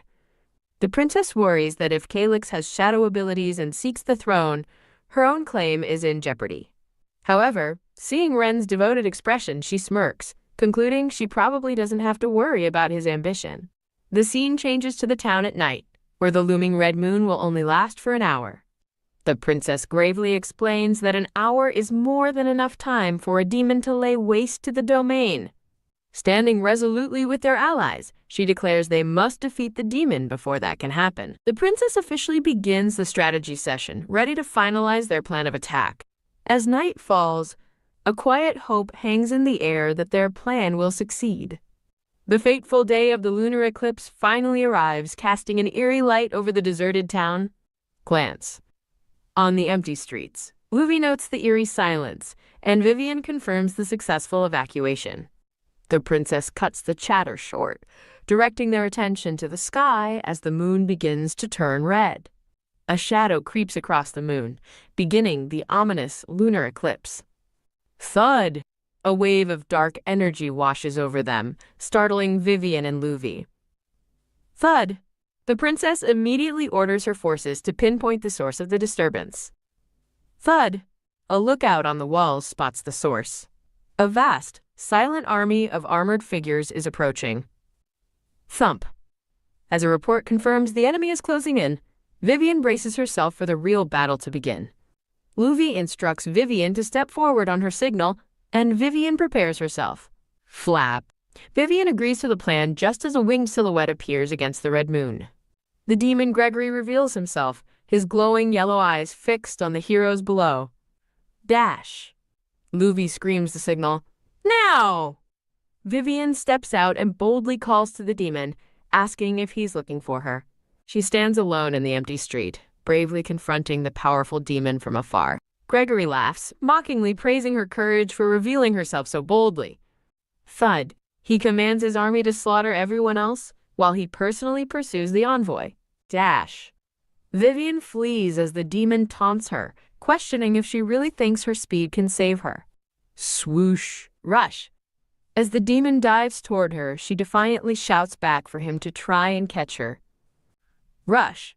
The chase begins as Vivian sprints through the narrow streets, luring the demon after her. Done. The demon lands with a crash, declaring an end to their game of hide-and-seek. Suddenly, Ren and Dietrich appear with glowing red eyes, their faces obscured by shadows as they wield a glowing axe. Act thud. They strike, catching the demon completely by surprise. Tremble. The demon stumbles to the ground, wounded and confused by the sudden, powerful attack. Wobble. Dietrich criticizes Ren for only grazing their target as the demon stares in shock, unable to believe humans injured him. Rush. Dietrich praises Vivian for a job well done, and she urges him and Luvi to finish the demon off. The wounded demon, Gregory, shouts in defiance, vowing that he won't let Vivian escape so easily.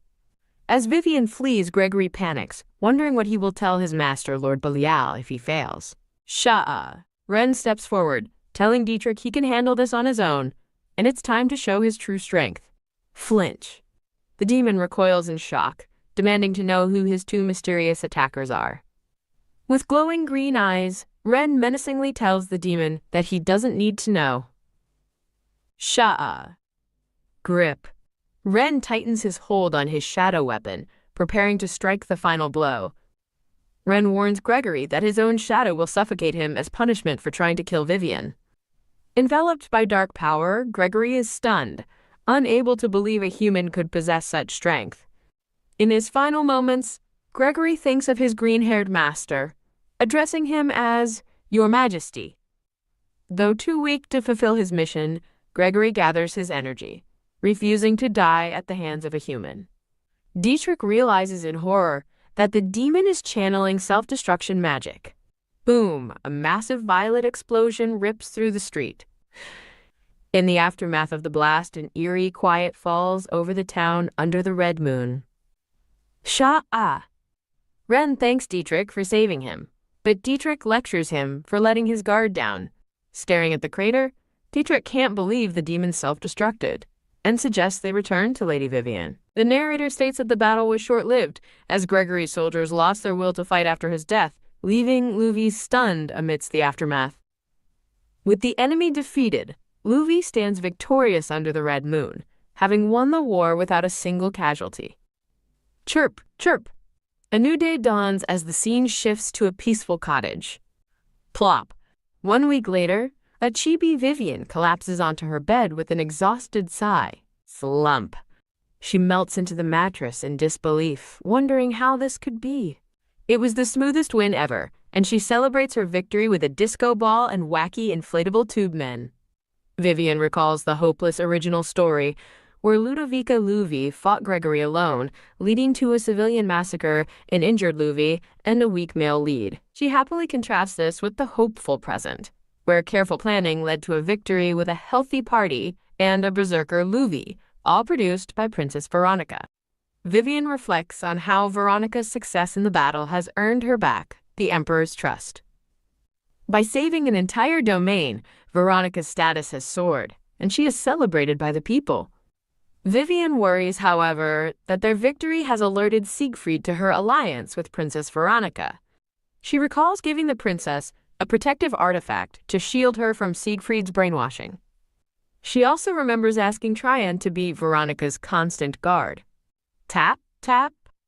Back in her room, Vivian feels confident that Siegfried hasn't learned about Ren yet, since things have been quiet. Roll.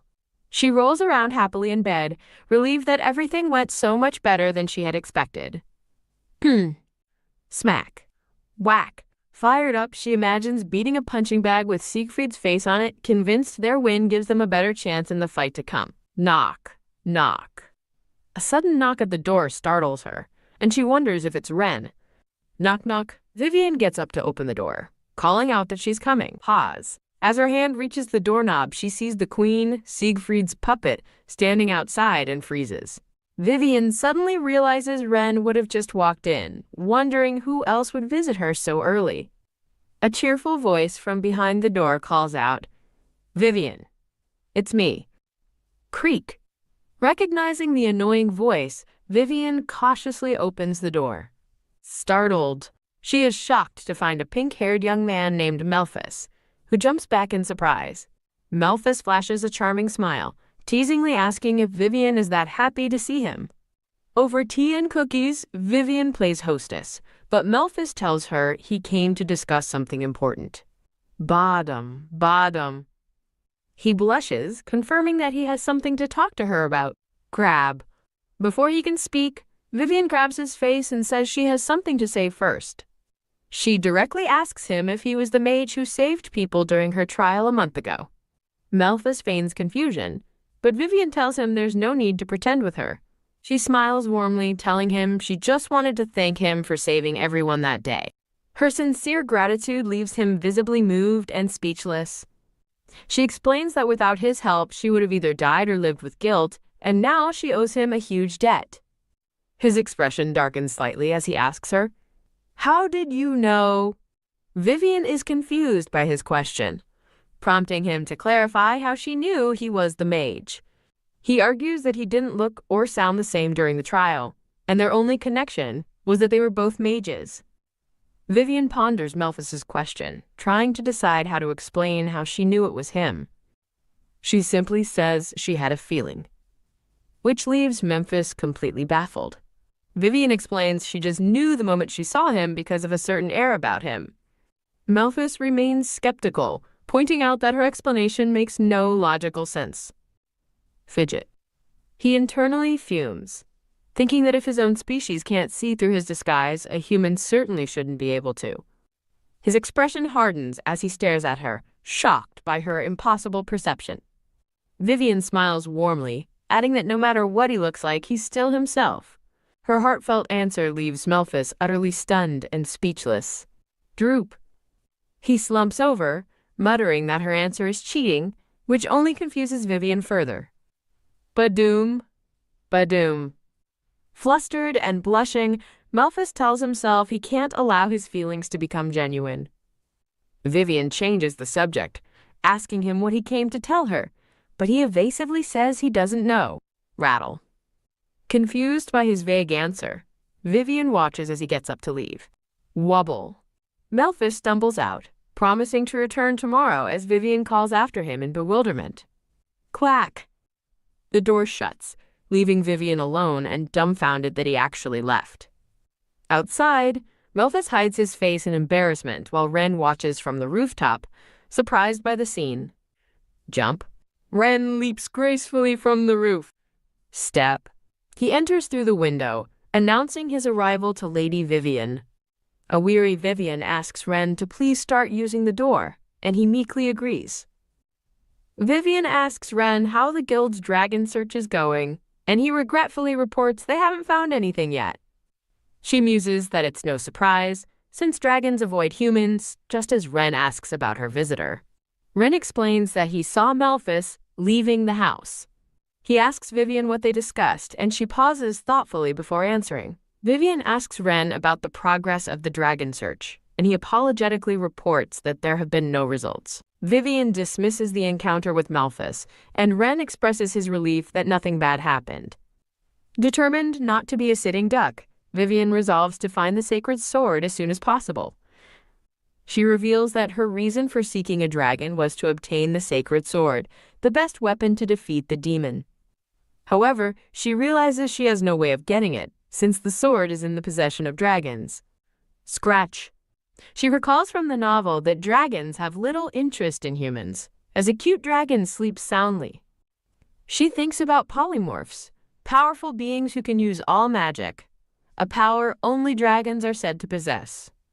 She considers that polymorphs don't just wear disguises but change their entire being, wondering how she could ever recognize one. Huh? She suddenly gasps as a shocking realization hits her. It dawns on her that Melphus is also a master of disguise who changes himself down to his very bones. She recalls all of Memphis's past disguises that she saw through, and the pieces finally click into place. The scene transitions to the following day. Da-dun. Vivian stands with her hands on her hips, directly asking Melphus what he wanted to talk about yesterday. Melphus feigns innocence, looking confused as he asks what she means. Getting in his face, Vivian looms over a blushing Melphus, who begs her to back up. Shalala. He's momentarily captivated by her new dress, thinking she looks cute. Ahem. Melphus clears his throat and reminds Vivian of her promise to spend a day with him. Vivian confirms she remembers, and he declares that's why he has come. Smile. He beams, happily asking her to spend the day with him. Vivian thoughtfully considers his request. Rattle. She agrees and asks where they are going, but he cheekily tells her she'll see when they get there. Reach, he holds out his hand to her. Gasp. Rummage. Vivian pulls back, thinking he wants money, but he quickly explains he needs physical contact for his magic to work. Phew! Badum badum. Relieved, Melphus silently tells himself he's only holding her hand to teleport and has no other motives. Tap. Flinch. He gently places his hand over hers, making her flinch at the sudden contact. Smiling, Vivian correctly guesses he's going to use teleportation magic. Melphus stares at their joined hands with a conflicted expression. Grit. Melphus grits his teeth, hoping his cooling magic holds so Vivian doesn't notice his blush. Blush. He scolds his 1,000-year-old dragon self for getting so flustered by a human. V-womb. Suddenly, a glowing teleportation circle appears beneath their feet, startling Vivian. Glow. As they're enveloped in light, Vivian feels a sense of familiarity with the magic circle. Throb. The intense light forces Vivian to shield her eyes, overwhelmed by its brightness. Zap. A pillar of light transports them away, leaving the magic circle to fade. Chirp. Chirp. Their surroundings change to a sunny villa nestled among lush green trees. Vivian blinks in confusion, wondering where on earth they are. A memory flashes of 2 young girls, and she realizes this place is near her old home. The scene pans over a familiar dense forest from her childhood. As she lands, Vivian asks in shock if this is the Schmidt villa. Whoosh! A gentle breeze rustles the leaves, carrying with it a sense of nostalgia. Step. Melphus appears, surprised she recognized it so quickly, as Vivian demands to know how he knows this place. Sigh. He looks disappointed, asking if she really hasn't figured it out yet. Vivian is completely baffled, trying to guess what important memory he's alluding to. She briefly wonders if they met here as children, but dismisses it, thinking she was too young to remember. Shake. She insists she only visited this forest once, while a flustered Melphus presses her to remember. Her memory flashes back to that very day, when she faced a monstrous wolf while looking for her sister's ball. She recalls that a mysterious hooded mage appeared and saved her that day. Vivian explains that the shock of the monster attack was so intense, she can barely remember the mage's features. A faint memory of the hooded mage's gentle smile surfaces. The image of the hooded mage from her memory overlaps with Melphus's current form. In a shocking moment of clarity, Vivian wonders if that mysterious mage was Melphus all along. Rustle. Back in the present, the leaves whisper as the revelation sinks in. Sparkle. Melphus beams with anticipation, eagerly asking if she finally remembers him now. Clench. Vivian clenches her fist, realizing Melphus's behavior has never been like a typical human's. She recalls all the magical disguises he's effortlessly used. Putting the pieces together with his teleportation magic, she wonders if he's not a human, but a dragon. Vivian looks him straight in the eye and asks the shocking question, "Are you a dragon?" Melphus freezes, his expression caught between shock and disbelief. He remains silent and stunned as she asks him again if he's a dragon. Melphus is internally floored, wondering how she possibly leaped to that conclusion. He thinks that his only goal was to help her remember that he was the mage who saved her years ago. The story flashes back 11 years to the day they first met. Russell, a younger, hooded Melphis, is wandering the woods when he hears a sound. Growl. He spots a young Vivian cornered by a wolf, considering it a mere whim to get involved. He idly thinks he has better things to do than help a human child. Snap. Deciding he was simply bored, he intervenes with a snap of his fingers. He appears before a startled young Vivian, holding her and asking if she's okay. Her bright, relieved eyes left a lasting impression on him. Bow. The little girl bows, asking if he's a mage, since he doesn't look strong enough to fight a monster. He bursts into laughter, amused by her assessment that he looks weak. Looking at the cute human child, he playfully wonders if he should make her his pet. He offers to take care of her, but a helpful note advises against following strangers. Vivian politely refuses, explaining her sister is waiting, so he agrees to help her get back safely. Glow. He warns her not to wander alone again, as it's not safe. Whoosh! After ensuring her safety, he vanishes in a flash of light. From a distance, he watches her go, a newfound curiosity sparked within him. He narrates that after that fateful day, he became fascinated with humans and began his journey among them. Melphis recalls watching humans from the safety of a tree, observing their every move. He narrates that for 9 years in human time, he posed as a traveling mage.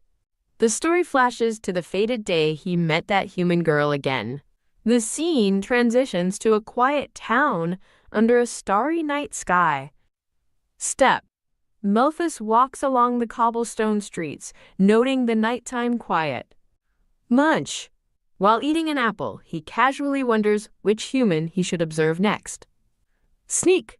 Complaining that his apple tastes awful, he's startled by a pair of glowing eyes in the darkness. Zoom. He freezes, completely caught off guard. Drop. He drops the apple in shock, wondering what's happening. Done. His surroundings suddenly change to a luxurious bedroom. Sparkle. He stands utterly bewildered beside an equally confused Vivian, wondering what on earth is going on. He reflects that after observing countless humans, he thought he had their behavior figured out. Pondering the situation, he concludes that a kind-hearted kidnapper makes no sense and questions their motives. Snap, described as a dragon with a dopamine addiction, he decides to find the kidnapper and ask them directly. Zap. He teleports into an elegant hallway to begin his search. Smiling eagerly, he skips down the hall, wondering which room to check first. Heek. He peers into a room, asking if anyone is there. He spots Vivian asleep at her desk and triumphantly announces that he's found them. Pause. He stops short, a flicker of confusion crossing his face. As he looks closer at the sleeping girl, a stunning realization begins to dawn on him. He's shocked to recognize her as the little girl from all those years ago, noting how she's grown. Smile. He reflects that he was growing bored with humans until she reappeared, reigniting his interest. Kneeling before her, he declares that from now on, he will be observing her. From that day on, Melphis made a habit of getting kidnapped by Vivian on purpose. He's endlessly amused that she fails to recognize him through his various disguises, kidnapping him again and again. He wonders how she would react if she knew he was the one who saved her as a child. He fondly remembers her bright smile and hopes to see it again one day. He recalls giving her a magical leaf, instructing her to tear it if she ever changed her mind. Grab. A confused young Vivian accepts the leaf from him. Back in the present, Melphis asks Vivian if the leaf he showed her reminds her of anything. She bluntly replies that it doesn't. Droop. His face falls in clear disappointment. He despairs, having been so certain a leaf from that forest would trigger her memory. The scene returns to the present, where Vivian asks him directly, "Are you a dragon?" Gulp. Melphis is stunned into silence, never imagining she would ask that question. PFFT. He tries to laugh it off, but Vivian is unimpressed and tells him to just admit the truth. He hesitantly confirms he is a dragon, but then asks how she even knows about them. Vivian replies that she has a confession of her own to make. Startled, a flustered Melphis stammers, asking if she means a confession to him. Grip. Flinch. She grabs his arm, explaining she's been searching for dragons since regaining her memories, leaving him baffled. She then makes the stunning declaration that she is God's envoy. Melphis is speechless, while Vivian internally laments not realizing a dragon was so close all along. He muses that he always sensed divinity in her power, but had assumed God no longer existed. He quietly accepts her revelation as she looks at him and begs for his help. She cries out that she desperately needs a dragon's power. Her expression is one of pure, unadulterated desperation. Grab. She clutches his robes, pleading for him to hear her out, while he complains about the difficult spot she's put him in. As she explains her whole story, a flustered Melphis can barely keep up. He listens intently, finally summarizing her goal. She needs to get the sacred sword from the dragon realm. Vivian clasps her hands together, pleading with him to help her. Just this once. Vivian excitedly asks if he truly means it, while a blushing Melphis nervously agrees. Scratch. He privately admits he got swept up in the moment, but secretly wanted to take her to the dragon realm anyway. He resolves to do it, deciding that most importantly, it will make her happy. A vision of Vivian's bright, joyful smile solidifies his decision. Hey. Back in the present, a pleased Melphis tells her they can talk about their shared past later. Vivian looks at him with dawning realization, reflecting that he has always come to her rescue. He watches her, speechless, as she puts the pieces together. She points triumphantly, declaring she's figured out he was the one who saved her as a child. Clasp. She grasps his hand, wondering how she can possibly repay him for everything he's done. Looking him in the eyes, she offers him her heartfelt thanks. A blushing Melphis is visibly moved by her sincere gratitude. Swoosh. The scene shifts to the next day as a hand crackles with dark, ominous energy. Dun dun dun. Luvia glares intensely, suspecting that Melphis might be a demon. Melphis appears with a frightened Vivian, frantically trying to calm everyone down. He nervously announces to the group that he's taking Vivian to the dragon realm tomorrow. Ren shouts in complete shock. What? Luvia and Siegfried are equally stunned by the sudden mention of a dragon. Vivian chimes in logically, arguing that if demons exist, so can dragons. A dark image of the demon lord appears, reinforcing her point. Luvia concedes that Vivian has a point. Vivian explains that to solve their current crisis, they need the sacred sword. She and a chibi Melphis excitedly announce that the sword is guarded in the temple in his village. Luvia and Ren immediately volunteer to go, shouting their intentions to join her. Vivian stops them, explaining a trip to the dragon realm takes 6 months as it warps time. She entrusts the human realm's safety to Luvia and Ren, saying it would be in crisis without them. FWIP. Knowing they'd be worried, Vivian reveals she prepared a book for them. Luvia, Ren, and Siegfried gather around Vivian as she presents the book. She explains it's a record of Siegfried's evil deeds from her premonitions, though she admits the future has changed. Ren looks at her with a heavy heart, murmuring her name. Vivian asks them to work together to stop Siegfried if he attacks while she is gone. Ren listens with a serious, determined expression. Tap. A tense silence hangs in the air as the group processes her request. Vivian feels awkward, noting their solemn expressions when she thought they'd be happy about a new ally. Shuffle. Finding the atmosphere stifling, Melphis announces he'll return tomorrow and asks Vivian if she's ready. Swoosh. He vanishes in a flash of magic, leaving Vivian to say her goodbyes. Luvia steps forward, asking if Vivian will truly be gone for 6 months. Grab. Vivian holds her hand, hoping she'll be able to see her again sooner than later. Vivian asks Luvia to look after everyone and not to worry. Luvia tells Vivi she will miss her for the next 6 months. A touched Vivian thanks Luvia for her heartfelt words. Vivian turns to say goodbye to Ren and Siegfried. Siegfried formally requests a private word with Lady Vivian before she leaves. He clarifies that he wishes to speak with her alone. Luvia gives Vivian a tight, warm hug goodbye, wishing her safety. Clack. After the others depart, Vivian and Siegfried are left alone in the grand room. She asks him what's on his mind, and he quietly speaks her name.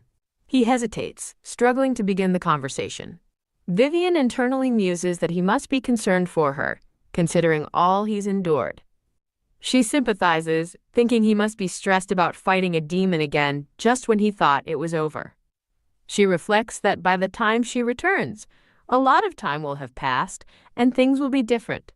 Vivian stands between a smirking Dietrich and a kind-faced young man, a gentle smile on her face. Her deepest fear surfaces that someone she cares for might die while she remains completely unaware. Deciding to break the ice, she resolves to speak first to make Dietrich feel more comfortable. As she faces Dietrich, Vivian struggles to find the right words to begin their difficult conversation. She gently asks if things have been hard for him, leaving him momentarily confused by her concern. Vivian explains that while he comes from a monster-fighting family, this is his first truly big battle. She reflects that the Dietrich she knows always puts on a brave face, even when he's incredibly stressed. With a kind and knowing smile, she offers him her understanding. Flustered by her perception and kindness, a blushing Dietrich hides his face. She muses that he's the type to hide his stress behind a strong front. He admits she's right, as she thanks him for believing in her and staying by her side. Vivian laughs with genuine relief, her hand on her heart. Dietrich's eyes narrow slightly as a quiet realization dawns on him. He internally scolds himself, realizing he's losing his composure trying to confess to someone who simply worried for him. He admits she knows him well, while Vivian encourages him to open up about his silent suffering. His heart screams that all he truly wants to talk about is his love for her. With a somber expression, Dietrich looks away, holding back his feelings. He internally decides that now is not the right time to confess. Clench. He balls his fist in quiet frustration, suppressing his emotions. He reassures a concerned Lady Vivian that he's all right. Internally, he jokes that the only thing giving him a hard time is his handsome face. Shalala. He strikes a charming pose, leaving Vivian stunned as she asks what he was originally going to say. He playfully defers, promising to tell her after she returns safely from her mission. Vivian is horrified, pointing out he sounds exactly like a character about to get killed off. He scoffs at the idea, confidently declaring someone with his looks could never be a mere supporting character. Composing himself, he thinks that for now, he must wait for the right moment. Vivian agrees, suggesting they can talk later when the time is right. She beams, her worries eased for the moment. The scene shifts to a bright, sunny day in a town square. Vivian stands with Ren and a pink-haired man, preparing to depart on her journey. Bidding them farewell, Vivian tells her companions to stay safe while she's gone. Ren looks on sadly, softly murmuring Lady Vivian's name. She teases Ren that it'll be a long time, joking about him dying of a broken heart, and he agrees. Ren smiles warmly, replying that worrying about her every day will be what truly wears him out. Shocked by his earnestness, Vivian calls out his name as he promises to wait for her return. Ren gives her a reassuring smile, respecting her decision and promising to be there. Vivian is visibly moved by his newfound maturity and heartfelt words. She wonders when he grew so mature, as the pink-haired man beside her giggles and says it's time to go. Vivian turns to leave with her pink-haired escort. Wave. Ren offers a final, gentle wave goodbye. Smile. Vivian returns his gesture with a bright, heartfelt smile. Swoosh. Melphus, in his pink-haired disguise, summons a large teleportation circle. Ren stands alone in the square, watching them fade from view. Their journey takes them over a beautiful, sun-drenched mountain range. The scene transitions to a peaceful, sunlit forest. Viwoom, the magic circle materializes in a flash of purple light in the forest clearing. They arrive in a lush forest, and Vivian wonders where they are as Malphus puts his arm around her. She excitedly asks if this means she'll finally see his true form, and a blushing Malphus confirms it. Badum, badum. Vivian's heart pounds with anticipation as she clasps her hands together, ready for the reveal. Purple scales begin to form on Malphus's neck, marking the start of his transformation. His form continues to shift as purple scales cover his skin. Shah. A massive scaled tail unfurls through the grass as the transformation completes. Vivian looks up in utter shock and amazement, whispering, "Wow." Before her stands a colossal purple dragon, who was once the man known as Malphus. A terrified Vivian makes a mental note to treat Malphus with far more respect from now on. Startled, she flinches as the dragon leans in close, asking what she thinks. She nervously blurts out that he's much larger than she had imagined. Vivian wonders how she'll get to the dragon realm, and he calmly tells her she'll ride on his hand. Vee-woom! She yelps in surprise as a protective, magical bubble suddenly forms around her. Tap! Cradling her bubble gently in his massive claw, Malphus announces he will now open the gate. Shine! A massive, shimmering blue portal of raw energy tears open the air before them. Swirl! The vortex of the portal churns with cosmic power. Flap! He spreads his enormous wings, asking if she is ready to depart. Swoosh!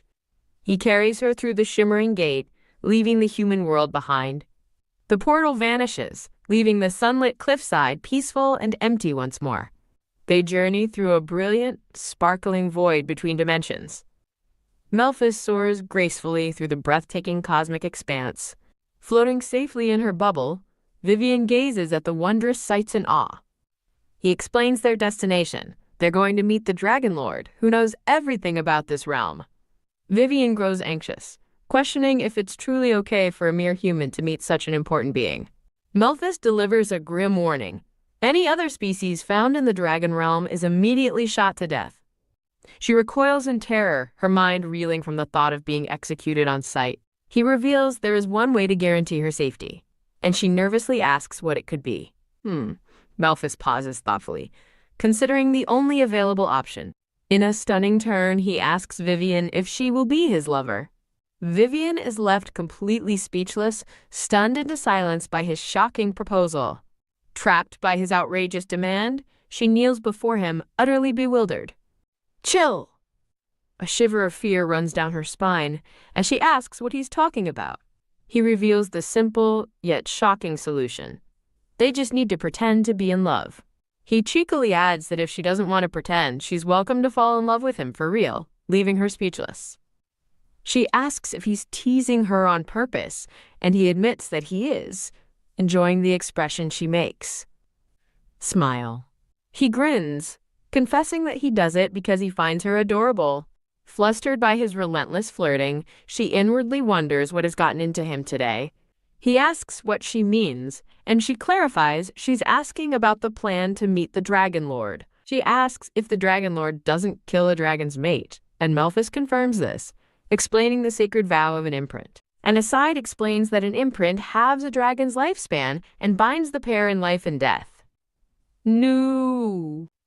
Panicked, Vivi cries out, thinking she has to form a real imprint, much to Malphus's dejected disappointment. Sniffle. Feigning hurt, he reminds her it's just an act, and she apologizes, explaining she was just startled by the lover proposal. Concluding it's just an act, she agrees it shouldn't be a problem, and he asks if she can do it. Shalala. Malphus drops a bombshell amidst a shower of rose petals. He's actually the Dragon Lord's great-grandson, leaving Vivi stunned. She mentally flashes back to his silly disguises, confused why royalty was playing games instead of working. Let me kidnap the male lead. Flap. Malphus continues their flight across the dragon realm. They arrive before a massive, stately building, and she asks if this is where the Dragon Lord resides. Malphus transforms back into his human form with a flash of light, asking if she's ready. Vivi stops him, insisting they need to establish a backstory for their relationship first. Melphis agrees it's a good idea, as Vivi privately decides the longer their relationship seems, the more believable it will be. They pause, both contemplating the best way to craft their fake love story. He suggests they say it started 2 years ago when he confessed his feelings, and she enthusiastically agrees.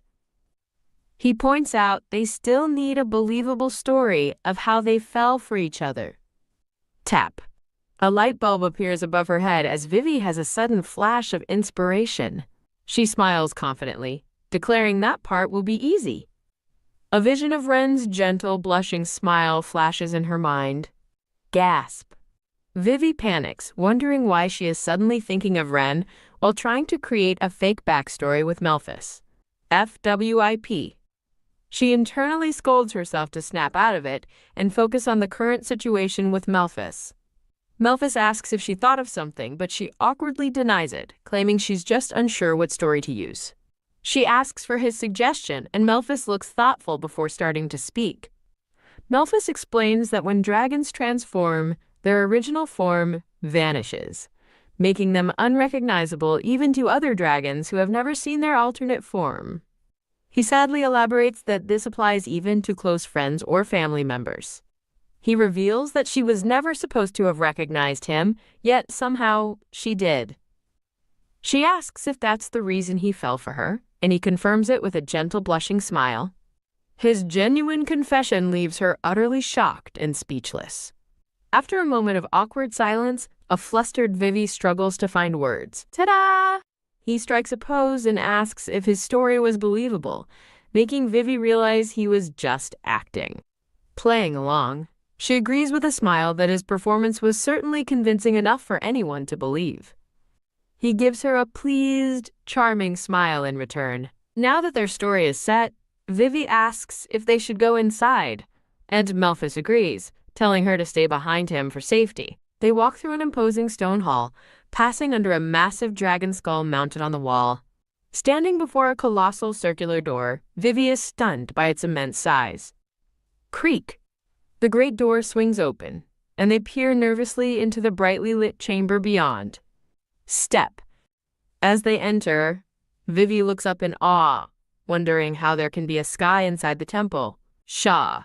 A voice calls out his name as a pair of massive, white-scaled hands come into view. They stand in the presence of the Dragon Lord, a colossal white dragon with piercing golden eyes. Bow. Melphis greets the Dragon Lord with a formal bow as a startled Vivi looks on.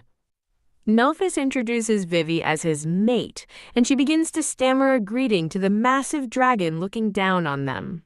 Flash. The Dragon Lord's eyes narrow as he snarls the word human, sending chills down Vivi's spine. Now in a humanoid form with long white hair, the Dragon Lord disdainfully asks if a human is all Melphis came to show him. Grab. Melphis protectively pulls Vivi behind him, stating that he has come to make a request of the Dragon Lord. The white-haired Dragon Lord waits silently with his arms crossed, a skeptical expression on his face. The Dragon Lord asks if the request concerns his so-called mate, and Melphis confirms that it does. PFFT. The Dragon Lord smirks, asking if she's truly his mate before thinking to himself that he doesn't believe them at all. The white-haired man scoffs, questioning if Vivi is truly his mate, and inwardly noting that their story doesn't seem convincing to him. The air grows heavy with unspoken tension and doubt. Vivi sighs in defeat, realizing their plan to deceive the Dragon Lord was a failure. She senses his anger as the air grows freezing cold, noting his intimidating presence. Melphis stands firm, declaring that he will not leave until the Dragon Lord agrees to help them. The Dragon Lord dismisses him as a con artist, but a desperate Melphis begs him to just hear them out. Whoosh! A wave of powerful blue energy erupts from the Dragon Lord, and Melphis instinctively shields a shocked Vivi. Flash. He grunts in pain, absorbing the full impact of the magical assault. Screech. Forced to his knees by the overwhelming power, he despairs that he can't protect Vivian like this. Grab. Vivi rushes to his side and supports him, leaving him to wonder how she's withstanding the pressure. A magical aura surrounds Vivi as she stands her ground, and Melphis stares in shock, wondering how she withstood the Lord's power. The Dragon Lord looks on with intrigue, admitting that her sudden resistance was something he didn't see coming. Swish! Confused, she cries out as the blue energy suddenly swirls around her boots. Float. The magical aura lifts her effortlessly into the air. Whoosh! She screams as she is suddenly pulled through the air directly toward the Dragon Lord. Pause. He stops her flight with an outstretched hand, holding her suspended in the air before him. Staring at her intently, the white-haired man makes a simple observation. Gold eyes. He reveals that he has been waiting for her for a very long time, and a bewildered Vivi, whose eyes are glowing gold, can only apologize in confusion. He gently lowers her to the ground, her feet now steady on the floor. Taking her hand, he gives her a warm, gentle smile. Still utterly confused by his sudden change in demeanor, she asks what he means. He explains that he had a friend he'd been waiting for since the beginning of time, who had disappeared long ago. The Dragon Lord recalls his long-ago meeting with a veiled figure, who came to him asking for a favor. Raise. He explains the favor was to find a human child possessing the same power as his friend. Back in the present, the Dragon Lord shows Vivi a swirling portal of brilliant blue energy. Smile. As the Dragon Lord smiles kindly, Vivi begins to realize the identity of his mysterious friend. The Dragon Lord confirms his friend is the being humans call God, leading Vivi to realize her powers are divine. Zap. The Dragon Lord wryly comments on God's nature and invites her to step inside the portal. A moment of awkward silence passes between a cheerful Melphis and an unimpressed Vivi. Inside, they find a grand, dark chamber where the Dragon Lord observes a glowing sword set in a stone pedestal. Melphis looks on as a stunned Vivi expresses her awe at the sight before them. Vivi gasps, recognizing the glowing blade as the sacred sword, identical to its description in the novel. Dash. She recalls how in the novel Ludovica and Ren stole this sword to return to the human realm, and she wonders how they did it. Glance.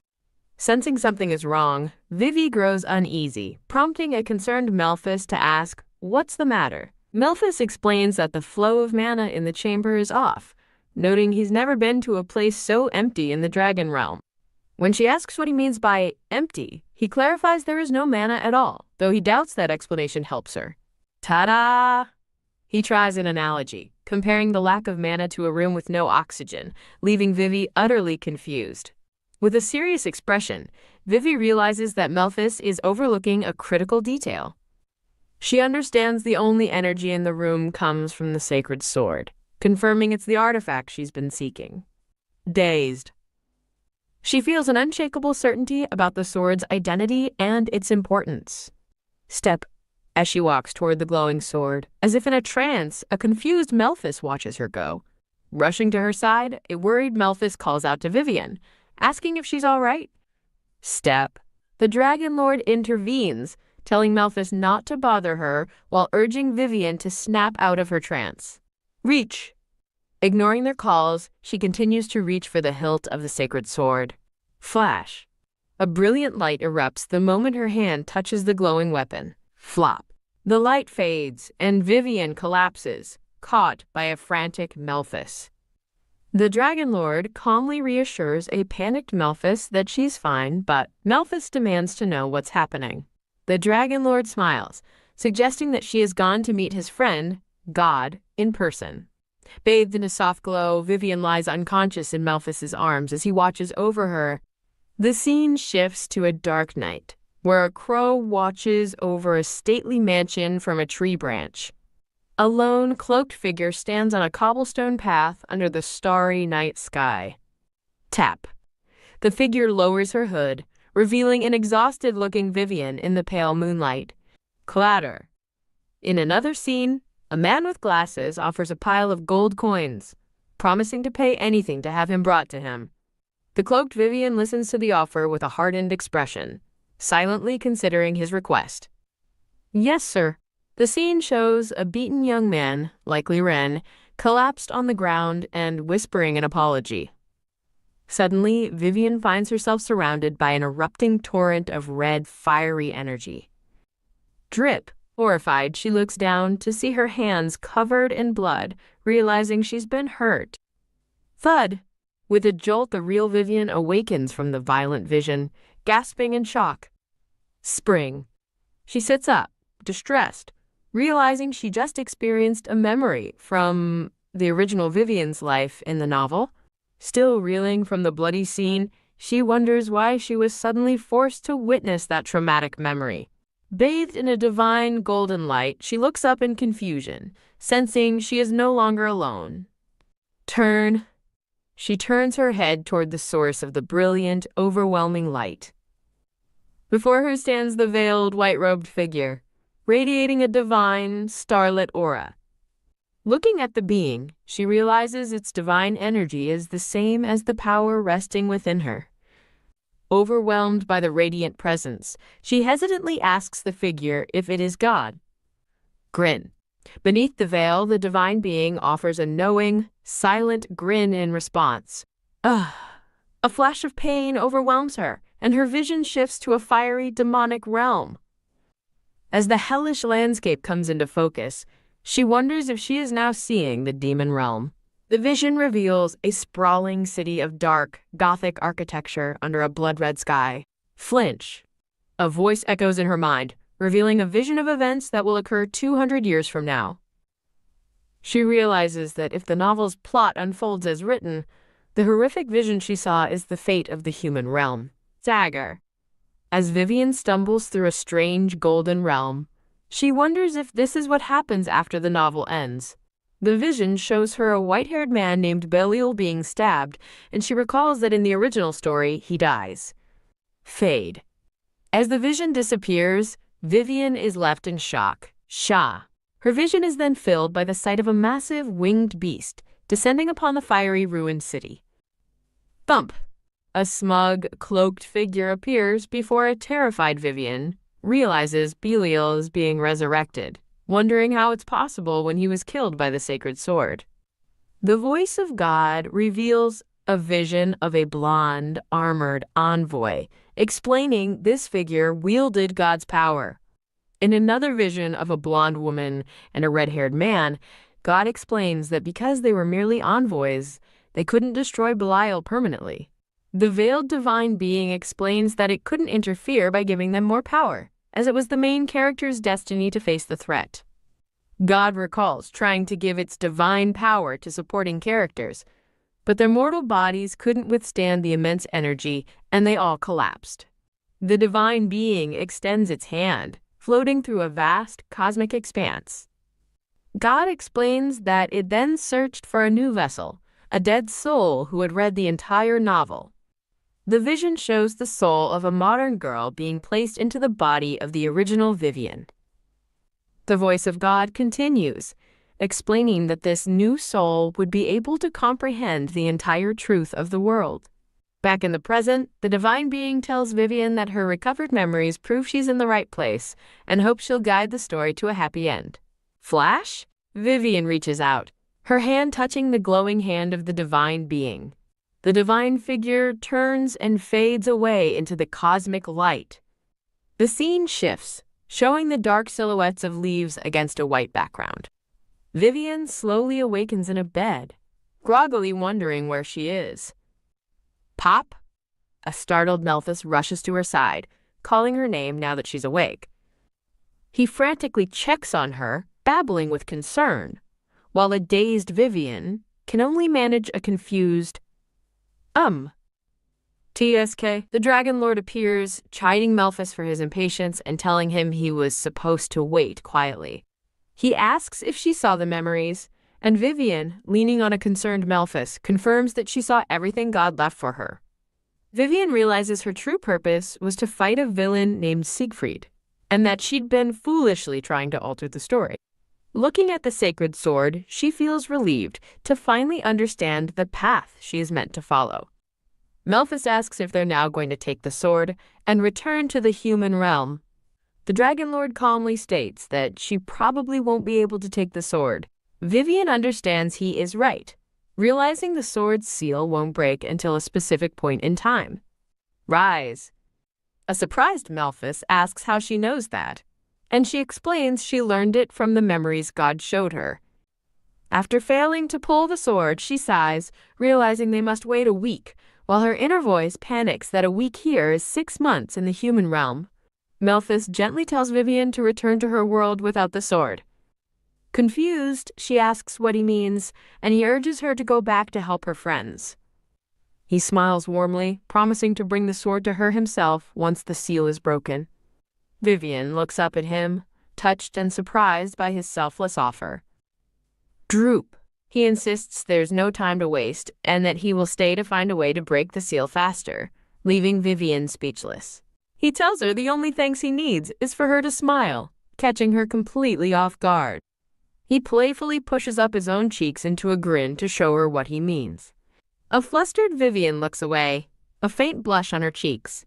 Malphus pouts, wondering if a smile is all he gets, while Vivian thinks to herself that it's more than enough.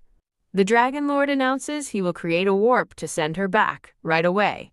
Vivian asks if he can really do that, and the Dragon Lord smirks, confirming it's a power few have, but he is one of them.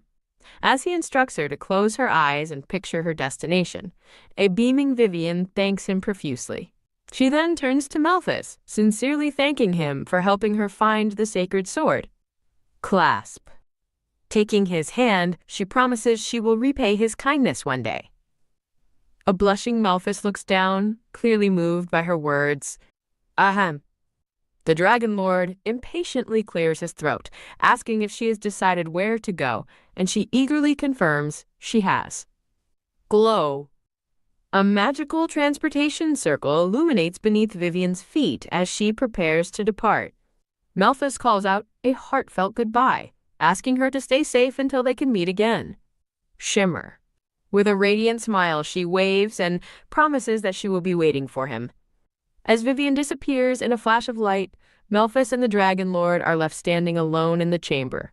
The Dragon Lord admits he couldn't bear to keep watching their sad farewell, while Malphus simply listens in silence. Malphus looks at the Dragon Lord, asking if he knows how to break the seal on the sword. The Dragon Lord confirms he does, and Malphus desperately offers to do anything, which piques the Dragon Lord's interest. Grin. The Dragon Lord smirks, asking if Malphus will finally accept the position of Dragon Lord he previously refused. Flinch. Malphus recoils in shock, his face etched with dismay at the unexpected condition. Clench. His expression hardens with resolve as he thinks of Vivian, steeling himself for the sacrifice. Flash. Vivian appears in a grand, empty hall, startled by her sudden and successful teleportation. Thinking back, a younger-looking Vivian is thrilled at being instantly transported, calling it sweet. Her excitement fades to confusion as she looks around the vast, ornate hall, wondering where she is. Glance. Realizing she concentrated on Ren's location, she nervously surveys the unfamiliar but grand corridor. A deep voice greets her, saying, "Long time no see," and Vivian turns in surprise. Creak. Recognizing the voice, she cautiously peers through a pair of double doors. Her eyes widen in horror as she sees a horned, black-winged man and whispers his name, Siegfried. In the same room, a weary-looking Ren stands with his sword at the ready. Vivian cries out Ren's name in her thoughts, horrified to see the two of them together. She panics, knowing she can't fight Siegfried without the sacred sword, as Ren asks him if this is his true form. Ren confronts the winged Siegfried, accusing him of toying with them, while Siegfried calmly asks when Ren learned his shadow skills. Flap. Loom. Siegfried dismisses Ren's powers, stating he'll take them to get rid of God's envoy faster. Tap. A shadowy tendril shoots out from Siegfried toward the ground. Grab. Ren is suddenly seized by the throat, caught completely off guard. Holding Ren effortlessly by the neck, Siegfried remarks that it's been a long time since they've done this. Zwoom. Siegfried's glowing green eyes narrow as he vows that Ren won't get away this time. Squeak. Ren chokes, struggling against Siegfried's tightening grip. Slip. The sword falls from Ren's weakened hand, clattering onto the polished floor. Vivian watches the scene unfold from the doorway, her face pale with shock and horror. Stab! Stop! Vivian cries out as she lunges forward, stabbing Siegfried with a glowing dagger.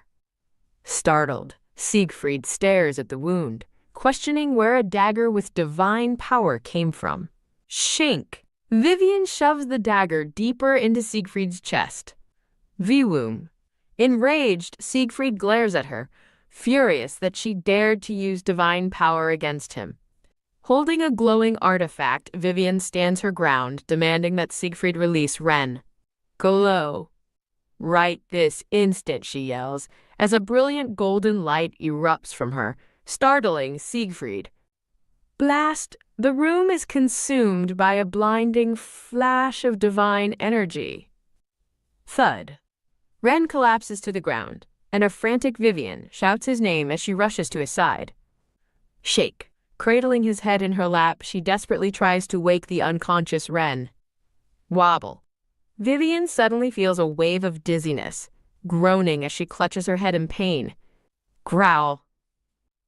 Clutching the dagger in his chest, a wounded Siegfried snarls, calling her a pathetic weakling. Splat!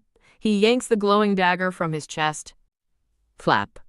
Spreading his wings to flee, Siegfried vows to remember this opportunity, even if he must retreat now. Swoosh!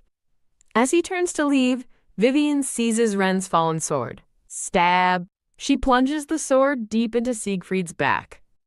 Stab! The blade sinks deeper, shown in a brutal close-up. Ren stumbles back as Vivian watches in stunned silence. Ren, she cries out in shock and confusion. A cloaked, shadowy figure holding the sword says, I'm okay. Slither. The shadow figure dissipates, letting the sword fall to the ground. TSK. Snap. Annoyed, the real Siegfried snaps his fingers. Sha. He vanishes in a puff of black smoke. Sniffle. A worried Ren rushes to Vivian's side, asking if she's hurt, but she insists she should be asking him. He smiles reassuringly, holding up a shining dark pendant hanging from his neck. Vivian expresses her relief that he's safe, but a sudden headache makes her wince. Wobble. She stumbles forward, overcome by a sudden wave of dizziness. The story continues with Chapter 50 of Let Me Kidnap the Male Lead. The scene opens on a sunlit view of a stately building, seen through an open window. Blink. A groggy Vivian with purple hair slowly wakes up in a bed. Ren rushes to her bedside, relieved that Lady Vivian is awake, as she apologizes for worrying him. With a pained expression, Ren hesitates when Vivian asks what happened while she was gone. He begins to explain that in her absence, a massive, fiery red portal opened in a place called Schneider.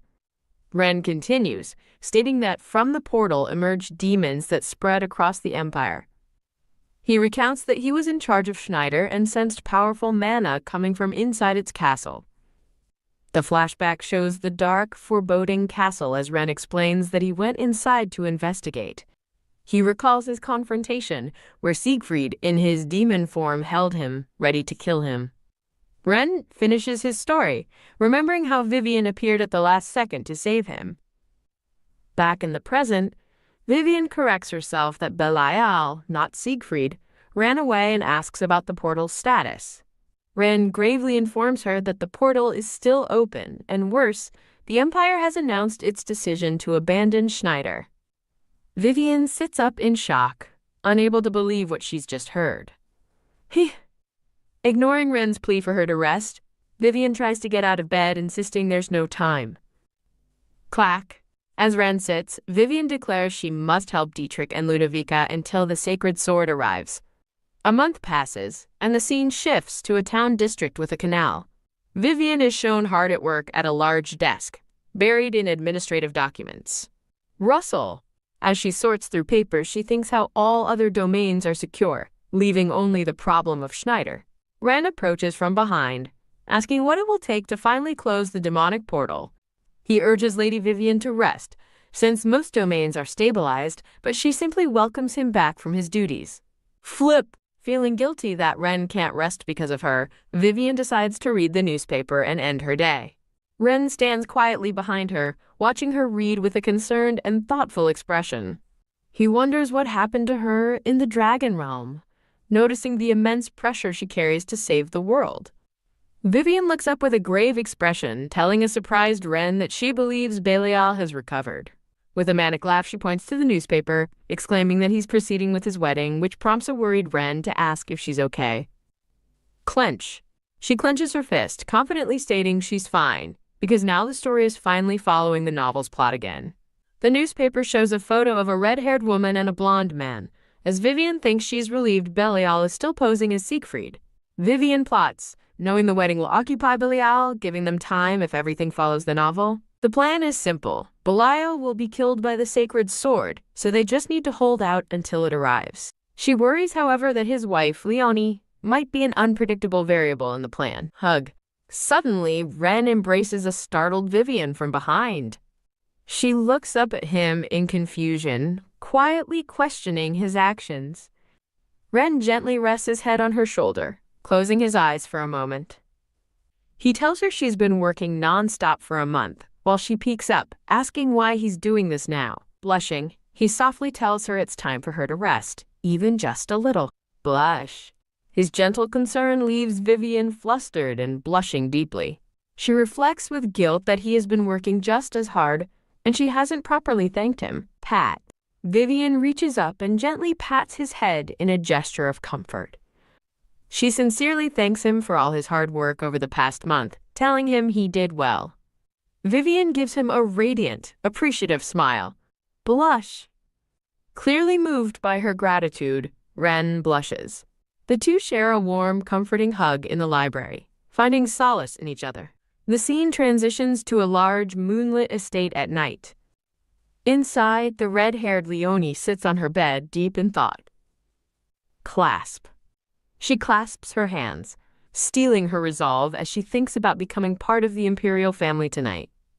A blonde woman, bathed in a green light, vows with a determined smirk to do everything to make Siegfried the emperor.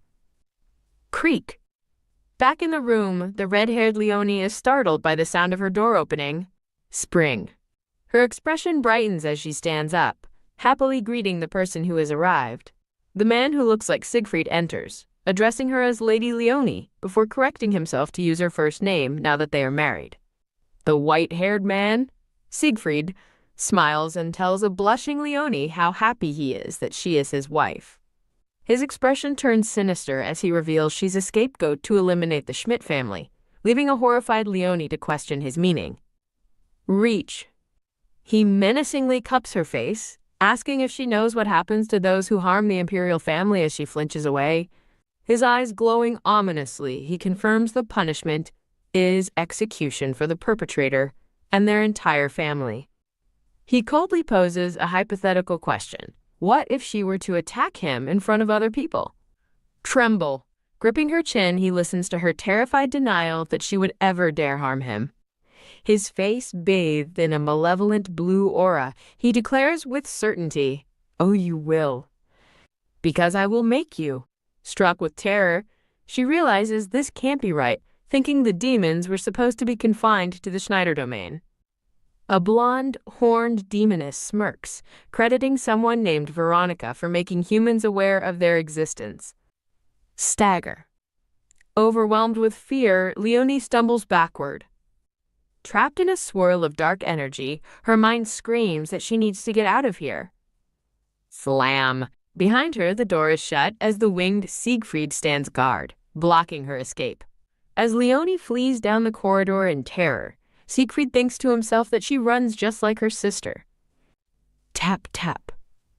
The sound of her frantic footsteps echoes through the empty, ornate hall. Huff, huff. Gasping for breath, she desperately wonders where she can possibly run to. In a flashback, Vivian presents a cloaked Leonie with a dark pendant, calling it her engagement gift. Leonie calls the gift tacky, but Vivian urges her to wear the dark pendant on her wedding day, calling it a talisman. A terrible realization hits her as she wonders if Vivian knew this was going to happen all along. Rush the necklace, she thinks, suddenly realizing she needs to find the talisman Vivian gave her. Clack. She bursts through the door into her room. Rummage. She frantically searches her vanity, certain she left the necklace right there.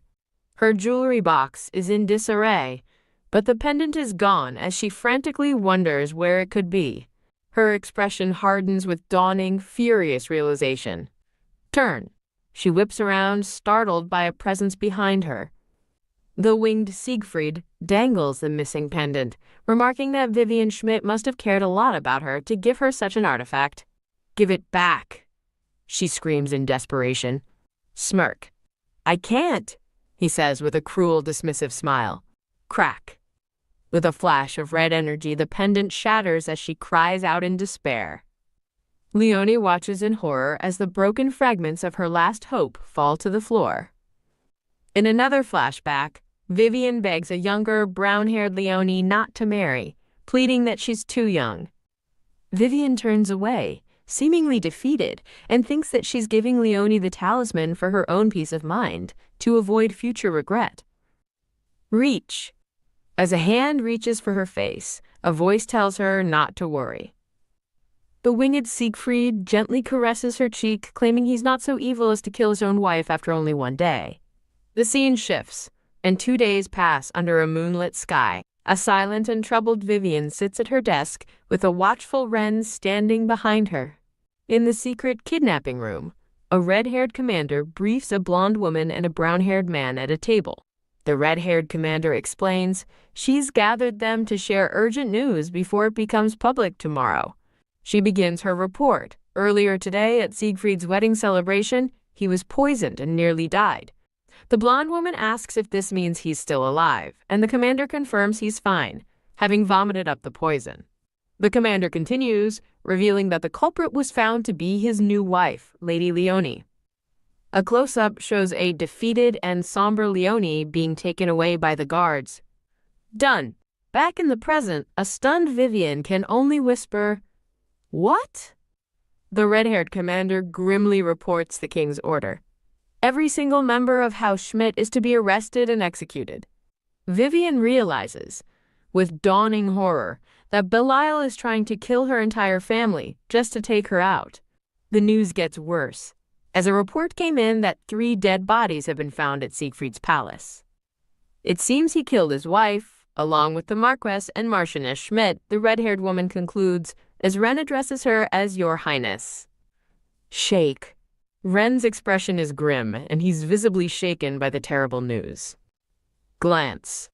The red-haired woman, the princess, glances over at the silent and distraught Vivian. Composing herself, Vivian closes her eyes and insists she's all right, telling the princess to please continue. The princess reports that Siegfried has isolated himself for recovery, but since he was so focused on the wedding, his next move is a mystery. Shake. The princess asks if Vivian has had any new premonitions, but she simply shakes her head and says no. Internally, however, Vivian panics, admitting she has no idea how the original story will be restored with so many variables. The scene shifts, and Vivian now sits opposite Dietrich, who watches her intently. Dietrich continues to gaze at her, his expression thoughtful and concerned. The setting changes to the misty, moonlit streets of a quiet town at night. Vivian pulls a brown hood over her head, her expression troubled as she walks alone. Her solitary walk is interrupted as Dietrich's voice calls her name from behind. Surprised, she asks why he's still there, and he admits that he was worried about her. Flinch. She visibly winces when he gently tells her she doesn't need to force a smile in front of him. He smiles softly, adding that he just wants her to be comfortable with him. His genuine kindness leaves a blushing Vivian completely speechless. She asks if her sadness is obvious, but he kindly reassures her that she did a good job hiding it. He silently notes how much she's matured, while she is simply relieved that she didn't ruin the mood. Vivian finally confesses the truth, admitting she foresaw that something bad would happen to Leonie. She explains that she warned her and even gave her an artifact, a revelation that clearly startles Dietrich. "You mean this?" he asks, pulling an identical pendant out from under his cloak. Nod. Vivian confirms it's the same, explaining its purpose was to protect Leonie from the demon's brainwashing. She looks up at Dietrich and sincerely thanks him for always wearing his PFFT. Vivian tries to convince herself she has no regrets regarding Leonie, prompting a small, fond noise from Dietrich.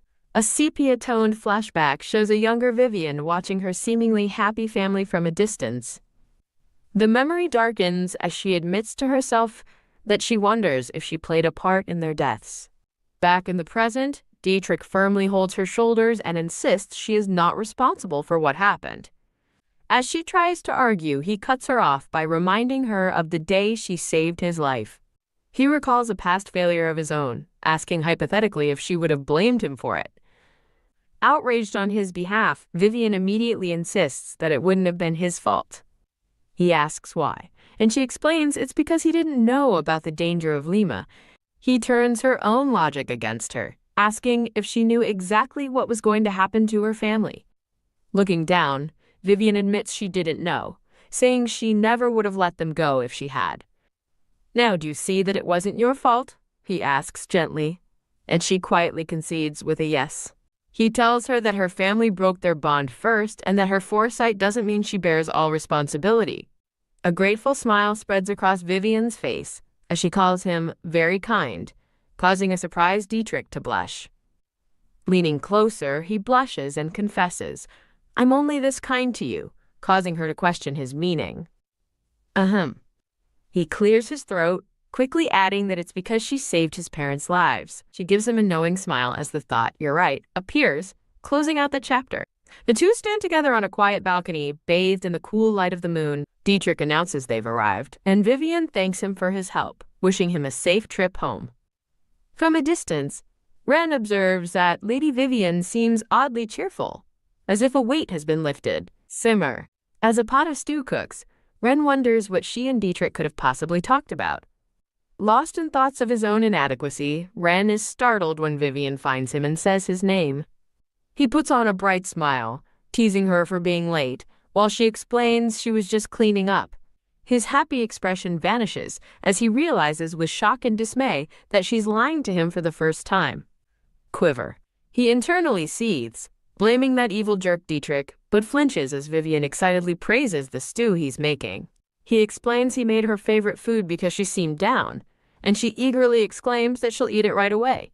Ren serves her the hot stew, reminding her to let it cool, and she thanks him enthusiastically. Watching her, he feels a surge of pride, smugly thinking, what would she do without me? As Vivian eats the stew, she begins to cry softly, overwhelmed by emotion, and Ren resolves to continue caring for her. He looks at her with determination, hoping that if he keeps this up, one day she might choose him. Her eyes pop open in surprise as she enjoys the delicious meal. Vivian gushes about how rich and delicious the stew is, and a pleased Ren says he's glad she likes it. As she eats, Vivian reflects on how lucky she is to be surrounded by good people. With newfound determination, she tells herself that now is not the time to be distraught. Looking out at the quiet houses under a starry sky, she resolves to give it her all for her friends. Tap, tap. A smiling blonde woman in an elegant cloak bursts in cheerfully calling for Vivi. Hug Vivian joyfully greets Louv, and the two friends share an enthusiastic embrace. Glance.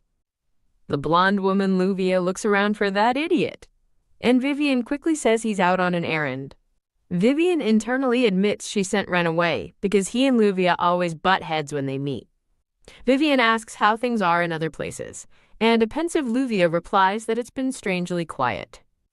Luvia elaborates that there are no monsters or demons, leading Vivian to suspect they're preparing for something big. Mutter. Luvia thoughtfully adds that the portals also seem to have gotten smaller. Silence. A tense, quiet moment passes between the two women as they sit at the table. Droop. Seeing Vivian's downcast expression, Luvia tries to cheer her up, promising she has good news. Luvia happily announces that a ceremony will soon be held to appoint Princess Veronica as the crown princess. Overjoyed, Vivian realizes that the red-haired princess's efforts are finally being recognized. A dark vision flashes, showing a dying Princess Veronica kneeling before the demonic Siegfried, As Vivian remembers, this was her fate in the original story. Vivian voices her doubt that Siegfried would let the appointment happen, and Luvia agrees that it's odd. Luvia explains that Siegfried conceded immediately, concluding that he is no longer aspiring to be emperor. The two friends worry he's plotting a bigger attack, and Vivian wonders if he'll strike during the ceremony. Luvia resolves to inform Her Highness so they can be prepared just in case. Luvia smiles, reassuring her friend not to worry too much. The day of the appointment ceremony arrives as nobles make their way toward the grand imperial palace. Guests gather and mingle inside the brightly lit hall. Pace. Ren watches with a tired expression as a worried Vivian paces back and forth across the room. She anxiously wonders if they'll get through the day, knowing it's the first big event since Siegfried went quiet. Ren reassures Lady Vivian that they are well prepared, and she nervously agrees. He explains that the security within the imperial palace has been doubled. Furthermore, a barrier has been placed around the palace to prevent any monsters from invading. He confidently adds that Siegfried will be too busy mingling with nobles to cause any trouble himself. Blare. A sudden noise startles Vivian and Ren. Looking toward the main hall, Vivian realizes the nobles are making their formal entrance. Murmur. As guests gossip, she notes that the ceremony will begin as soon as everyone is inside. A formally dressed blonde woman and brown-haired man enter, and Vivian is relieved that they arrived safely. Vivian keeps a mental tally, noting there are only 12 more names to go. A formal announcement echoes from a grand balcony, calling the name Michael Schneider. Spring Vivian shoots to her feet in alarm, demanding to know how many guests have been called so far. Ren reports that 33 names have been announced, shocking Vivian, who believed only 14 were invited. She's struck with a terrifying thought as an image of a smirking, long-haired Siegfried looms in her mind. "Ren, let's go," she declares, determined to figure out what's going on. The scene shifts to the magnificent blue and gold interior of the palace. Grip. A gloved hand tightens on a balcony railing, overlooking the large crowd of nobles below. The red-haired Princess Veronica fumes, remembering she specifically ordered that no uninvited people be allowed inside. Dash, a white-haired knight, rushes to her side, and she demands to know what is happening. The knight, Trion, reports the guards insist everyone had an invitation and was on a new guest list that arrived last night. The princess questions the new list, and Trion explains that her servant supposedly brought it. Realizing she never sent one, she concludes with dread that Siegfried must have forged it. Whisper. Trion leans in to deliver an urgent report from the investigation corps. Done. He reveals that all the portals in the Empire have suddenly disappeared, leaving the princess stunned and asking, "What?" A shocking realization hits her. Vivian's prediction is coming true. In a flashback, Vivian stands before Princess Veronica in her office. Vivian's voice echoes her past warning that if all the portals in the Empire were to disappear, it would be the worst-case scenario. Princess Veronica questions why disappearing portals would be a good thing, a worried expression on her face as she considers the implications. In the flashback, Vivian explains that disappearing portals mean the human realm is now saturated with enough demonic energy that they're no longer needed. An image of a demonic Siegfried appears, radiating a sinister blue aura as he stands with his hands outstretched. Vivian concludes her warning to the princess, stating that with his power regained, Belial will start an unprecedented war. Back in the present, Princess Veronica watches Siegfried and realizes the unplanned guests and disappearing portals are connected. Grit. As Siegfried smirks, convinced his plan is beginning, Princess Veronica grits her teeth in fury.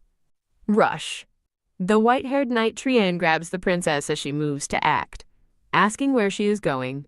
Ignoring his question, Princess Veronica strides away with grim determination while he calls after her.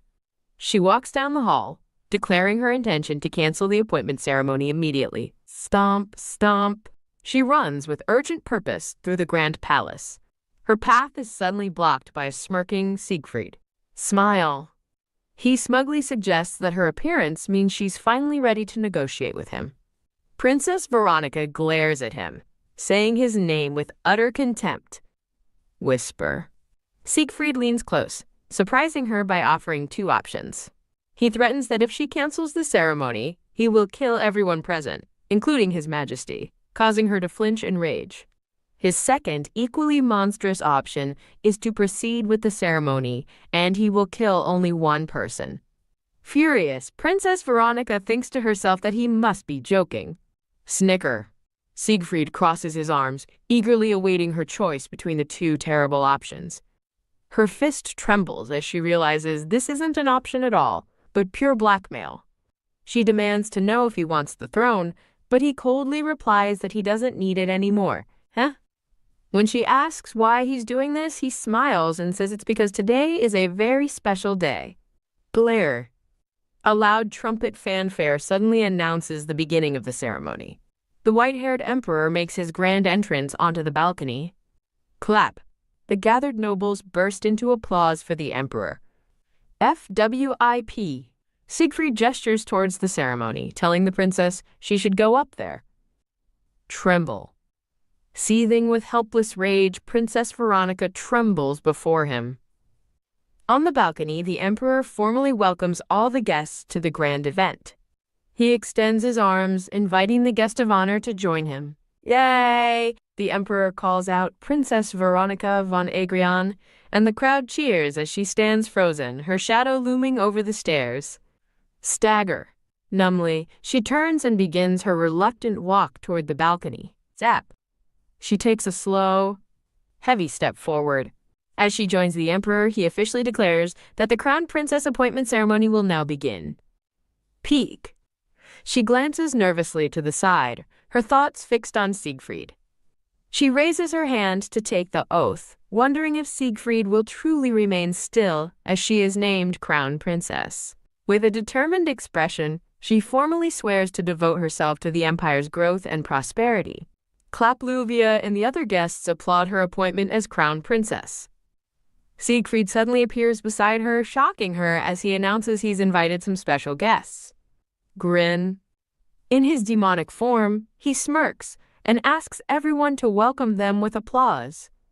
Chills. What? Veronica whispers in horror as a chill runs down her spine.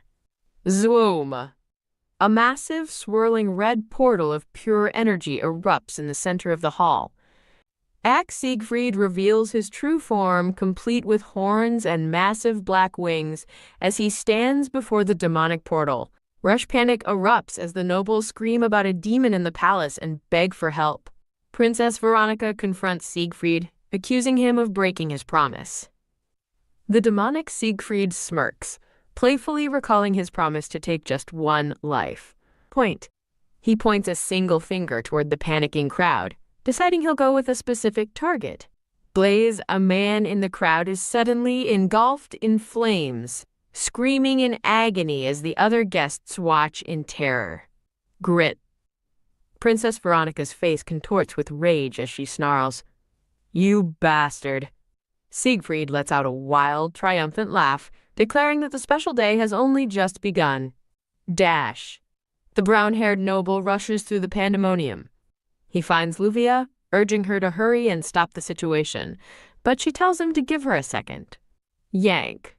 To the brown-haired noble's shock, the blonde Luvia tears off her formal red dress. Rustle. He stammers in protest, but from off-panel, she coolly states it's an emergency, and she's wearing clothes underneath. Now in practical trousers and a shirt, Luvia stretches, relieved to be free of the stuffy gown. Suddenly, it is the pink-haired Vivian who stands before the noble, telling him to protect the people while she fights Belial. Vivian gravely explains that Belial has opened a portal to the demon realm, and this place will soon be overrun. The brown-haired noble protests, arguing that she doesn't have the sacred sword and can't go alone. Vivian reassures the man, whom she calls Dietrich, that her divine power is enough, but he insists that he should be the one to go. With burning resolve, Vivian declares that confronting Belial is her role. Looking back one last time, she pleads with Dietrich to stay behind and protect everyone. Rush Vivian dashes away from him and toward the confrontation. Dietrich calls out for Lady Vivian to wait, starting to follow her, He's stopped by the blonde Luvia, who grabs his shoulder with a serious expression. Dietrich turns, surprised to see her, questioning, Ludovica? Luvia reminds him that their job is not to stop Vivian, but to assist her. She could die in that fight, Dietrich shouts in desperation. Luvia acknowledges the danger with a somber look, but insists they must have faith in Vivi.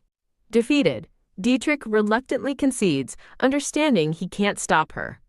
Vivian runs with grim purpose, her sword held ready as she races through the palace. Huff, huff! She pauses for a moment, catching her breath from the frantic run. Sensing a powerful energy, she realizes there must be a hidden space right above the banquet hall. In a dimly lit room, the demonic Siegfried smirks as he looks out a window. He admiringly asks, "Isn't the view stunning?" Looking down at the formal gardens, he muses that the place is too good to be in human possession. Swing Vivian lunges from behind, swinging her glowing sword at the demon prince's head. Lean Siegfried dodges the surprise attack with impossible ease. Grab! He catches her blade in his hand, thinking with surprise that she's keeping up with his speed. Holding her sword fast, he condescendingly asks if she knows it's rude to attack a prince mid-sentence. Siegfried gives her a smug, taunting smile. Trembling with effort, Vivian struggles, realizing she needs to inject her divine power again. But Siegfried scoffs, asking if she really thinks the same trick will work twice. V-Woom, offering a swift and painless death as his last mercy. Siegfried summons a ball of green demonic energy, while Vivian cries out, "No!" V-Woom. He unleashes a volley of destructive green energy beams at her. Wham! Vivian braces herself, managing to block the barrage of attacks with her sword. Slash! One of the blasts grazes her face, drawing blood as she grunts in pain. Realizing she's reaching her limit, Vivian desperately seeks another way, as Siegfried taunts that she's already exhausted. Siegfried floats in the air, revealing his massive dark angel wings as black feathers drift down. Swoosh! He dives toward her, declaring that it's all over. Og Slam! A massive, glowing object crashes through the ceiling, striking Siegfried. Crumble! The impact knocks Siegfried to the ground as Vivian looks on in shock from where she fell. Thump! Landing on his feet, Siegfried recognizes the overwhelmingly murderous energy as that of a dragon. A new figure, a man with pinkish hair, appears amid the wreckage, noting that dragons shouldn't be involved in the human realm as a joyous Vivian recognizes him. Melphus. In a comedic cut-in, a chibi Vivian holds up a megaphone, shouting that Siegfried is dead now and should surrender. Rumble. Back in the ruined hall, Siegfried rises to his feet, undeterred. He scoffs that the same trick won't work twice, revealing he prepared a barrier specifically to keep a dragon out. Swoosh! He appears before a shocked Vivian, smugly stating that unlike them, he doesn't make things up as he goes. A flash of a red demonic vision appears in Vivian's eye. Flash of brilliant light erupts from Vivian as she powers up. Ugh! Siegfried recoils, shielding his eyes as he wonders what is happening. Whoosh! The man called Melphus now wields a massive, shining greatsword, shattering the anti-dragon barrier. Swoosh! The sacred sword gleams with divine power. Siegfried stares in pure horror, screaming, "No!" as his plan falls apart. Crackle Vivian's sword pulses with a surge of divine, golden energy. Slip! The demonic Siegfried groans, his own sword slipping from his grasp. The glowing, sacred sword floats down from above, and Vivian reaches up to claim it. Clasp! She firmly grasps the hilt of the sacred sword. Shine with the sacred sword in hand, Vivian smiles, brimming with newfound confidence. Phew! Leaning against a wall, the pink-haired Melphus sighs in relief, glad he arrived in time. As Vivian confronts Siegfried, Melphus thinks that this is as much as he can do to help her directly. Glance. He looks on, resolving that the only thing he can do now is to take care of the weaklings below, where demons pour out of the portal towards Luvia and Dietrich. Snap. Zoom. Deciding to clean them up for Vivian's sake, Melphus snaps his fingers, unleashing a wave of power. A powerful burst of pink and purple energy washes over the chaotic scene. Melphus floats in the air, surrounded by a swirling magical aura. Turn. He turns his head, looking back towards the battle below. He notes the demons are trying to outnumber the humans and raises his hands to intervene. Shine. A massive, blinding red orb of energy erupts from his hands. Flash. The brilliant light intensifies, engulfing everything. The blonde Luvia shields her eyes, startled by the overwhelming light. Whoosh! Blinded, Dietrich wonders about the source of such immense, unfamiliar power. Flinch. Luvia recoils, her expression filled with shock and awe. In the aftermath, the floor is littered with dead demons, as a voice declares they have all been killed. Stagger.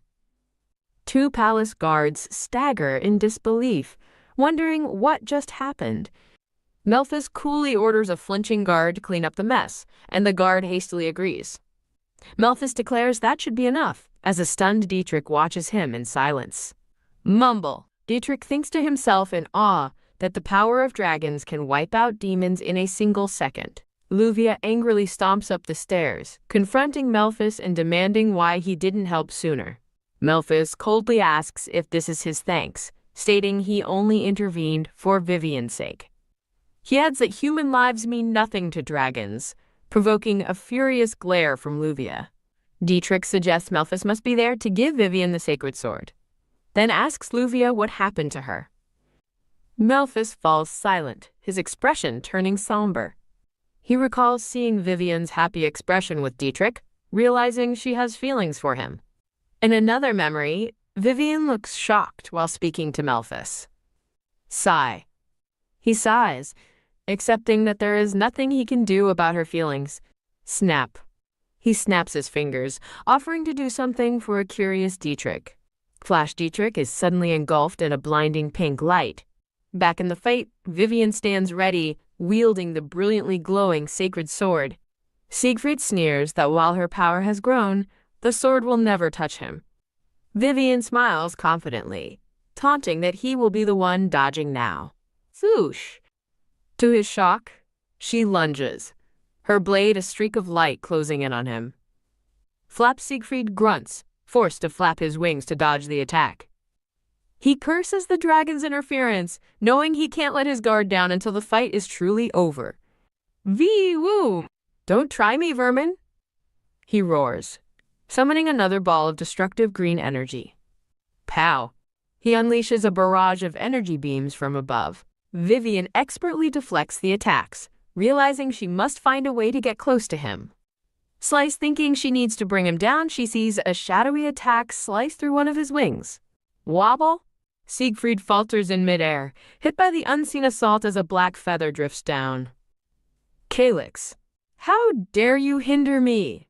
He screams, enraged but confident he can regenerate from the attack. Slice. Ugh. He cries out as another shadow-like attack slashes him, drawing blood. Thud! Black feathers flutter down as his severed wing hits the ground. Vivian looks down, recognizing the form on the ground as Ren's shadow. Dash, wondering where her mysterious ally is, she dashes forward with renewed, fierce determination. Realizing this is her chance, Vivian raises her sword to strike the wounded demon prince. Slash! She drives the sacred sword through Siegfried's chest as he lets out a final agonized scream. Drip. Dark blood and black feathers splatter across the ruined hall. Groan. The purple-haired woman stands over the collapsed Siegfried, who is groaning on the floor. FWIP. Siegfried looks up, his eyes wide with shock and defeat as he stares at the glowing blade. Flash! I'll never forgive you for using Belial. Vivian screams, raising the sword high for a final blow. Siegfried stares back, a defiant look on his face, despite the blood on his lips. Grin. A vicious, inhuman grin spreads across his face. As Vivian shouts about the building, Siegfried snickers, refusing to die without taking something with him. Crack! Snickering, he slams his hand on the floor, unleashing demonic energy as he vows only he and Vivian will get out. Are you trying to demolish the Imperial Palace? Vivian cries out in shock. Hee as the floor cracks with energy. He confirms that only the two of them will make it out alive today. Stagger. No. There are still so many people inside, Vivian shouts in panic. Shine, a brilliant, destructive light erupts from Siegfried's hand as he overloads the ground with power. Ugh. Vivian groans, stumbling as a wave of painful energy washes over her. Flash. The scene cuts to the Grand Palace, now completely enveloped in a blinding light. Schwa. Suddenly the scene is calm, showing a peaceful fountain in the palace courtyard. Murmur. Confused nobles find themselves outside, wondering what happened and why they are there. We're outside, Luvia exclaims, bewildered as she wonders who could have used such powerful magic. Vivian realizes with a start, large-scale teleportation magic, it's Melphis. Grip. Deciding to leave the civilians to Melphis, Vivian tightens her hold on her sword to finish her own job. Whoosh. Swoosh. Finding herself suddenly alone, she looks around, asking, where is... Die, Vivian Schmidt. Siegfried roars, diving down from the shadows for a final, desperate attack. Vivian looks up, her face a mask of pure terror at the sudden assault. Stab. A violent spray of blood erupts in the air. Whoosh! An unseen figure sweeps in at the last second, catching Vivian and carrying her to safety. Brush. Siegfried lands, brushing off his shoulder and sneering at the tenacious rat who dared to interfere. The rescuer is Ren, who kneels before the demon prince as Siegfried taunts him, asking if he came to beg for death. Run. I'm okay, so just go. Vivian yells from the safety of his arms. Whoosh! Siegfried mocks Ren's foolishness for trying to save a woman who is already as good as dead.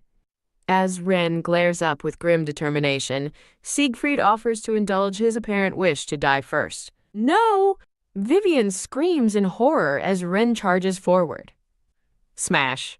Ren blocks Siegfried's massive dark blade with his bare arm.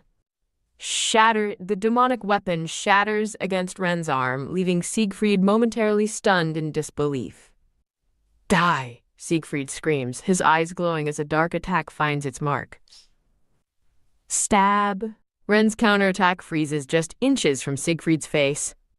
The memory of Vivian's sword piercing his chest flashes, blood dripping from the fatal wound. V-womb. A woman with short, messy pink hair looks on with a pained expression. Arc. Sizzle. Siegfried screams as the divine power burns him from within, lamenting that he's waited too long for this day. Boom. A massive explosion of golden, holy energy erupts from his body. Swoosh. Why, you. Vivian shouts as a pillar of fire and energy consumes the spot where Siegfried stood. Whoosh. Watching the immense power from a safe distance, Luvia worries if Vivi should be using so much energy. Dietrich watches with a grave expression, whispering Vivian's name in concern. Swoosh! Exhausted, Vivian collapses to her knees, plunging her sword into the ground for support. A nobleman in the crowd points in shock, yelling, Look, done. Siegfried lies motionless on the ground, the holy sword still glowing in his chest as a voice declares the demon is dead. Ha! With her sword quivering, a panting Vivian breathes a sigh of relief, realizing it's over. Wobble. She sways with exhaustion, whispering to herself, It's finally over. Dash. Vivian? Melphis shouts in alarm as Dietrich also calls her name and starts running toward her. Rush. Ren also sprints towards her, desperately crying out, Lady Vivian. Dietrich catches the exhausted Vivian as she collapses into his arms. Supported by Dietrich, a weary Vivian looks up and murmurs that Siegfried is finally gone. Squeeze. She clutches Dietrich's arm, her expression hardening as the reality of the victory sinks in. Dietrich smiles down at Vivian, a tender and relieved expression on his face. From a distance, Melphis and Ren watch the scene with somber, unreadable expressions. Leaning against Dietrich, Vivian blushes and smiles softly, finally feeling a sense of peace. The scene transitions to a peaceful, sunny day at the Imperial Palace. A sliver of moon in a twilight sky marks the passage of time. A few days later, The palace and its manicured gardens are shown in their full glory.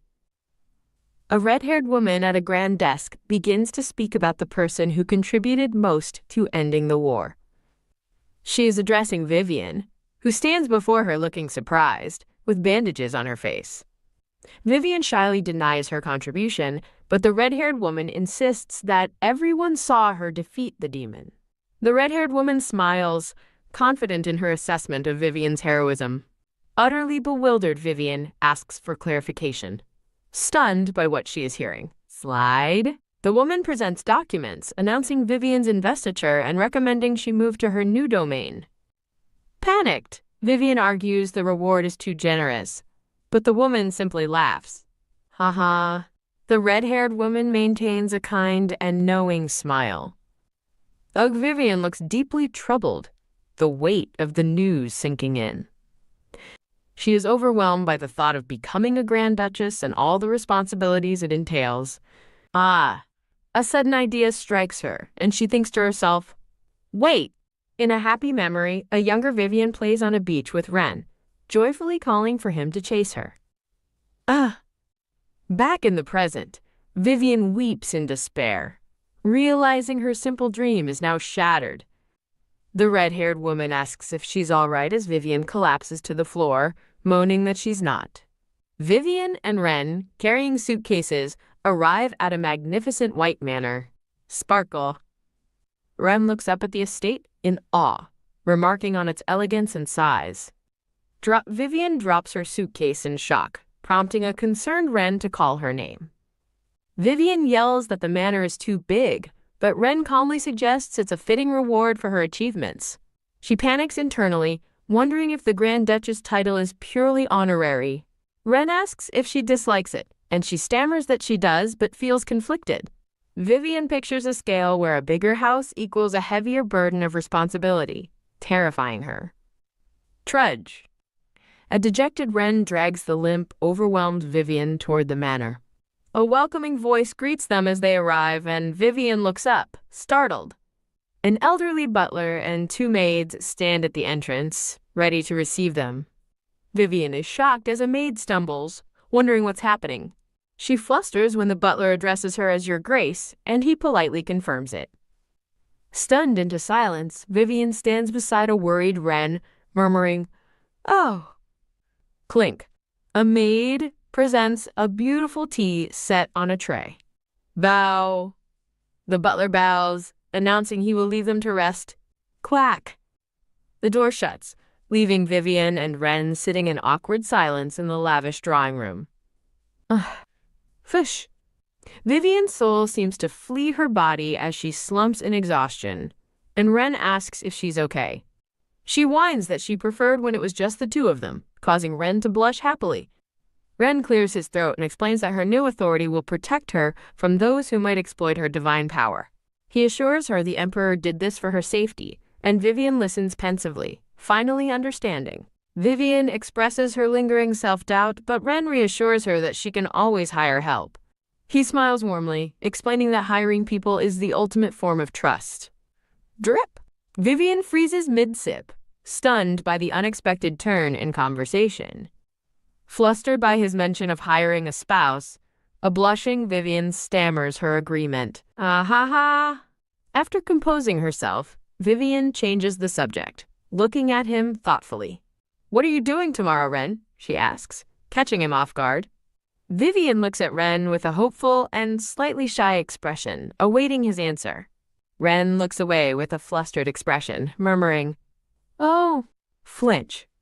Vivian flusteredly apologizes for asking, and a confused Ren asks, Looking downcast, Ren explains that he has work to finish tomorrow and won't be able to make it.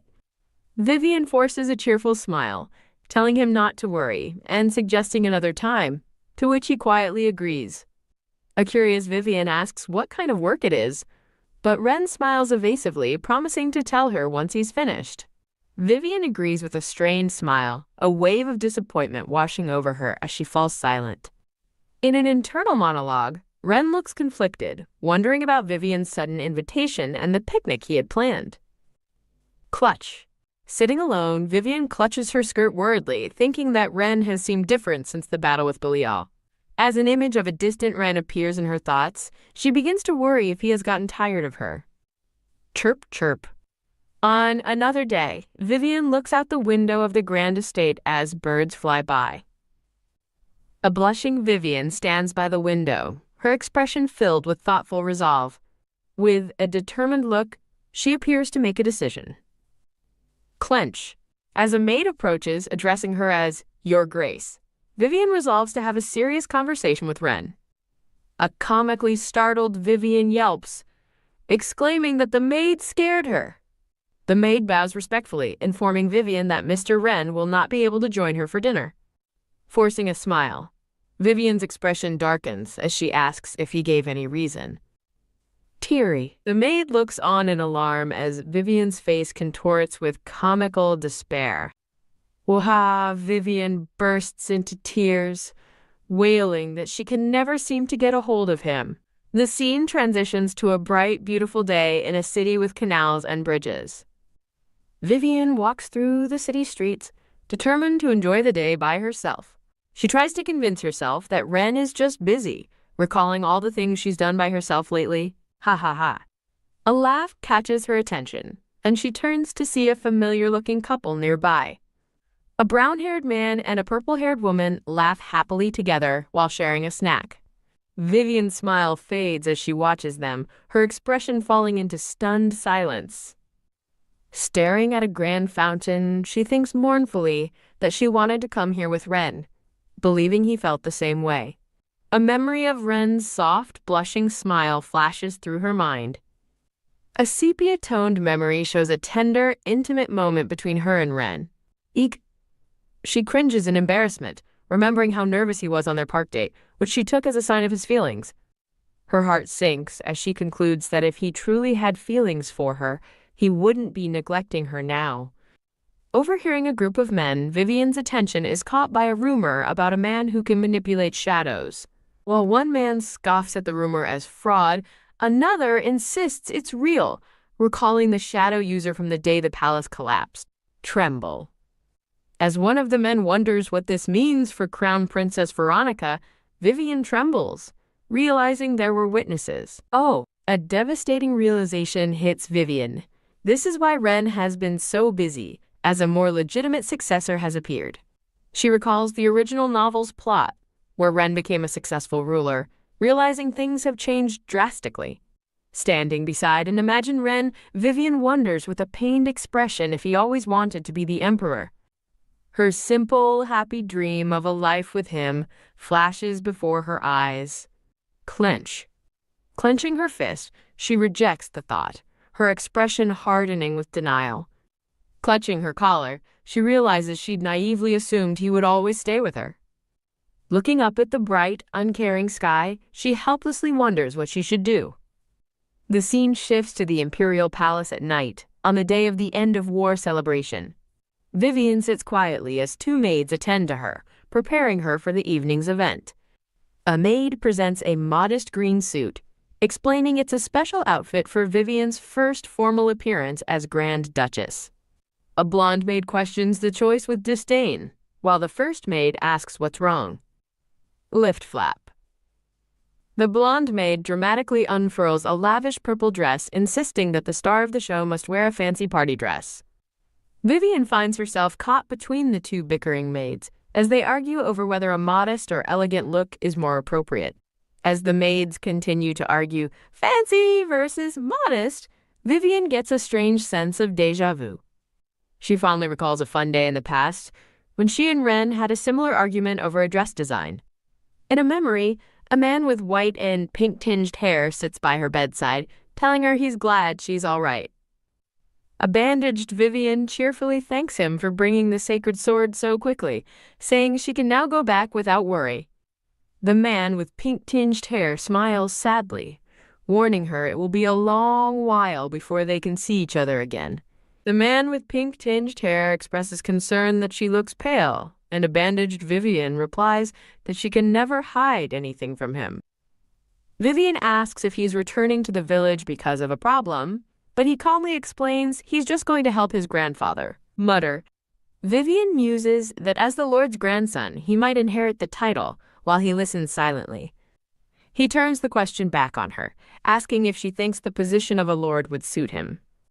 With brutal honesty, Vivian says nope, and apologizes, but he just laughs, appreciating her sincerity.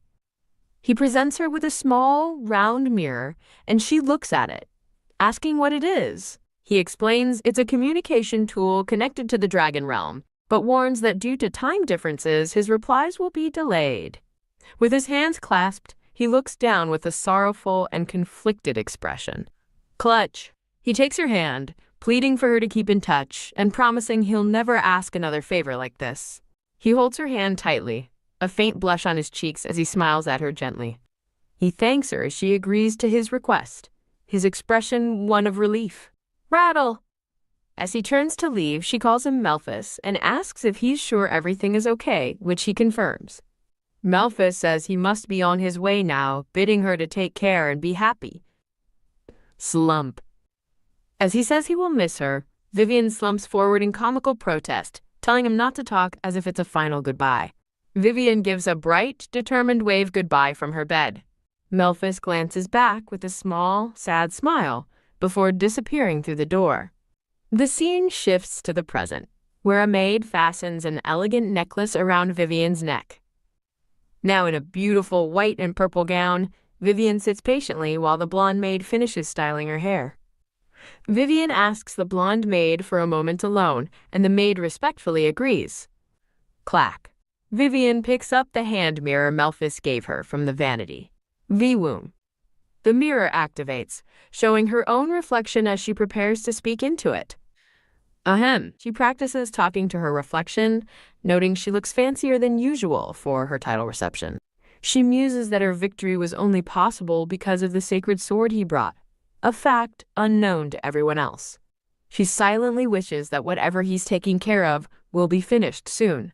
Looking into the mirror, she worries that she can't tell if her attempts to keep her promise are reaching him. Hearing a sound, she cheerfully calls for Ren to come in, assuming he's just returned from an errand. Ren appears in the doorway with his brown hair, asking if Lady Vivian is ready. A close-up shows Ren's determined green eye. Vivian rises, looking stunning in her formal gown, with an aura of flowers blossoming around her. Standing before Ren, Vivian looks up at him with a puzzled expression. Shalala. Vivian beams at him, her face full of happy anticipation. Blush. A flustered Ren looks away, asking what's wrong as he covers his mouth. Poof. Ren panics, insisting he should stay behind because it isn't appropriate for him to go, and he has work.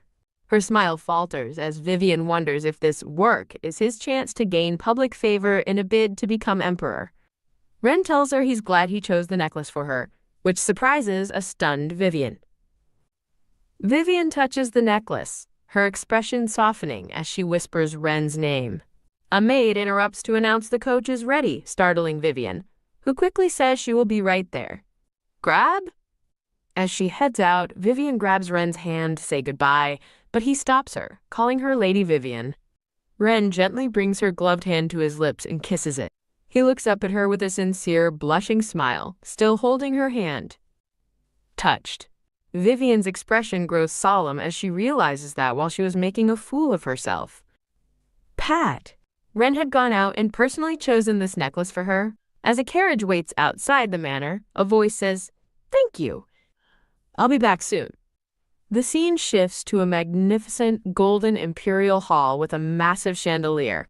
A blonde-haired official formally proclaims that he is bestowing a new surname upon Vivian Schmidt. Vivian stands before the official scroll, her hand to her chest in shock. From a balcony above, a crowd of nobles erupts in applause. Holding the scroll, Vivian thinks to herself that she is now officially Vivian Stern. A grim realization dawns on her as she thinks that no one with the surname Schmidt is left. Staring out at the palace grounds at night, she questions whether she feels content or sad. Vivian stands alone and isolated in the grand hall, looking somber during the celebration. A man with graying hair approaches her, addressing her as Your Grace, and asking to be her partner. Gasp. The man reels back in comical shock, exclaiming, "Huh? while Vivian looks on in confusion. Zoom! The man scurries away, begging her to forget he said anything, leaving a bewildered Vivian behind. Loom. 3 noble women suddenly appear, startling Vivian as they call out to Your Grace. A dark-haired woman invites her to a tea party, while a blonde woman asks if her special power is magic, and a green-haired woman eagerly wants to be friends. A comically frazzled Vivian processes their words, overwhelmed by the sudden invitation and the strange question about a, quote, special power. Tap? As she stands confused, a gloved hand lands on her shoulder and a man's voice interrupts. A man with brown hair and a charming smile stands behind a surprised Vivian. She recognizes him instantly, calling out Dietrich as he leans in close to her. Wow! The 3 noble women watch with admiration, remarking that he made it on time and that they couldn't miss seeing Vivian receive her title. Dietrich smiles warmly, formally inviting Grand Duchess Stern to accompany him somewhere. The scene transitions to a beautiful, peaceful night with a crescent moon shining over the trees. Now, on a quiet balcony, Vivian thanks Dietrich, asking how he found such a private spot. Shalala. Surrounded by a floral aura, Dietrich gives her a gentle, charming smile. Chuckle. Vivian smiles warmly, thinking to herself that he hasn't changed a bit. Swish. She feels a sense of relief, glad that Dietrich is here to save her from the uncomfortable crowd of strangers. They stand together in comfortable silence, and Vivian thinks how nice and quiet it is. Dietrich playfully asks if he should call her Grand Duchess Stern now, causing a flustered Vivian to insist he use her old name. Ha ha. Dietrich laughs, then asks her how it feels to be a war hero. Looking overwhelmed, Vivian admits that besides the attention and new responsibilities, there's not much to it. Recalling the Demon King's death, she confesses that she thought she'd have nothing left to do, but now feels lost about what to make of her hero status. Dietrich reassures her, saying that while she may be unconventional, he believes she would make a good leader.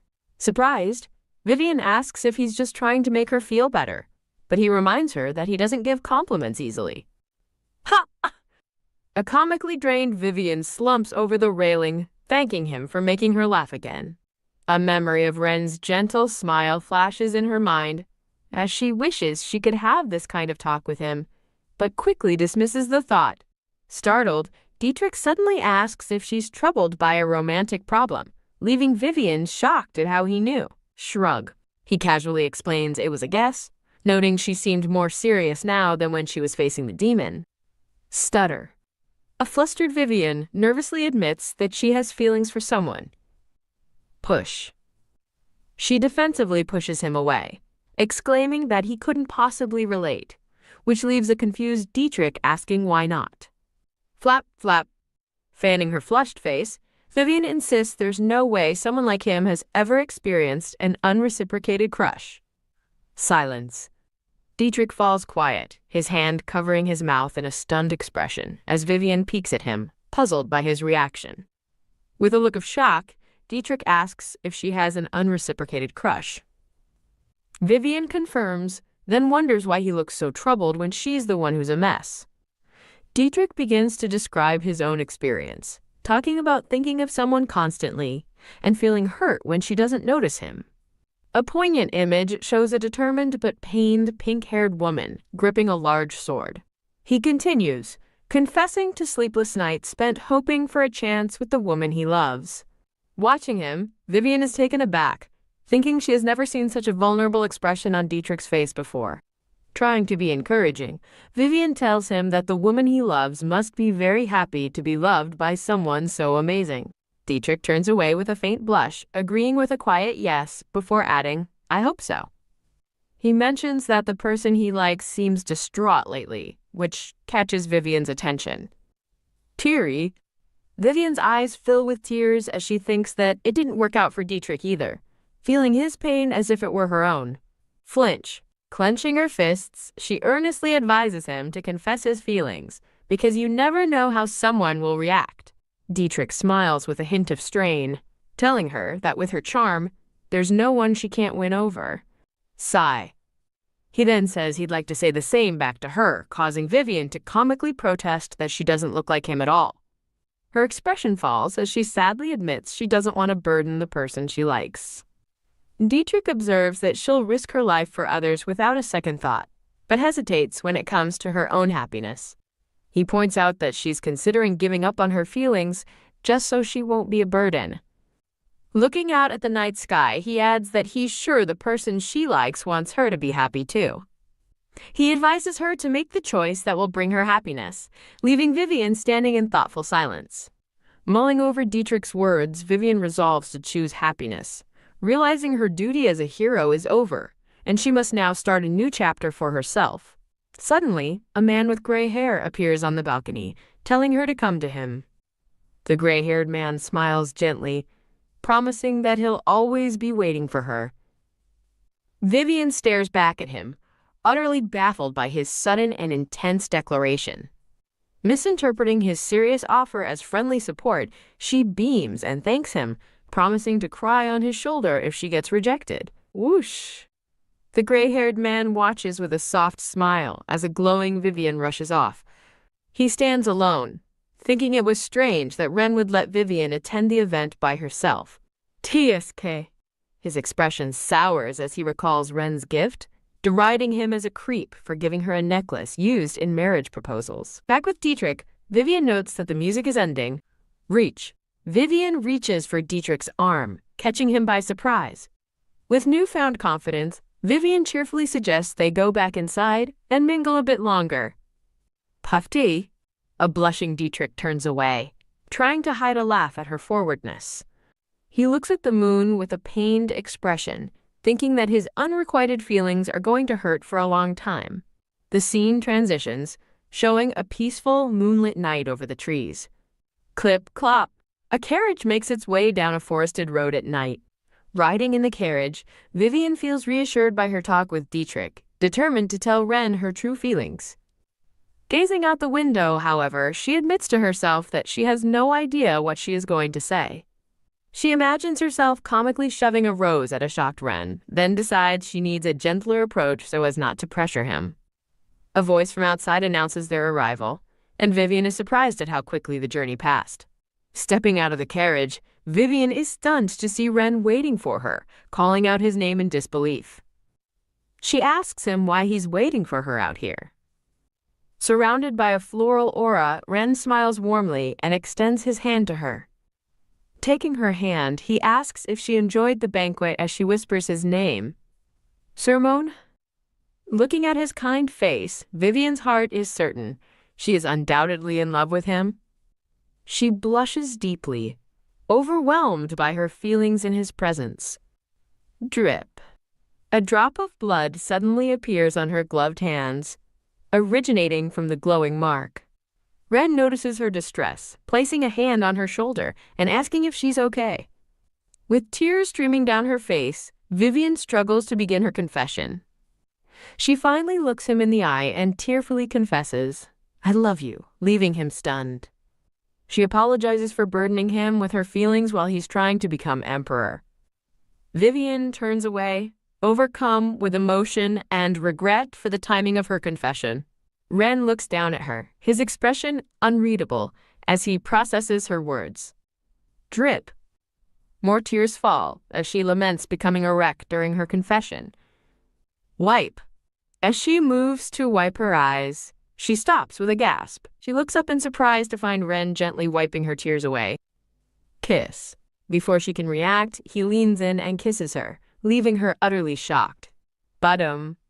Her heart pounds in her chest as her mind reels, barely processing that Ren is kissing her. Pulling back, Ren apologizes, explaining that he caused a misunderstanding. He adds that there's something else he's been thinking about for a long time, and Vivian wonders what he means. Click. He opens a small, elegant box, revealing a ring inside. He holds the open ring box out to a speechless Vivian, who covers her mouth in shock. Blush. Flustered and overwhelmed, a blushing Vivian can only let out a small ugh. When she asks why he's been so busy, Ren begins to explain. In a flashback, he's seen in his office, revealing he was busy finding assistants to help with her new duties. Another flashback shows him fending off nobles who wanted to use him for the throne, all while he was preparing to propose to her, a revelation that leaves Vivian blushing. Holding the ring, a nervous Ren asks if her answer to his proposal is yes. Raise. Vivian lifts her head, her expression resolute and happy. With a hopeful and blushing expression, Ren gasps as she gives him a simple, heartfelt yes. PFT. Overjoyed, Vivian playfully opens her arms wide for a hug, causing a flustered Ren to stifle a laugh. A tiny, embarrassed Vivian regrets wasting so much time on misunderstandings, while a tiny Ren laughingly asks if she really does. Holding him close under the stars, Vivian quietly admits she regrets it a little. She recalls getting caught up in the novel and kidnapping people, not realizing the male lead was beside her the whole time. Buried in his arms, she reflects on her mistake, realizing she wrongly assumed Ren wasn't interested in power. Looking up at him, she calls herself a fool, admitting she thought she knew him but didn't understand him at all. Ren smiles warmly, suggesting she can start learning about him, one thing at a time, which she repeats in thought. Hug. He pulls her into a tight embrace, declaring his love for her and causing her to flinch in surprise. Whisper. As he whispers to her, a blushing Vivian looks on, completely captivated. He gazes at her with a gentle, loving smile. Overwhelmed by emotion, Vivian stares back with a deeply flushed and heart-fluttered expression. Grip. She clutches his arm and, through a kiss, shyly confesses that she loves him too. They share a tender, heartfelt kiss. The couple embraces passionately by the water, surrounded by the magical glow of the moonlit night. A new day dawns, revealing a grand, sunlit mansion. Inside a lavish room, a voice from off-screen gently tells the nervous person to try and relax. Vivian sits dressed in a beautiful wedding gown, looking both radiant and anxious on her big day. A maid tries to comfort a trembling Vivian, who complains that knowing she's nervous isn't helping. Clack. The door opens to reveal Ren in a handsome white suit, calling her name as he enters. A delighted Vivian rushes to him, enthusiastically complimenting how sharp he looks in white. A blushing Ren tells her she's the most beautiful woman in the world, causing her to flinch and stammer in reply. He gently cups her face, reassuring her that she's always beautiful. Ren looks down at her with a sincere, loving expression, surrounded by a soft floral glow. Touched by his words, Vivian gazes back with a determined and emotional expression. Crab. She confidently takes his hand, showing their matching rings, and whispers his name. Holding his hand, Vivian looks up at him with a bright and loving smile. Teary. Overcome with emotion, Ren's eyes well up with tears as he looks at his bride. Hand in hand, they smile joyfully at each other, ready to begin their life together.